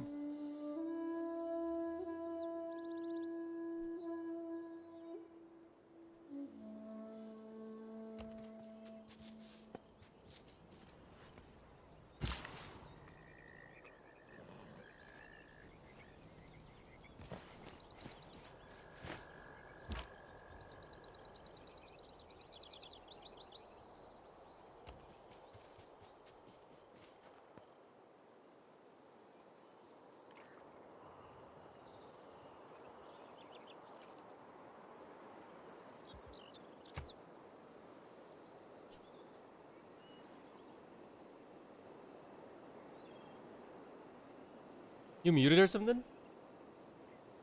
Yeah, I am. I was wondering why I didn't say anything when I made the jibe. Yeah, sorry, I did say. Can't remember what I said now, but I said something that I was just vaping and coughing my lungs out. That's Yeah, why I know muted that myself. feeling. That's me every morning.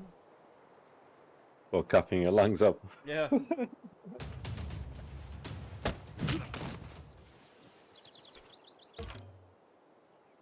Oh no. What is this fucking boat, mate? Oh no. Yeah, you can't even attack it, right? I know, Only with man. archers. You better fucking get this guy. There you go. You can actually see the outcome before you click. Yeah, I know, yeah. It like says that, like, whatever. I didn't actually read the... But I anticipated I got 4 people, he only won, you know? Didn't fucking kill him then.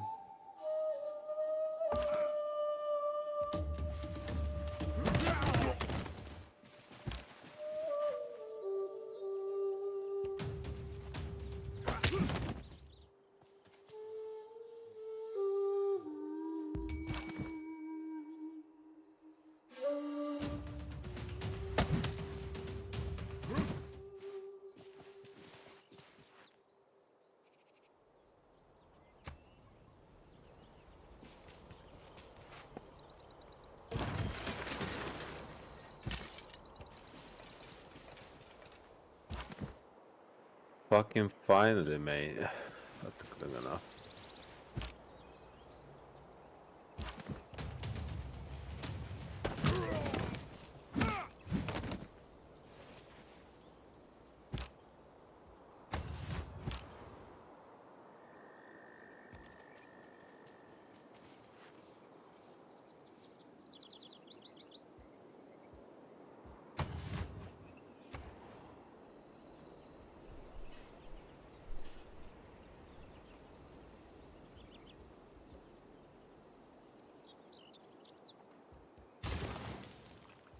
Oh, new government.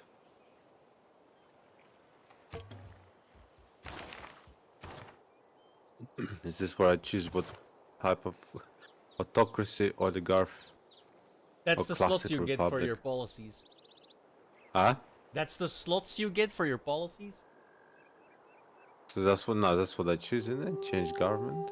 Well, If people yeah. are So hang on, click no first. So click on change policies. yeah. So those things, the red slot, the blue slot, or the orange slot, if you click on change governments, you'll have different. Well, depending here on- like different things. Yeah, so those are your slots you get. What government are currently on? You're Like on type? chiefdom or something. What the fuck is that, man? It means you're a tribe. You have no government. I have So no you want to pick government. one of those three, right? But you have to check on what policy cards do you have, what policy cards do you want to use, and then make sure you have the slots for those, right? Because if you take the bottom one, right, Classical Republic, and you want to use military cards, good fucking luck, because you don't have red slots. Like tells you this what Yeah. slots you have. The is purple how it one is a wild card. That's a joker. You could put anything in that. You know what? Fuck it. I'm just going for it. Dude. Yeah, I'm just take what you will, but now make sure you drag more policies in, because the policies Yeah, really yeah. help. They really, That makes really sense. help. Yeah.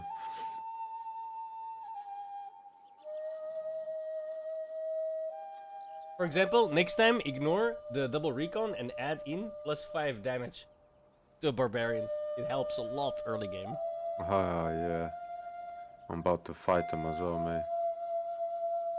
Because Wild your cards, your I can- recon doesn't really matter that much, scouts. You just set them to auto, and then you don't really look at them anymore. That's not entirely accurate, but close enough. Yeah, I get you. Yeah. Makes sense. Make sense.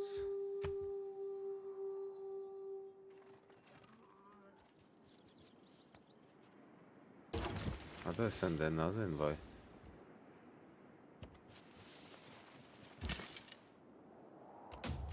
What is this fucking pirates here doing again? God damn it, I'm gonna get shot twice now.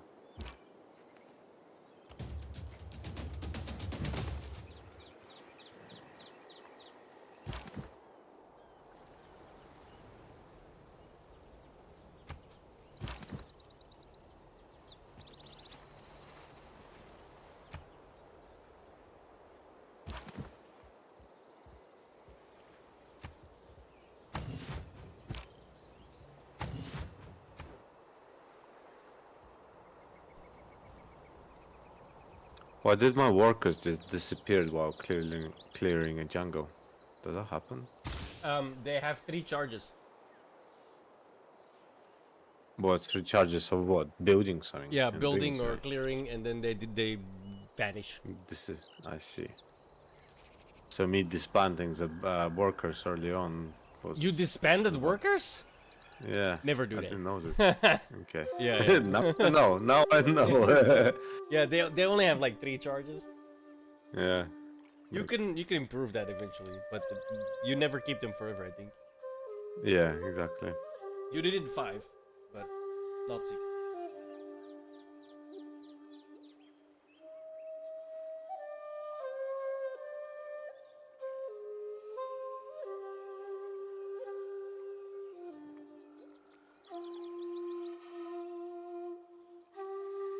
Yeah, scout on scout fight. Go.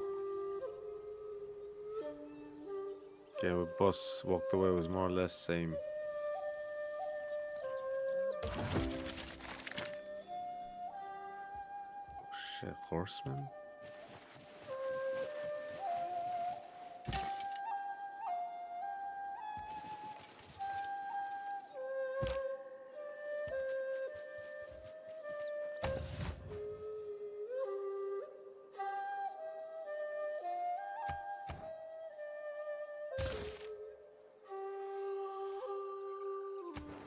What is this?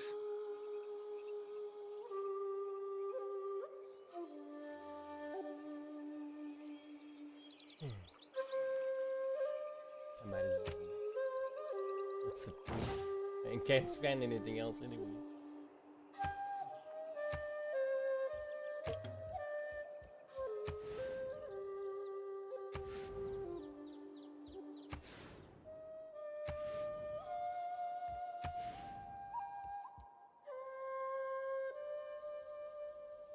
Nope, I want that one.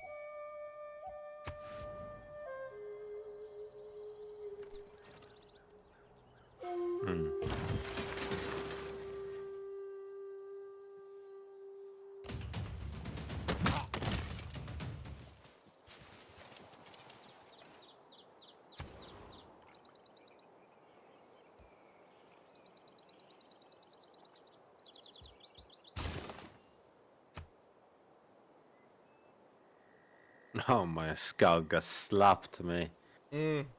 That tend to do, yeah, that tends to happen. That's why they're scouts. Yeah. The cats aren't gonna do much. Yeah, well, fair enough. He done his job by expanding my horizons, so to speak.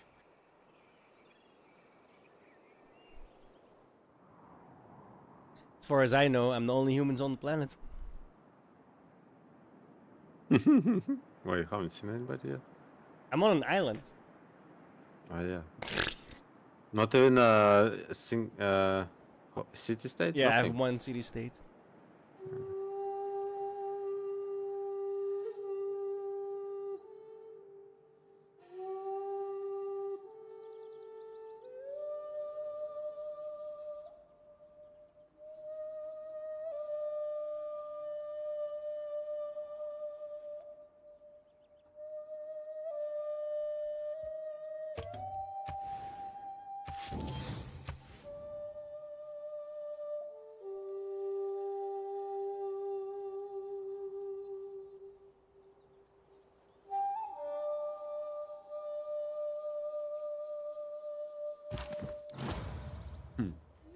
Fucking hell, man. Taking ages to travel on this map, man. My worries is to traveling to that barbarian encampment.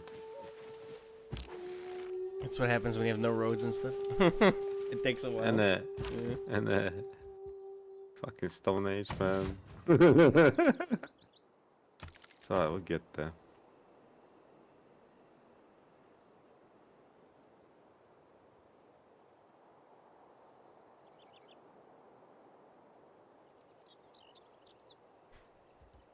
Or I'm nearly there, I think.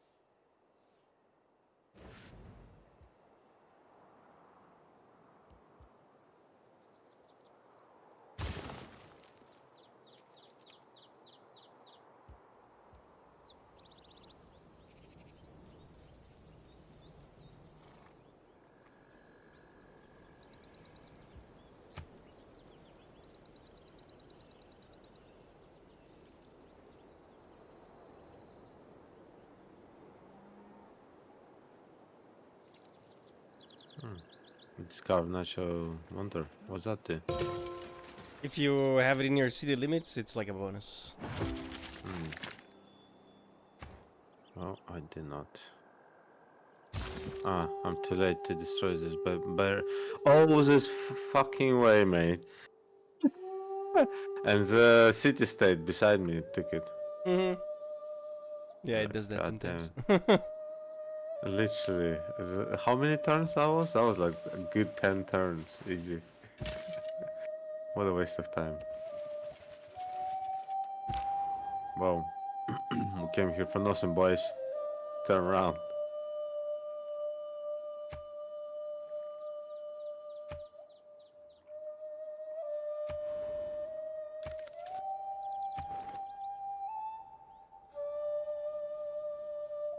City state. What is this?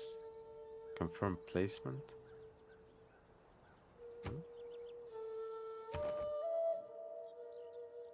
Oh, you get an invoice. You got invoice. You can put invoice somewhere now. I see.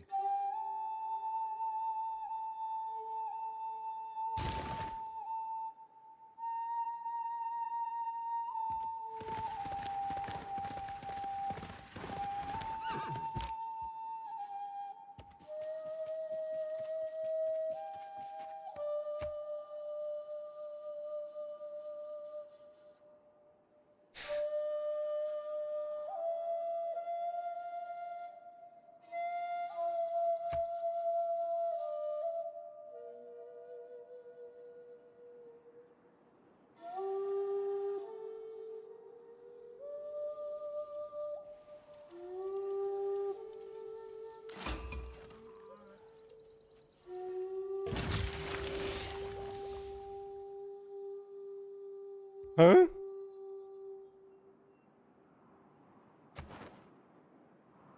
How the fuck did I meet? I just met Carthage. Is it? Although it's nowhere near me. Like I don't understand how I Yes. fucking met it, but okay. I've met them as well. I guess I'll so- take it. Yeah, I can tell. Influenced by 2 civilizations. I just can't see the civilizations. I don't understand how I met them. Nearby in Samoa, surely. Sorry. No, there's an ocean between us, bro.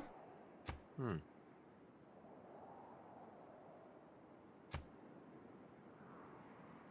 And all I ask is a tall ship.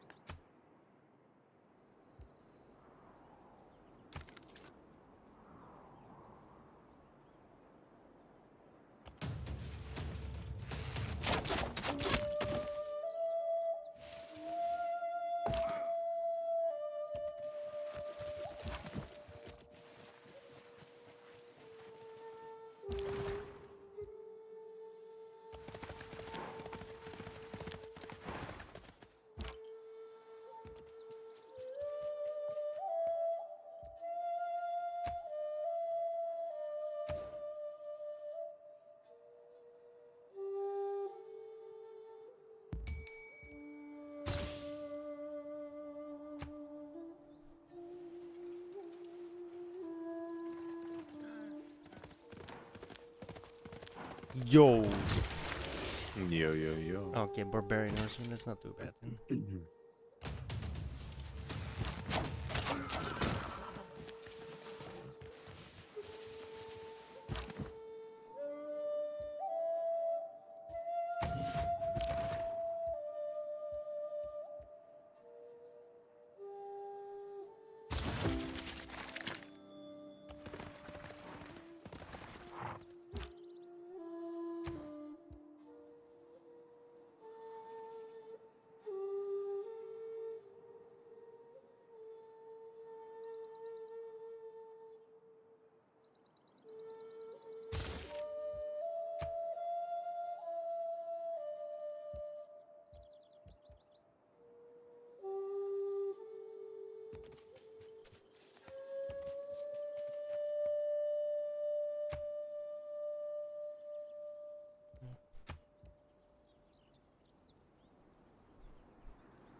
Hmm.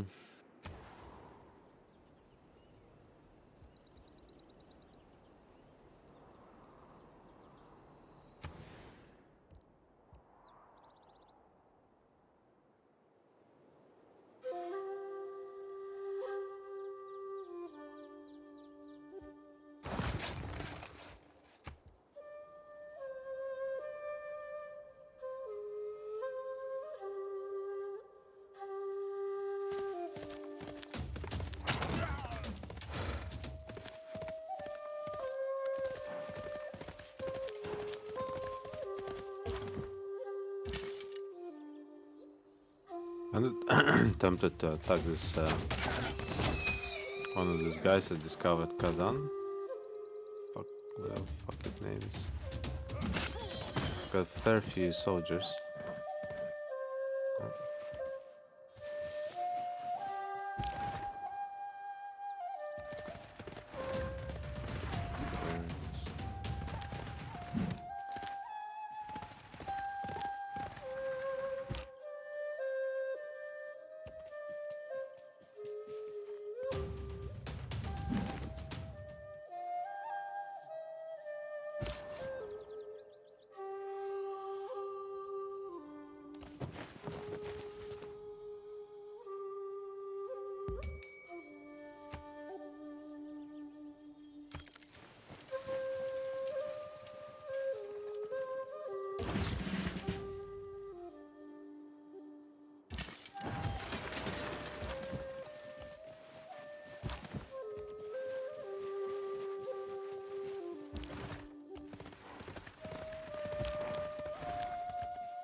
Hmm.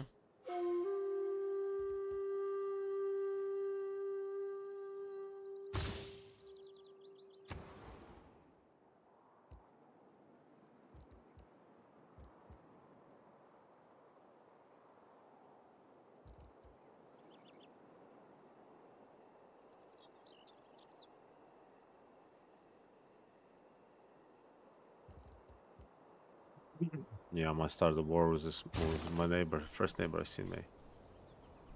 Yeah, go for it. Yeah. See what Why happens. not? See what happens, yeah. Not just yet, I need to bring in my soldiers properly, but I'll get there.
Visa mo. Sí.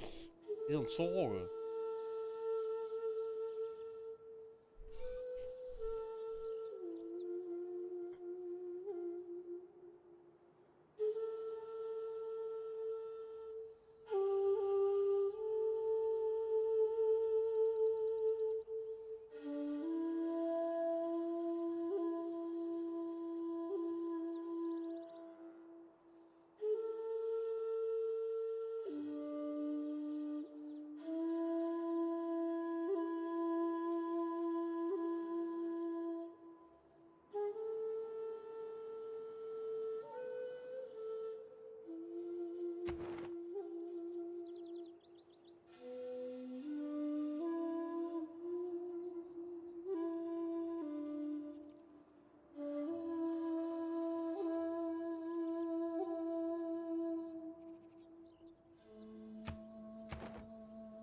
I see those missionaries are.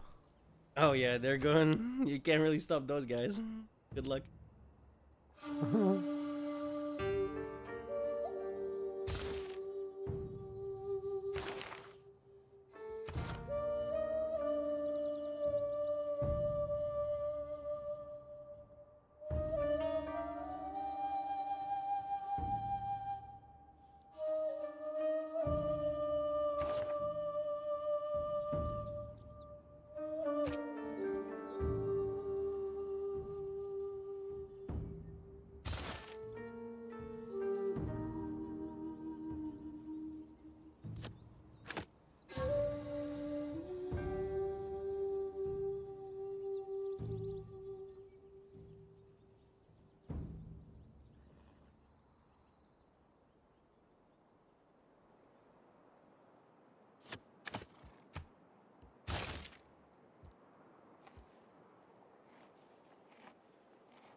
Yeah, it's quite cool that they have little quests as well as city states. Didn't know that. Yeah, yeah. If you complete one, they give you an invoice and stuff. I think Russia just denounced me for some reason. Is that because I'm building up a military? He just doesn't like you. Just doesn't like me. Okay, fair enough. Well, I'm coming at you anyway. I don't like you as well, alright? Feeling is mutual.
I might have a quick smoke, mate. Alright. I'll be right back.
I really have like the worst fucking start.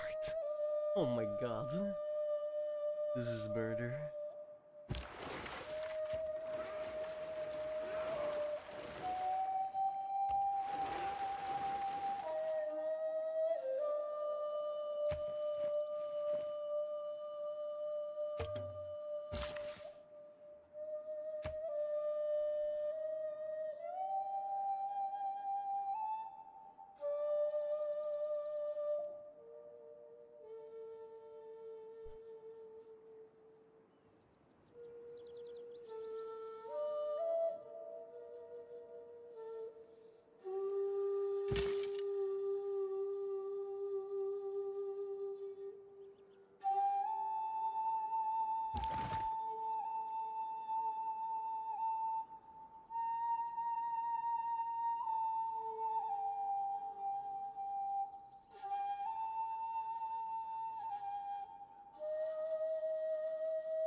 Oh my god.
Yo. Welcome back. Thank you.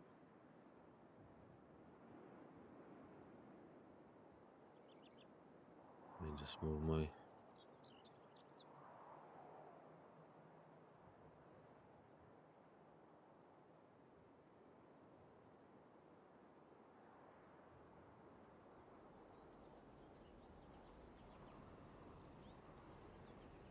I can build another trade route, is it? Trump's found guilty. Huh? Trump was found guilty. Trump was found guilty. Yep, on all Oh, what is it? 34 charges. Oh shit. Guilty of everything, is it? You're watching Well, it, on all are you? 34 charges of Oh, is it? falsifying Oh, business records, right? Sorry, my wife calling me. Hold on.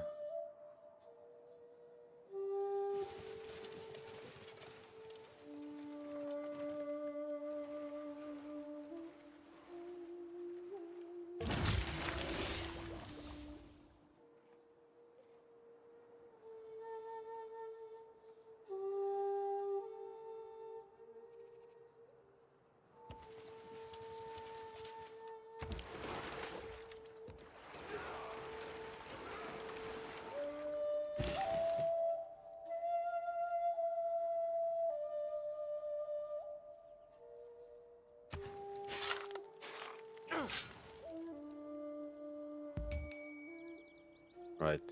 Oh, fuck. Right. Should we launch this attack? He's got warrior beside me. I need to eliminate that, I reckon.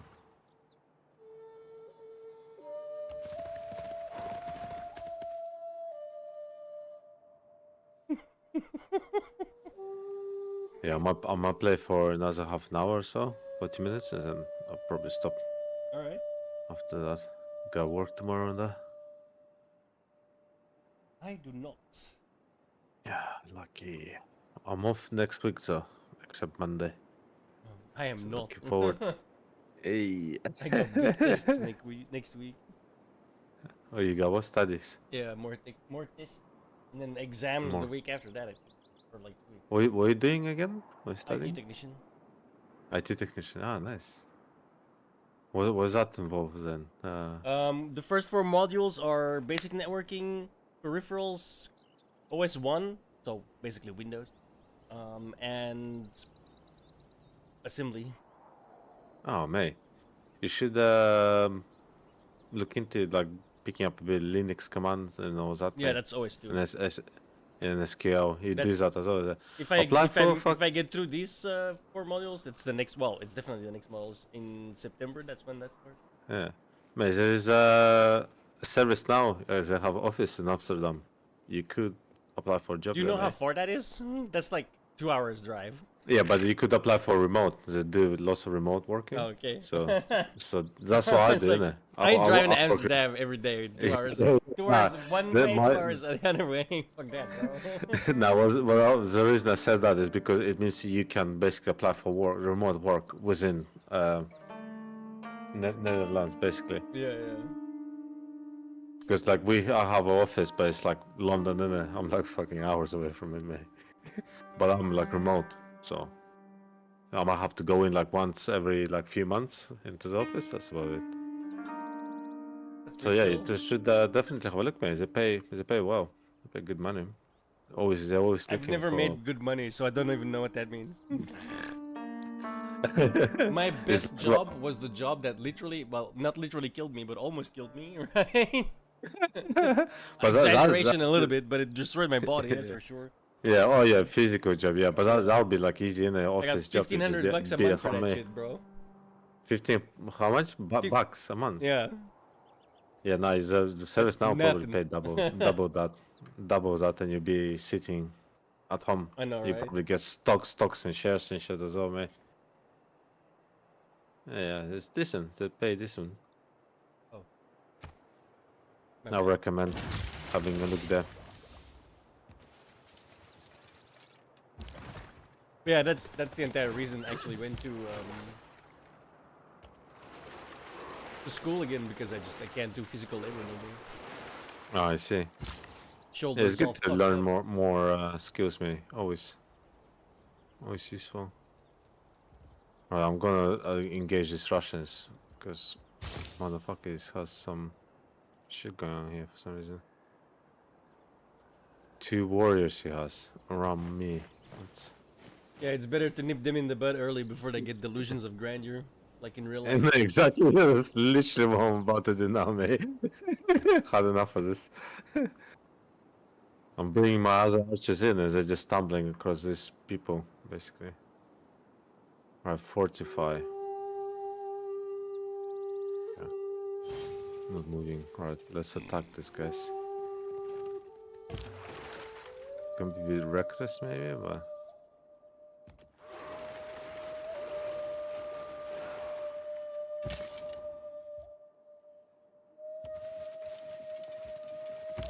Alright, okay, let's go. We're going for it, man. Our position is here. It's here. Right, let's go. Why can't I do ranged attack?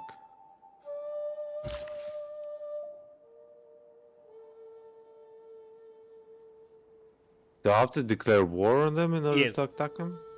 Let me see. Let me declare war quickly. This fucking bastards. It's a measure so you Decla- can't go, like, so you can't surround their city and then declare war. Yeah. Because when you declare war, you get kicked out of their borders as well. Yeah, makes sense. Nice, he speaks Russian as well. You what, bruv? Fucking come here, goodbye. I only came here to say that I'm gonna attack you. Yeah, your next president, your next likely president is a felon. A felon, what does that mean? Felon. F-E-L-O-N. Felony. Yeah, a You criminal. mean like criminal? Well, yeah, why'd you say that? Because Donald Trump is likely to win. And he was just charged guilty with 34 felony counts of fraud.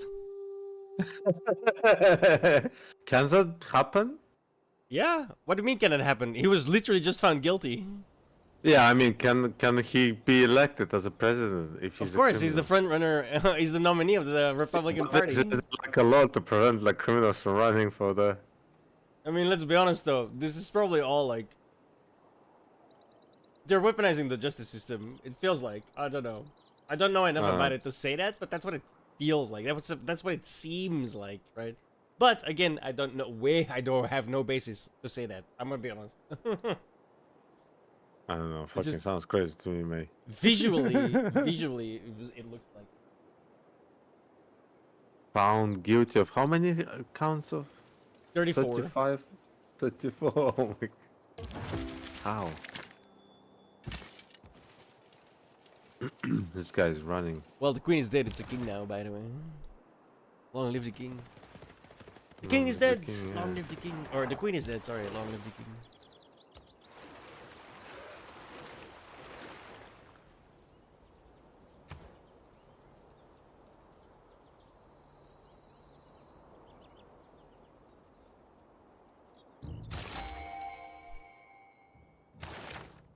Finally.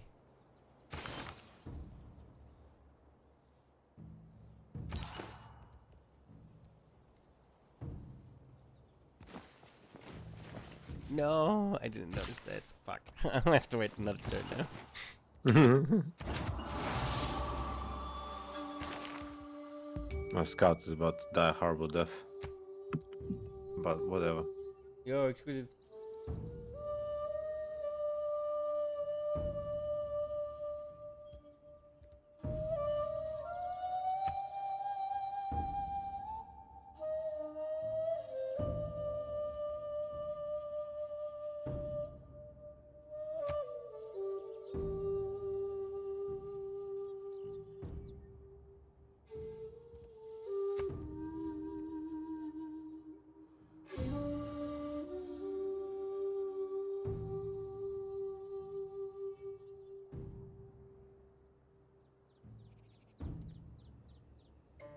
Yeah.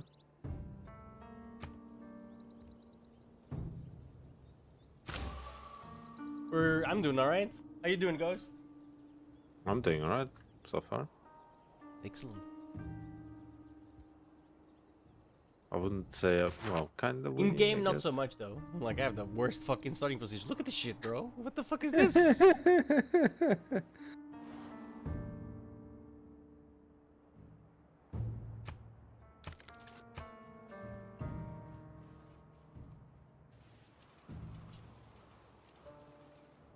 Oh,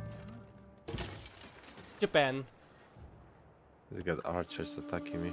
He's playing China. He got China randomly, bro. This lucky fucker.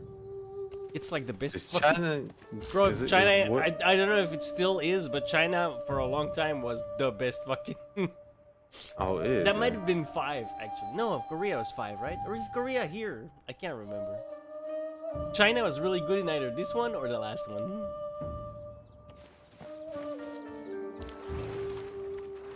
Well, we shall see. How good they are. I mean, these guys are fucking running I from don't me, understand mate. how these guys. There has to be like a little shallow over here. Or something. Trying to find it.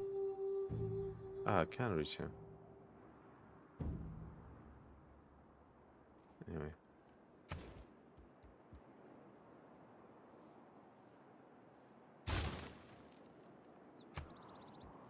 Then envoy.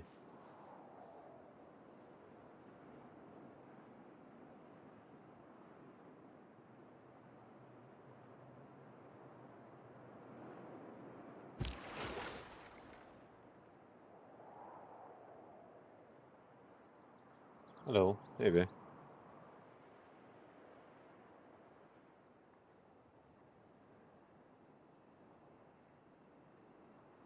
China #1. China win forever. Donald Trump, No, don't no. trust China. China asshole. Remember that one? Nah, There was one of the don't- protesters in Hong Kong that said that. Like Is literally on that- television. Yeah, there's footage of that. Oh, it's, Hang on, let me oh, find it's it. actually funny, man. China asshole. China is asshole. It's Don't fucking trust. horrible. It's 24 seconds long. Ah, look, you can post links to mine. Post it on Discord. Yeah.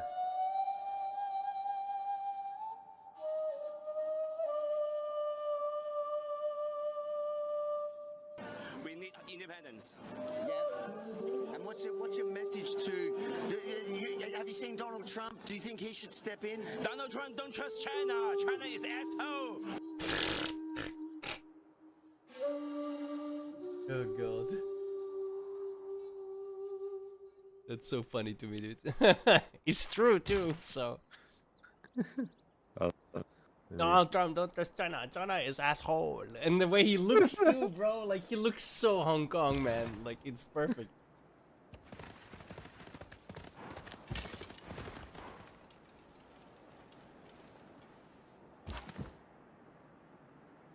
There's a new Twitch update? What did it do?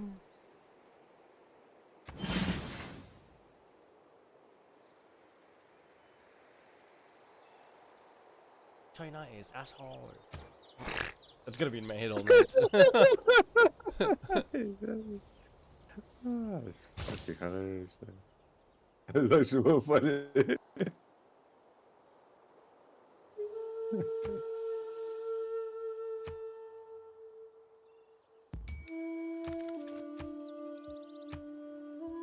French Empire denouncing me. What's that? Sounds like ain't nobody like you around there. Yeah. Fucking French, man. Fuck them anyway. Who cares about them? I look. Can you attack this guy? Okay, attack this guy. Or attack the city.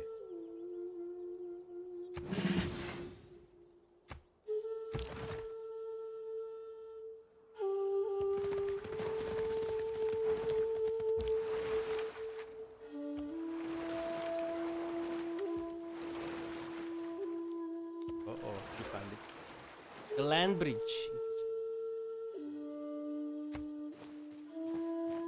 If this is the third time someone snatches the wonder on the exact turn that I'm building it, I'm gonna lose my mind. I'm trying to build a wonder, I'm not gonna lie. I'm not gonna deny it. Hides your follow listing and bleeding about what the fuck? Yeah, that's annoying. What the fuck is the point of the follow listing?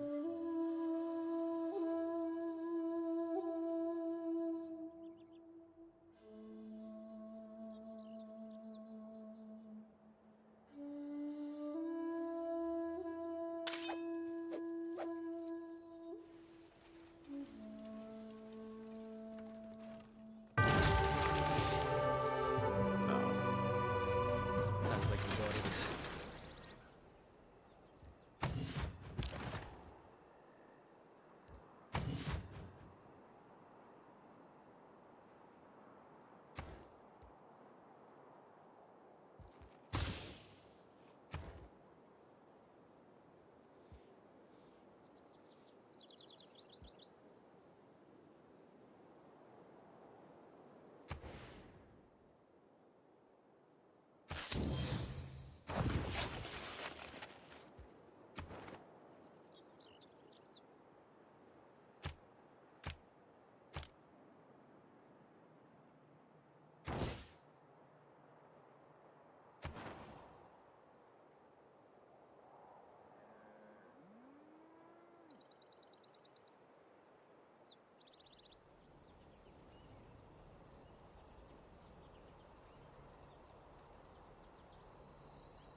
Okay.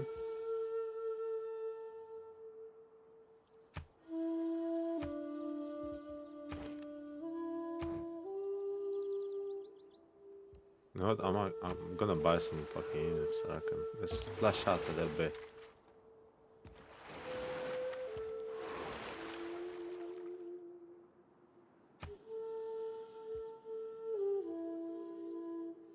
Why can't I buy? Because I've entered my turn. Oh yeah, that's why. You have to do all that stuff before you enter. Yeah, I keep forgetting that.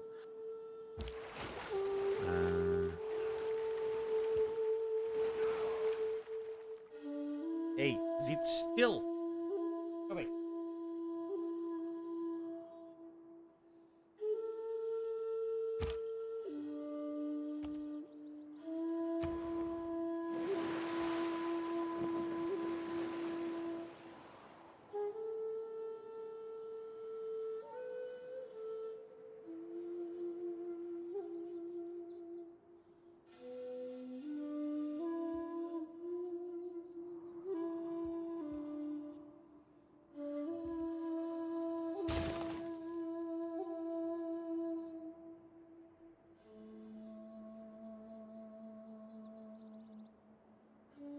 Hey.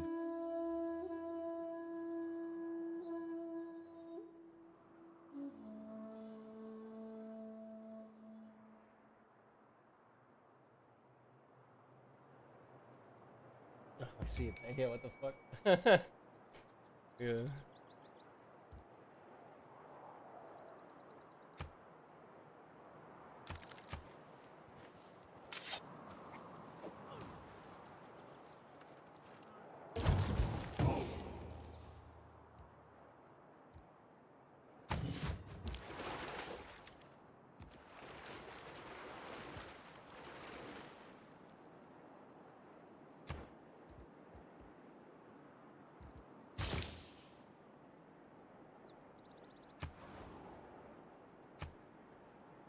I found the city right next to the big.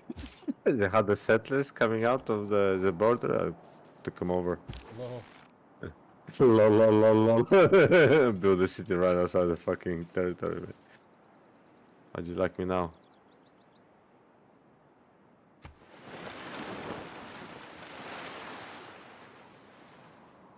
Ghosts already at war. Yes, I am. Feudalism, yeah, let's go for that. That sounds good.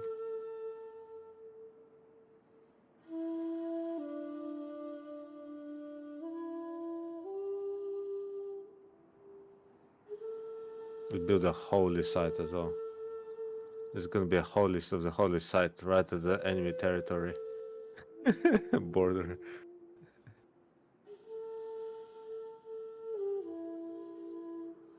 And we'll build an ancient wall. Battery ram.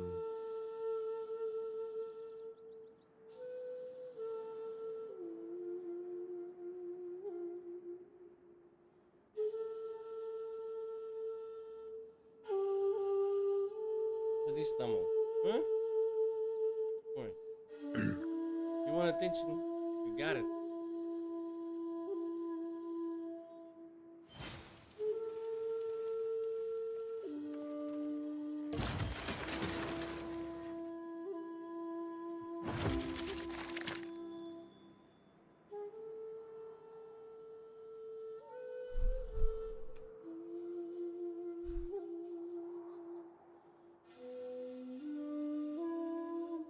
Yeah.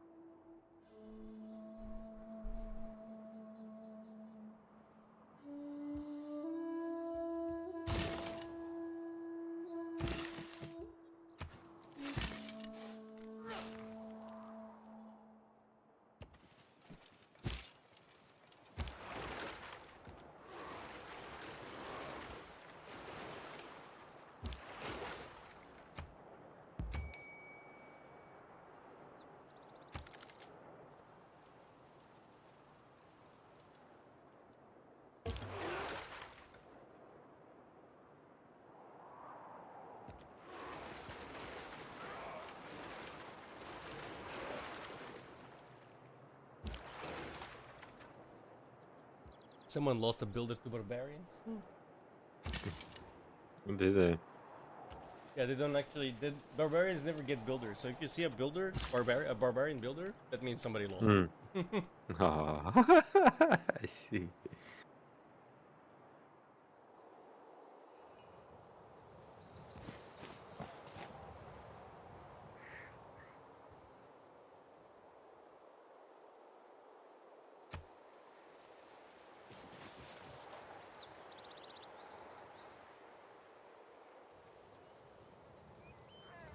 Oh, good cavalry now. Yeah, I know, right? Bro, my starting, it's garbage. It's really annoying. Terrible Yeah. start. Hmm?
Right, war is going okay-ish, I think.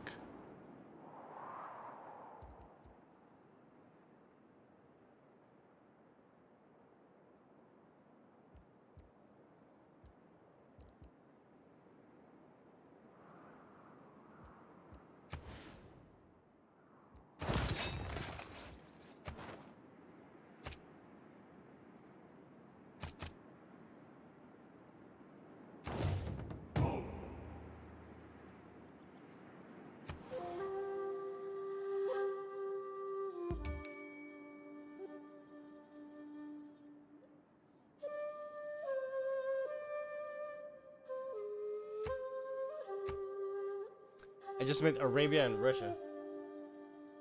Oh, is it? Arabian Russia, you say? Indeed.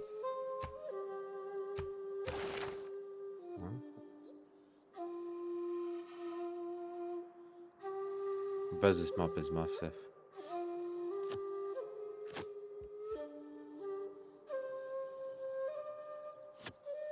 I don't know, actually. He probably knows that far now. isn't it? No, I'm close to you. Yeah.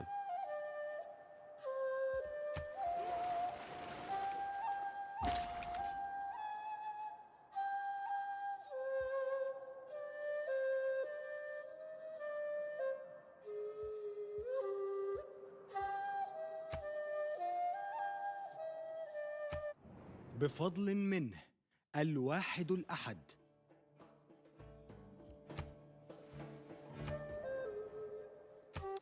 Здравствуйте.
Village Road.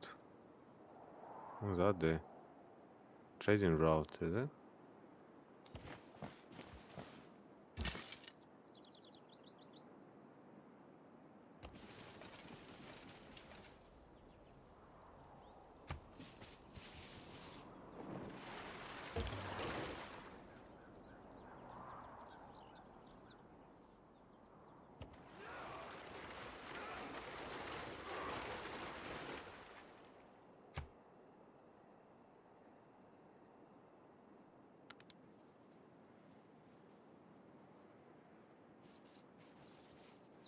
Oh no.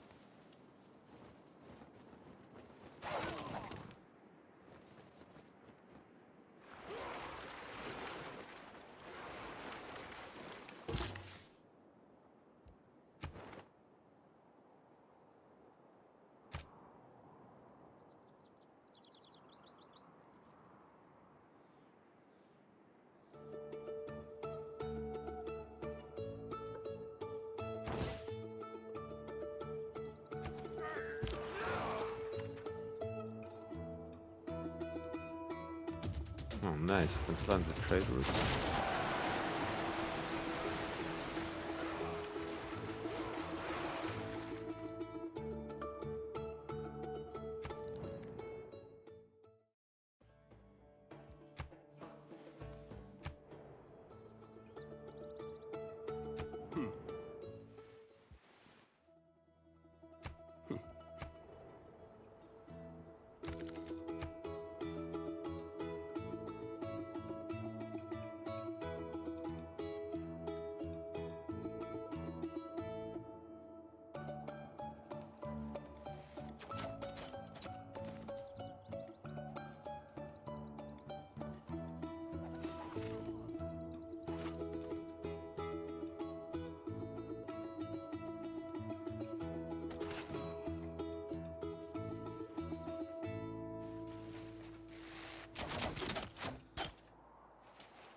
Hmm.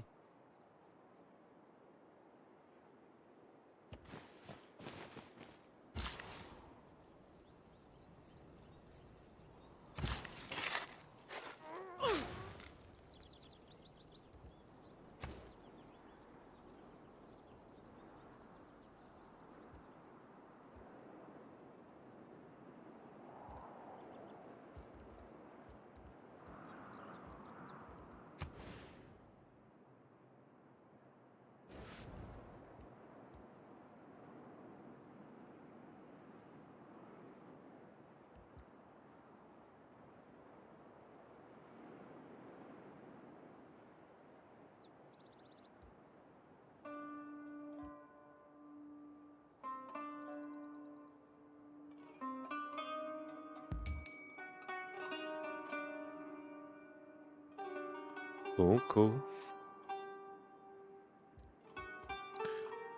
I just want to destroy this fucking city, man. Like at least one. And then see what he says afterwards.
I'm surrounding the city, man, slowly. I got the battering ram on the way. See if that helps.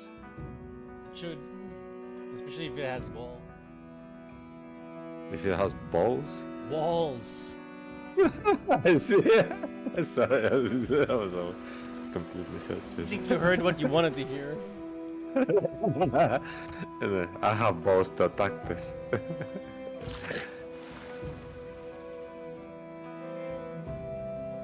Connecting.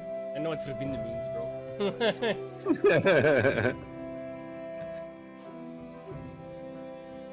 Sounds like they've really fixed the app up. Which app?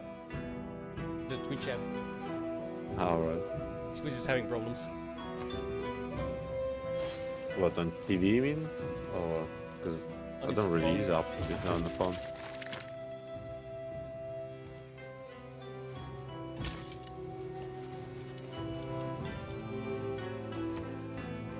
Right, can we manage this?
How do I attack the city with my battering ram?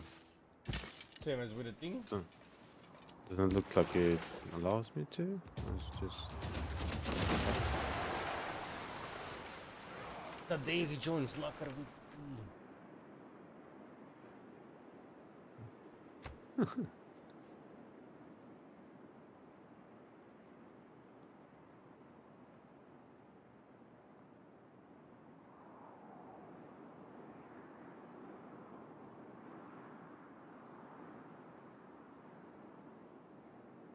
Those poor Russian. He's fighting. See.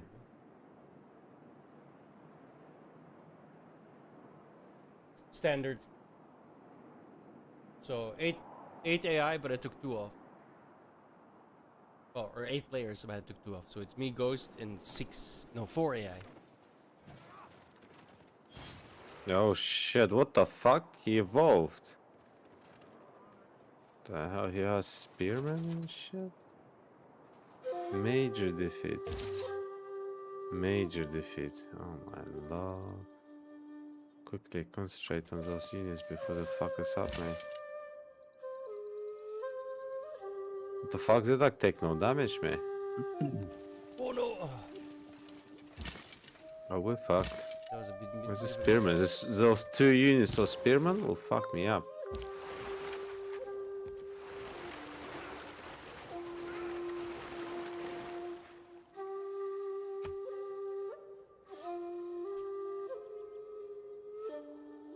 Ghost has no DLC though, so it's like an old school game.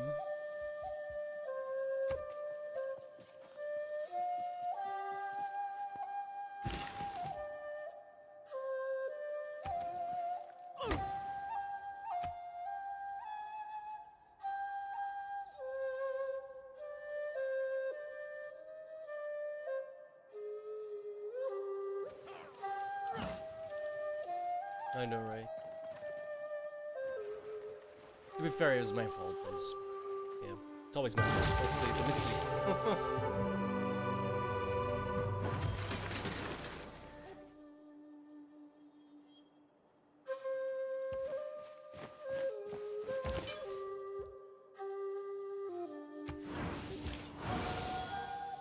Oh yeah, check out my religion.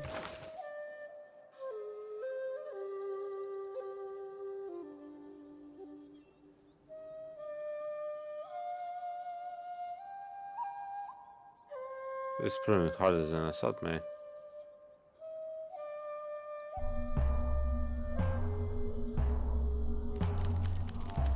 Crab people, crab people, crab people. See now where we have been forced to live for 1,000 years. But soon we shall rule the land above, and mankind will be gone. Gone? Crab people, crab people. Crab people are too small and weak to take over man by force, and so we came up with our perfect plan. Crab people. If you can't beat man, change man. I knew it! I knew gay people would never do this to their own kind! When all the world is metrosexual, the crab people shall finally reign supreme. Crab people, crab people. Taste like crab, talk like people. Crab people. You'll never turn me into a metrosexual. I like being a dirty, filthy little boy. Very well. If we can't make you into metrosexuals, then we will make you into crab people. Take that!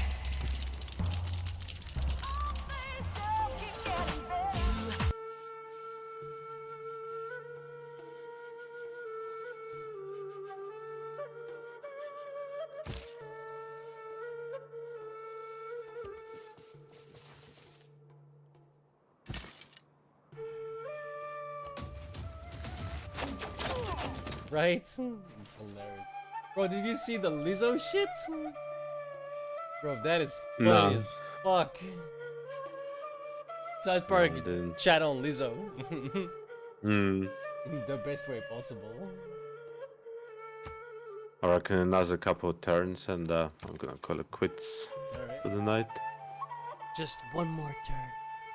Just one more turn. 4 hours later, I should probably go to sleep. And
Look who it is.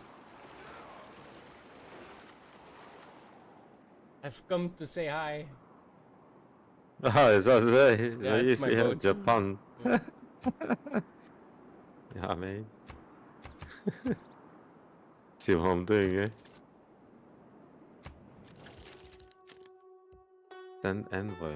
I got endless supply of envoys, man.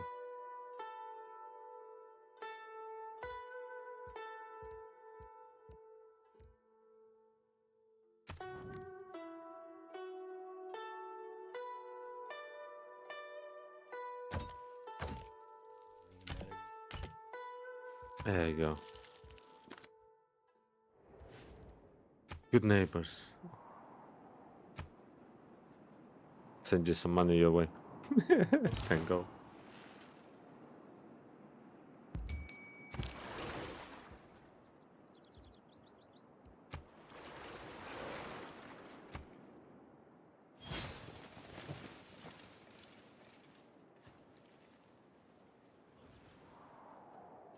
Oh shit, they got heavy cavalry.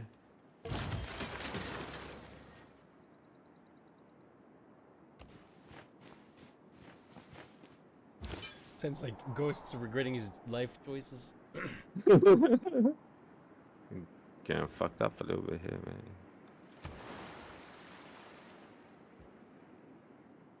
Marches is definitely about to get steamrolled next turn.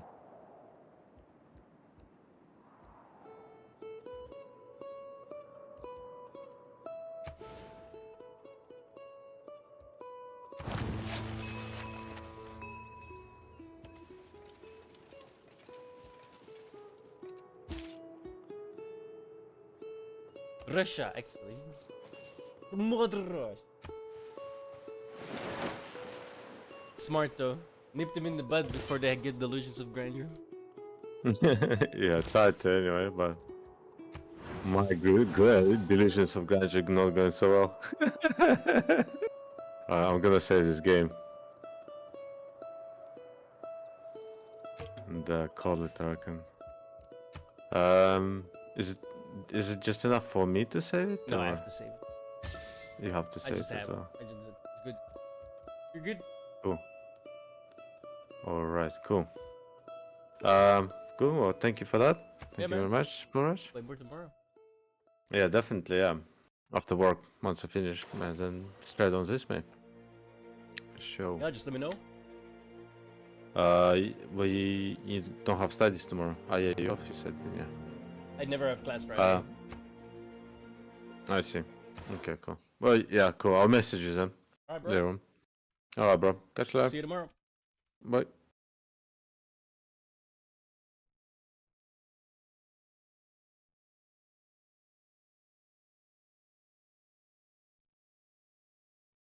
Back to Rimworld.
This is gonna take a couple of minutes, by the way. Too many mods. That's even possible.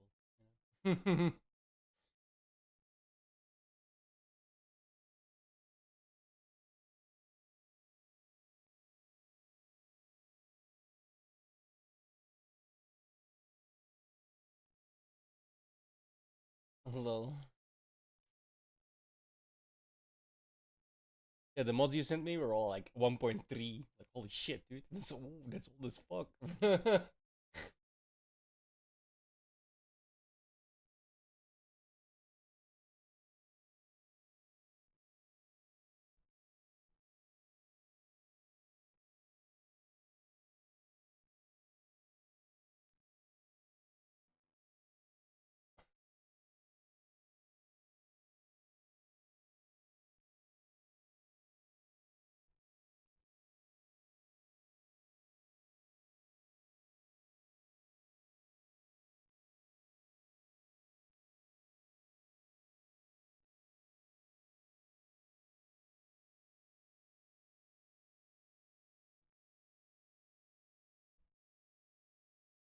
Yeah, good luck with that. Oh, you can grow it. Oh, this is taking forever. You see that in Shrouded game? That looks really interesting as well. It's on sale right now because of the whole open world survival crafting fist thing. Apparently it's like Valheim.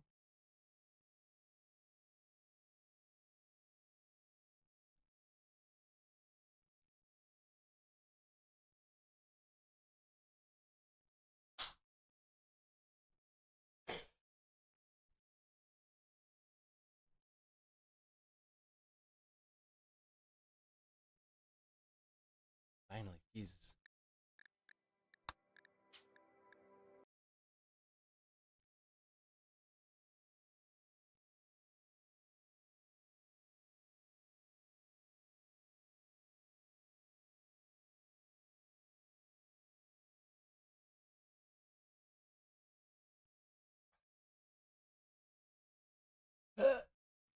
Oh, excuse me.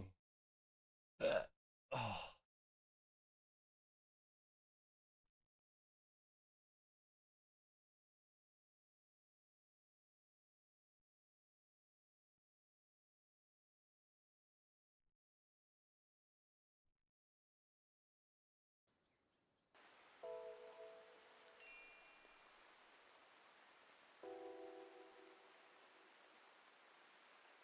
Yeah, of course.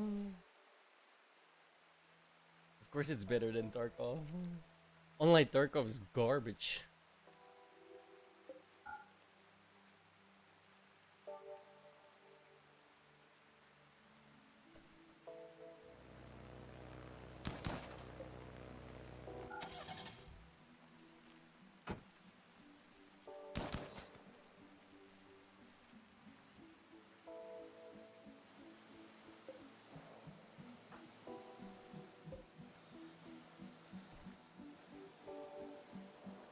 I ran these guys over with the tank. And got bogged down because I broke it, right? But still. Still cool.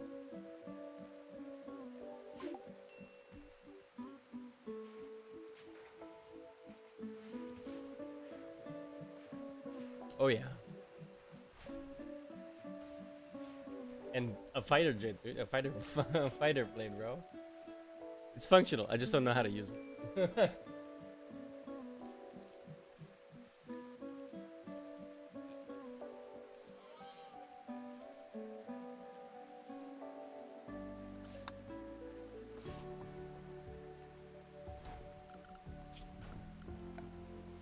Could have a chopper as well.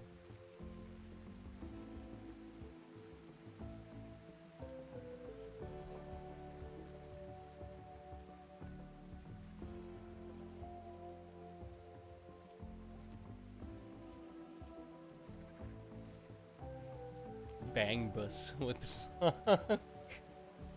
I hadn't even noticed that.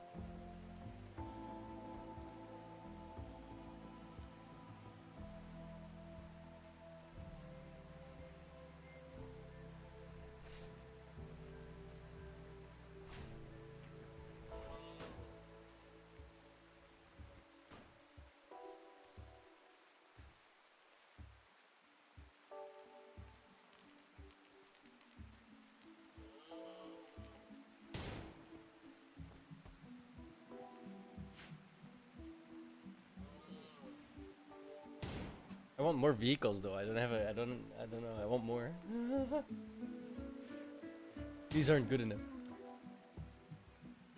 The tank is like really fucking slow. My guys would do like, oh, half a day because they are Astartes, and then I try with the tank 4.5 days. Never mind. Never mind.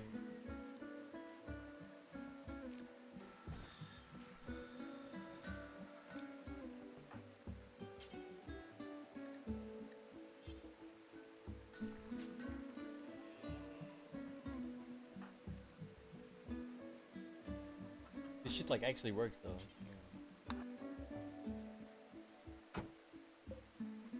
Alright,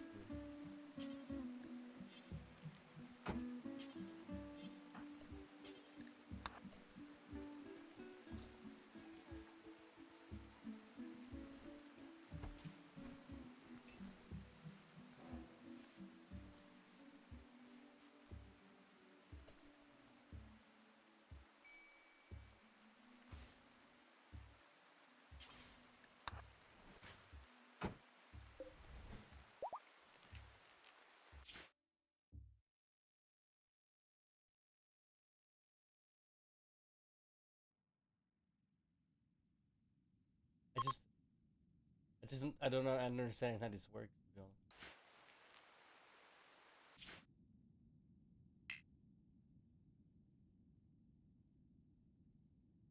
Because I can do this.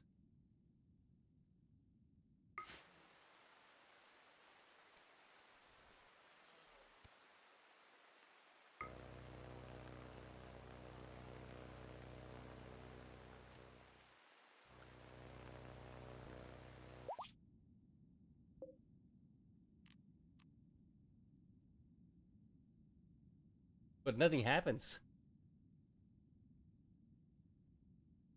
I don't get it.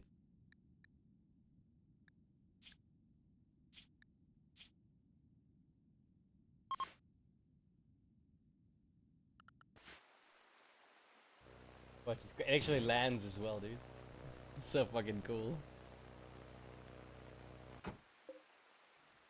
But, yeah. What's the point of that?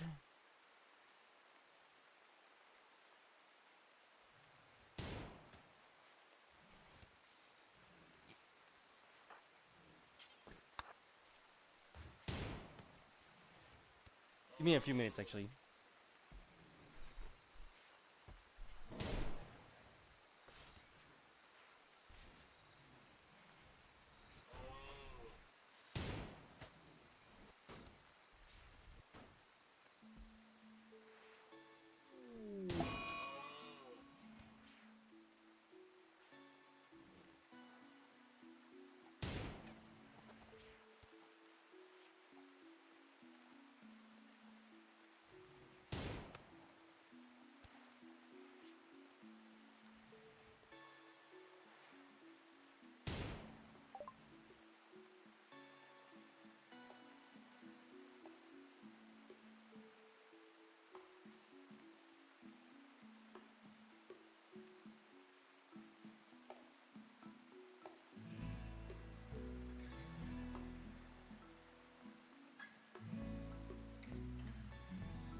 someone's infected.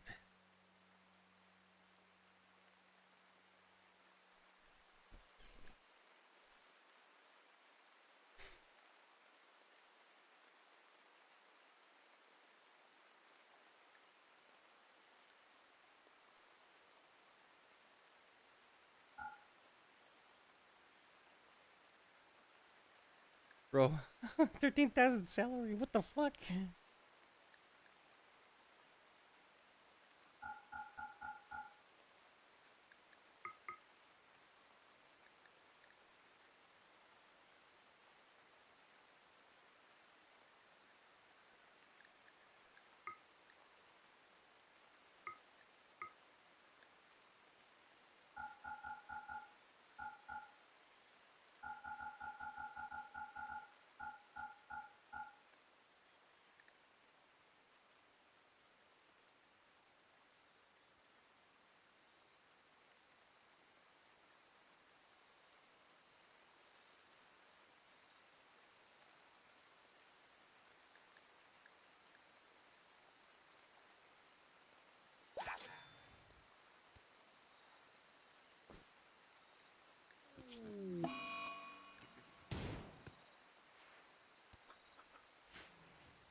Its primary purpose is to engage other aircraft and initiate strafing maneuvers. How do I do the strafing maneuvers then? That's what I want to know.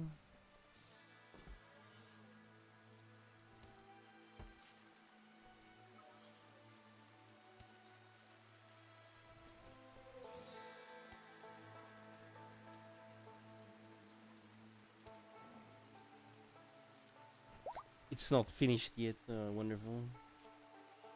Then why put the fucking thing in there if it's not useful?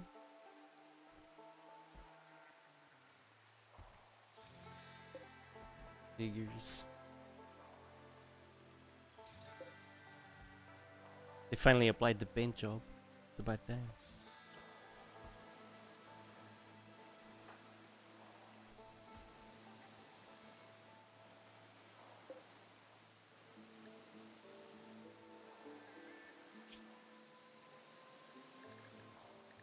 Oh shit.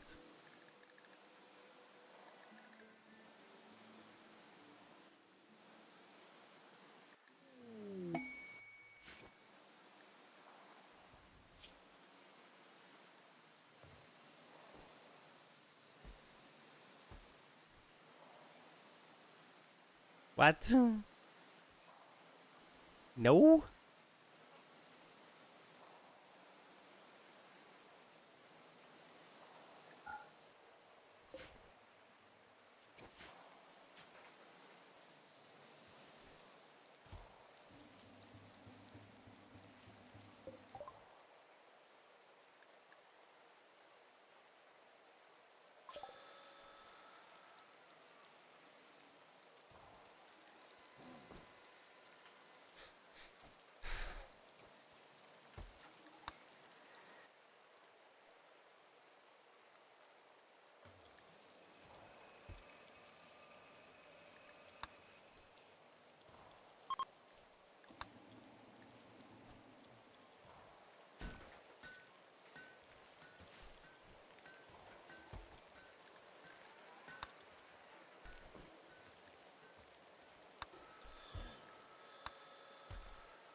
Holy fuck. Losing both their arms and legs. Jesus.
Hmm.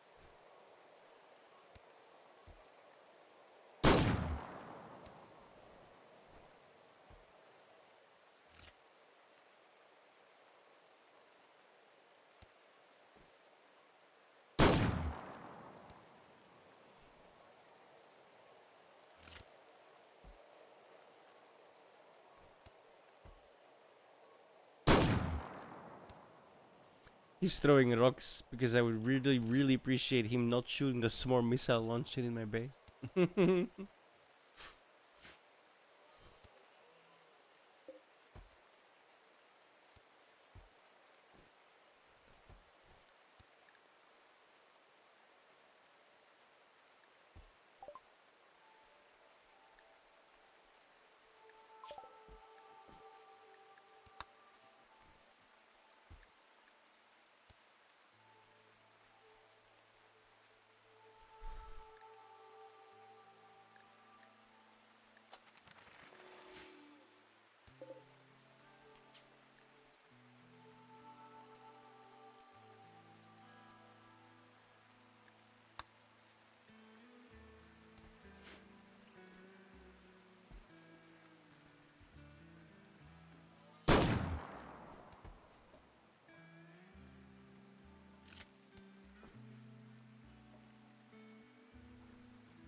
My guys are too fat.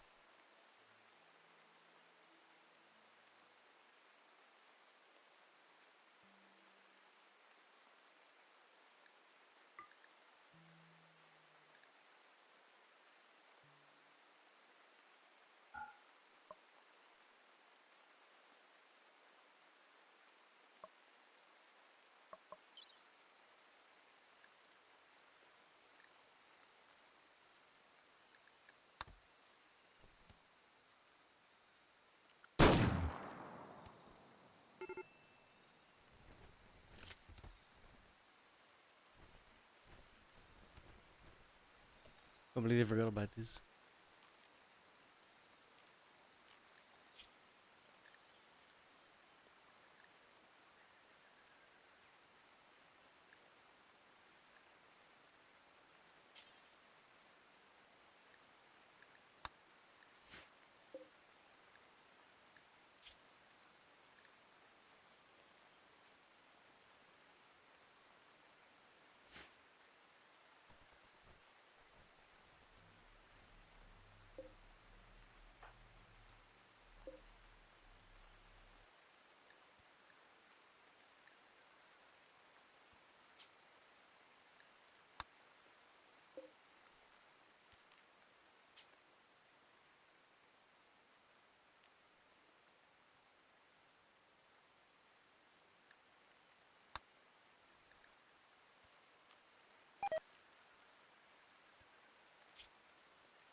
Really?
Hmm.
Nice. We're almost there.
Four days is so fucking far and long.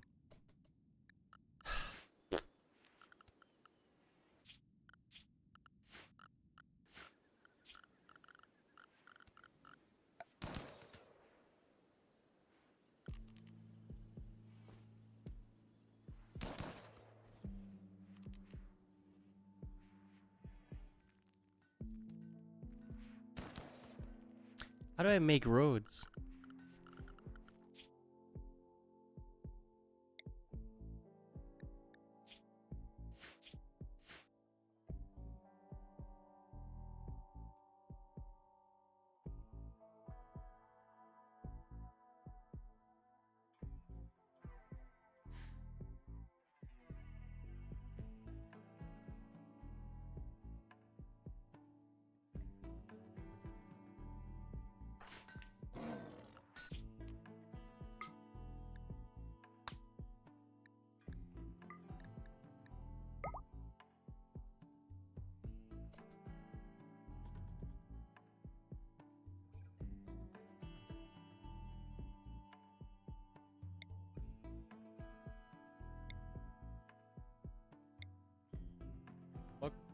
Why is there a desert tile in the middle of?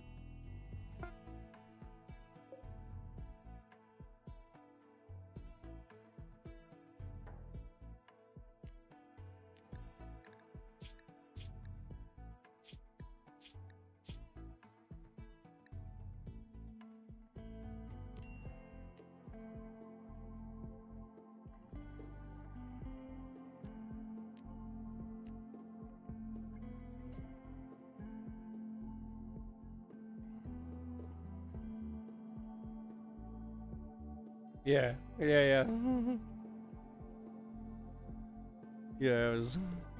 I figured that was it. Hmm.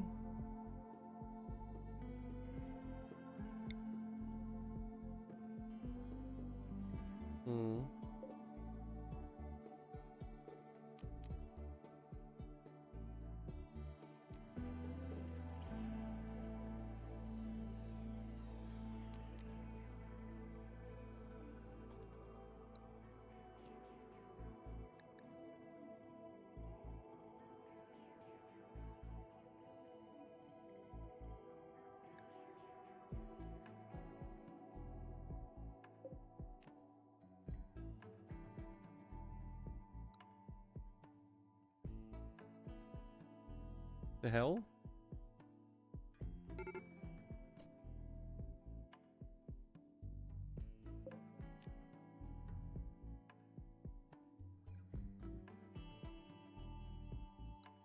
How's this shit working?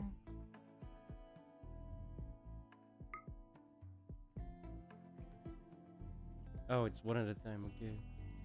Weird.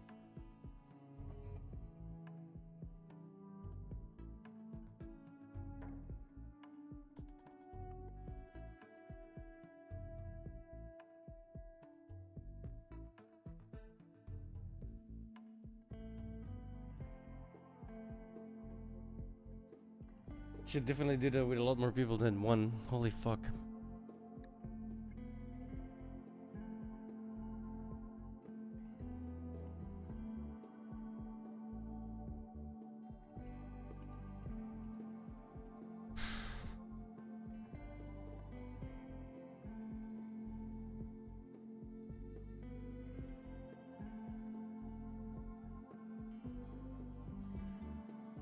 I know, right? For free.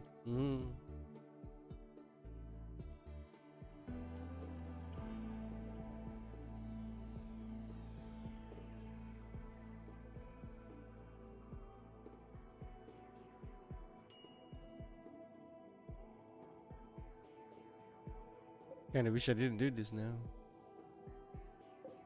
This is gonna take forever.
True.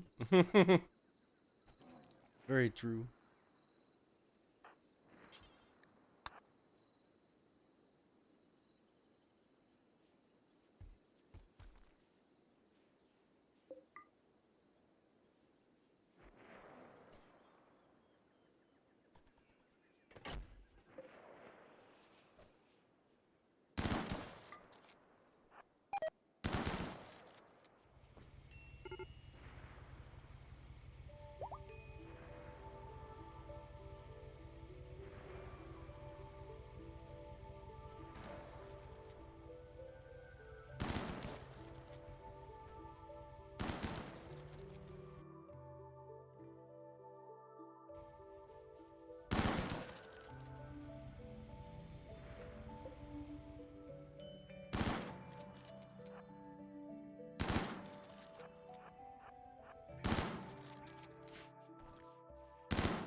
Wish I had this.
Kinda wanna build one.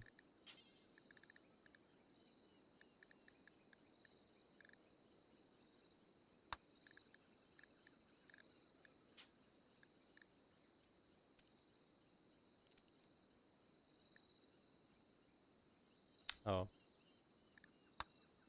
Never mind.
Strip mining.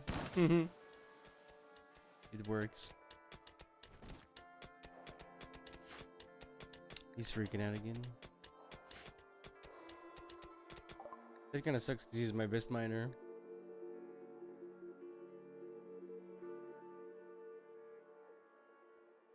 It's 62 degrees outside. What the fuck?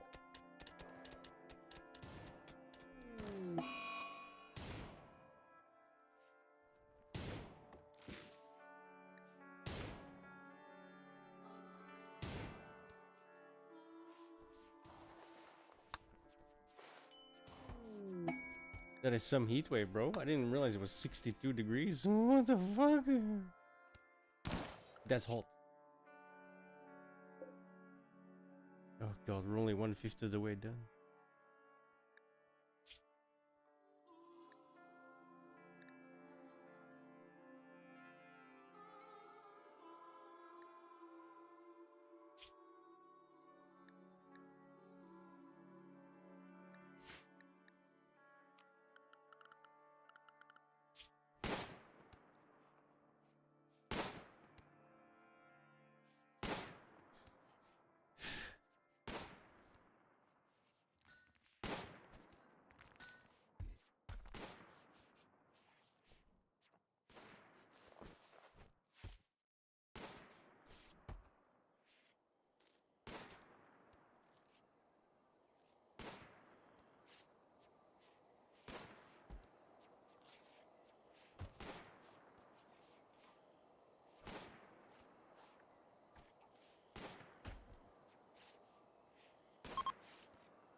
Does combat extended not exist for 1.5 anymore?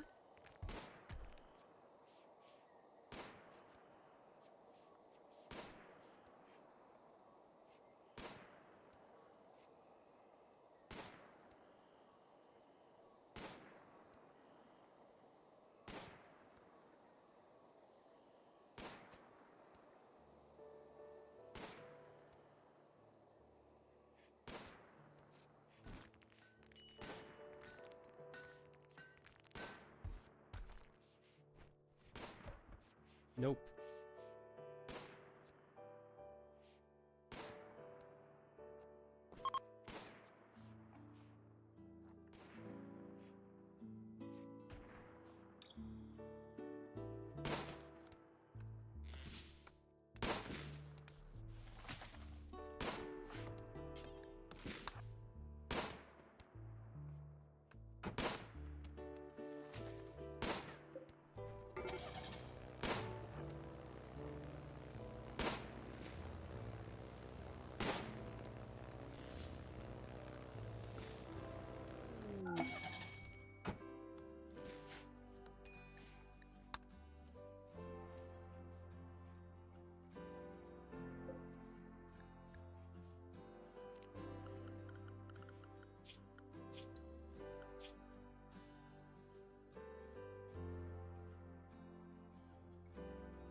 Should have used more people, no doubt.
We need to find Plasteel.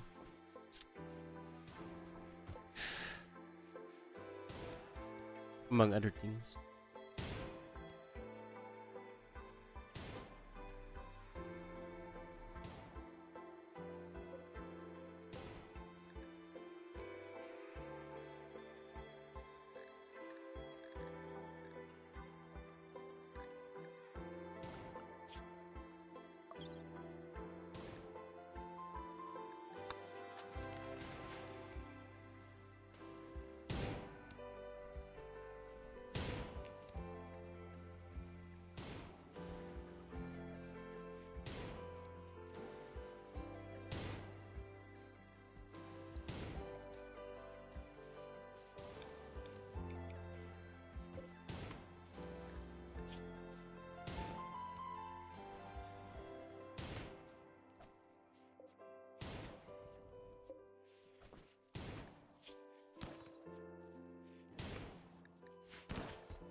Why did I need the fuel? The wood?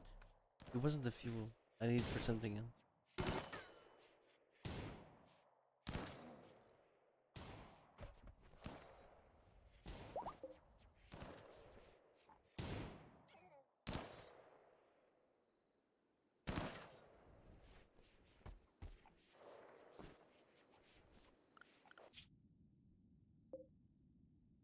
Almost halfway.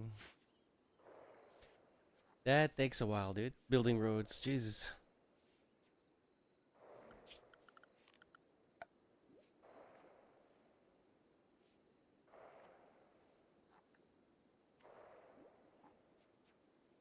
What the fuck? What's going on here?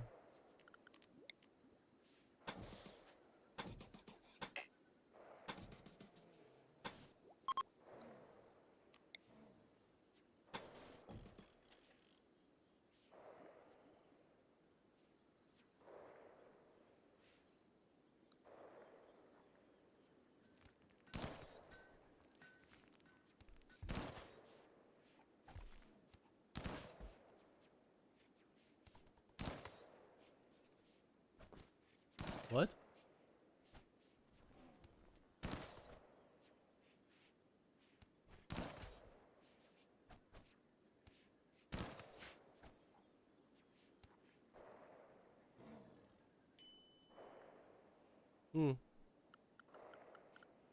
It's not happened yet, though.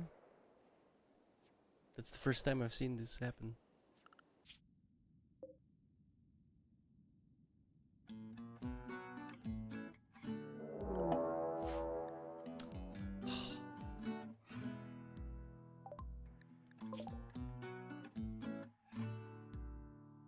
Fucking ridiculous.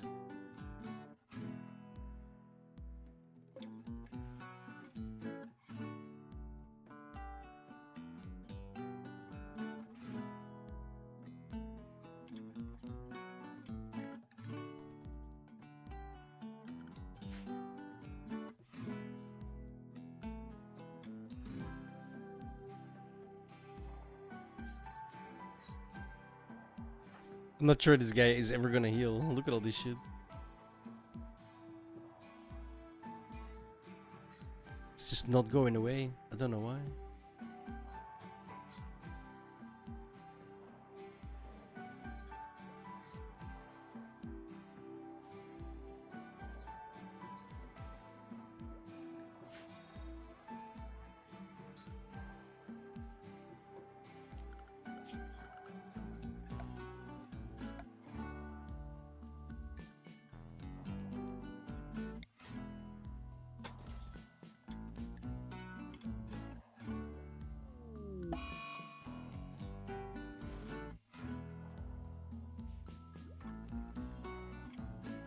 Weird.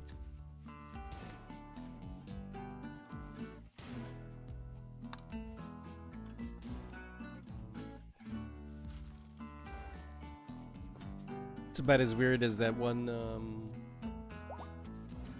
Have this bug where sometimes they just stand next to the thing that they're supposed to be making and just standing. That's what it says too, standing.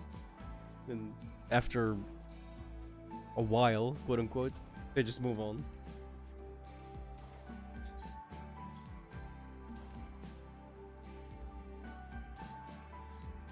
That's what happens when you got 100 mods installed, right?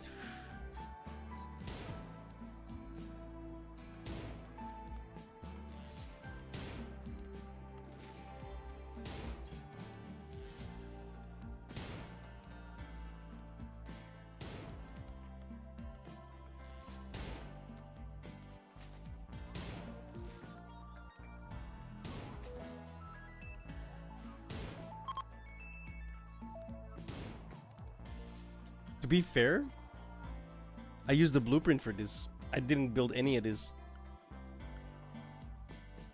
including the power, so I'm pretty sure that's why that looked so weird. I use this.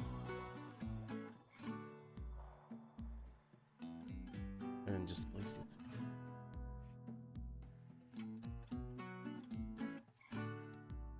But that doesn't explain this one.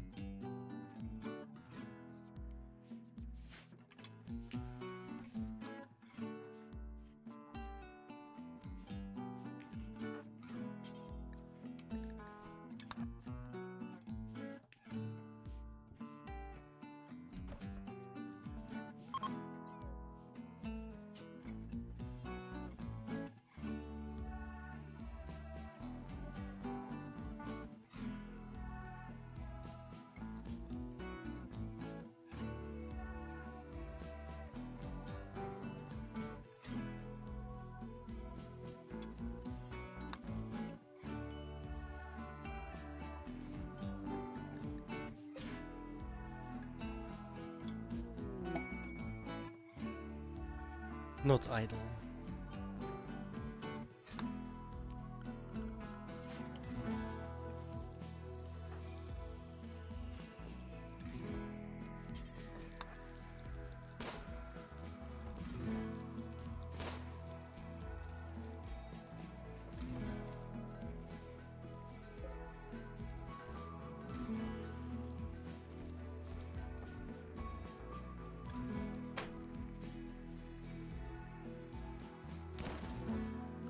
This happens in vanilla too. If I put you on it, keep doing it. Jesus fucking Christ.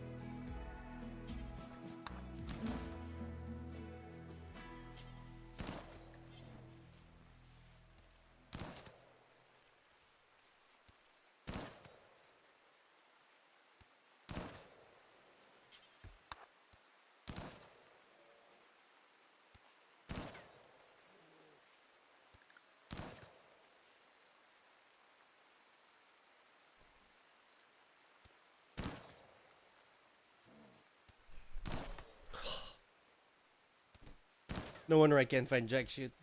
Everyone runs away from it.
More vehicles. More vehicles.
Yo, what is that?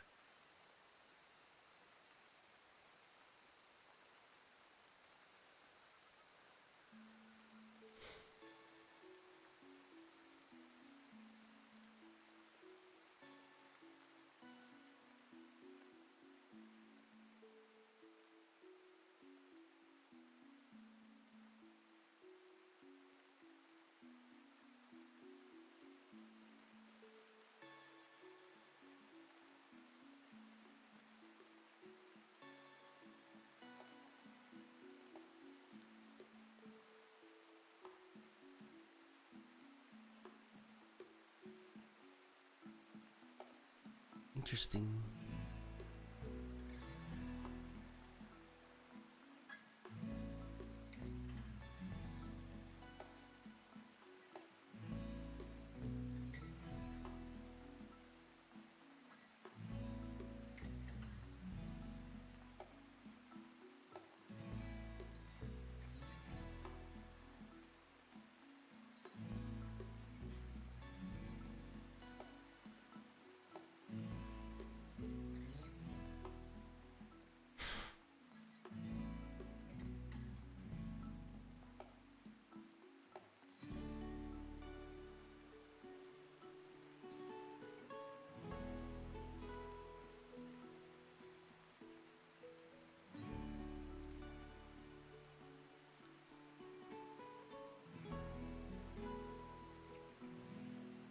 Sorry.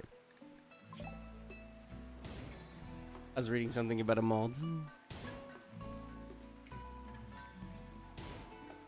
It looks cool, but apparently it has terrible English, so pass.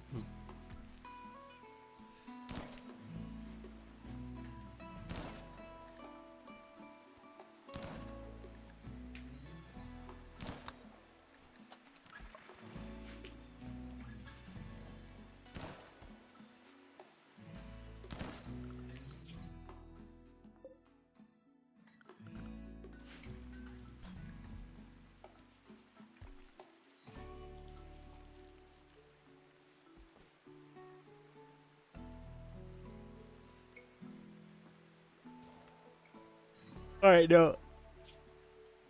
I'm done. Sorry. My brain is just completely shut down right now. Oh. Keep in mind I woke up at 6:30, right? For my exam. Oh, thank you all so much for hanging out though. We'll be back tomorrow, play more RimWorld, play some Civilization with Ghost when he gets back. 7 hours, yeah. We've been going strong. I'll see you guys tomorrow. Same place, same time, every damn day of the week. Bye bye.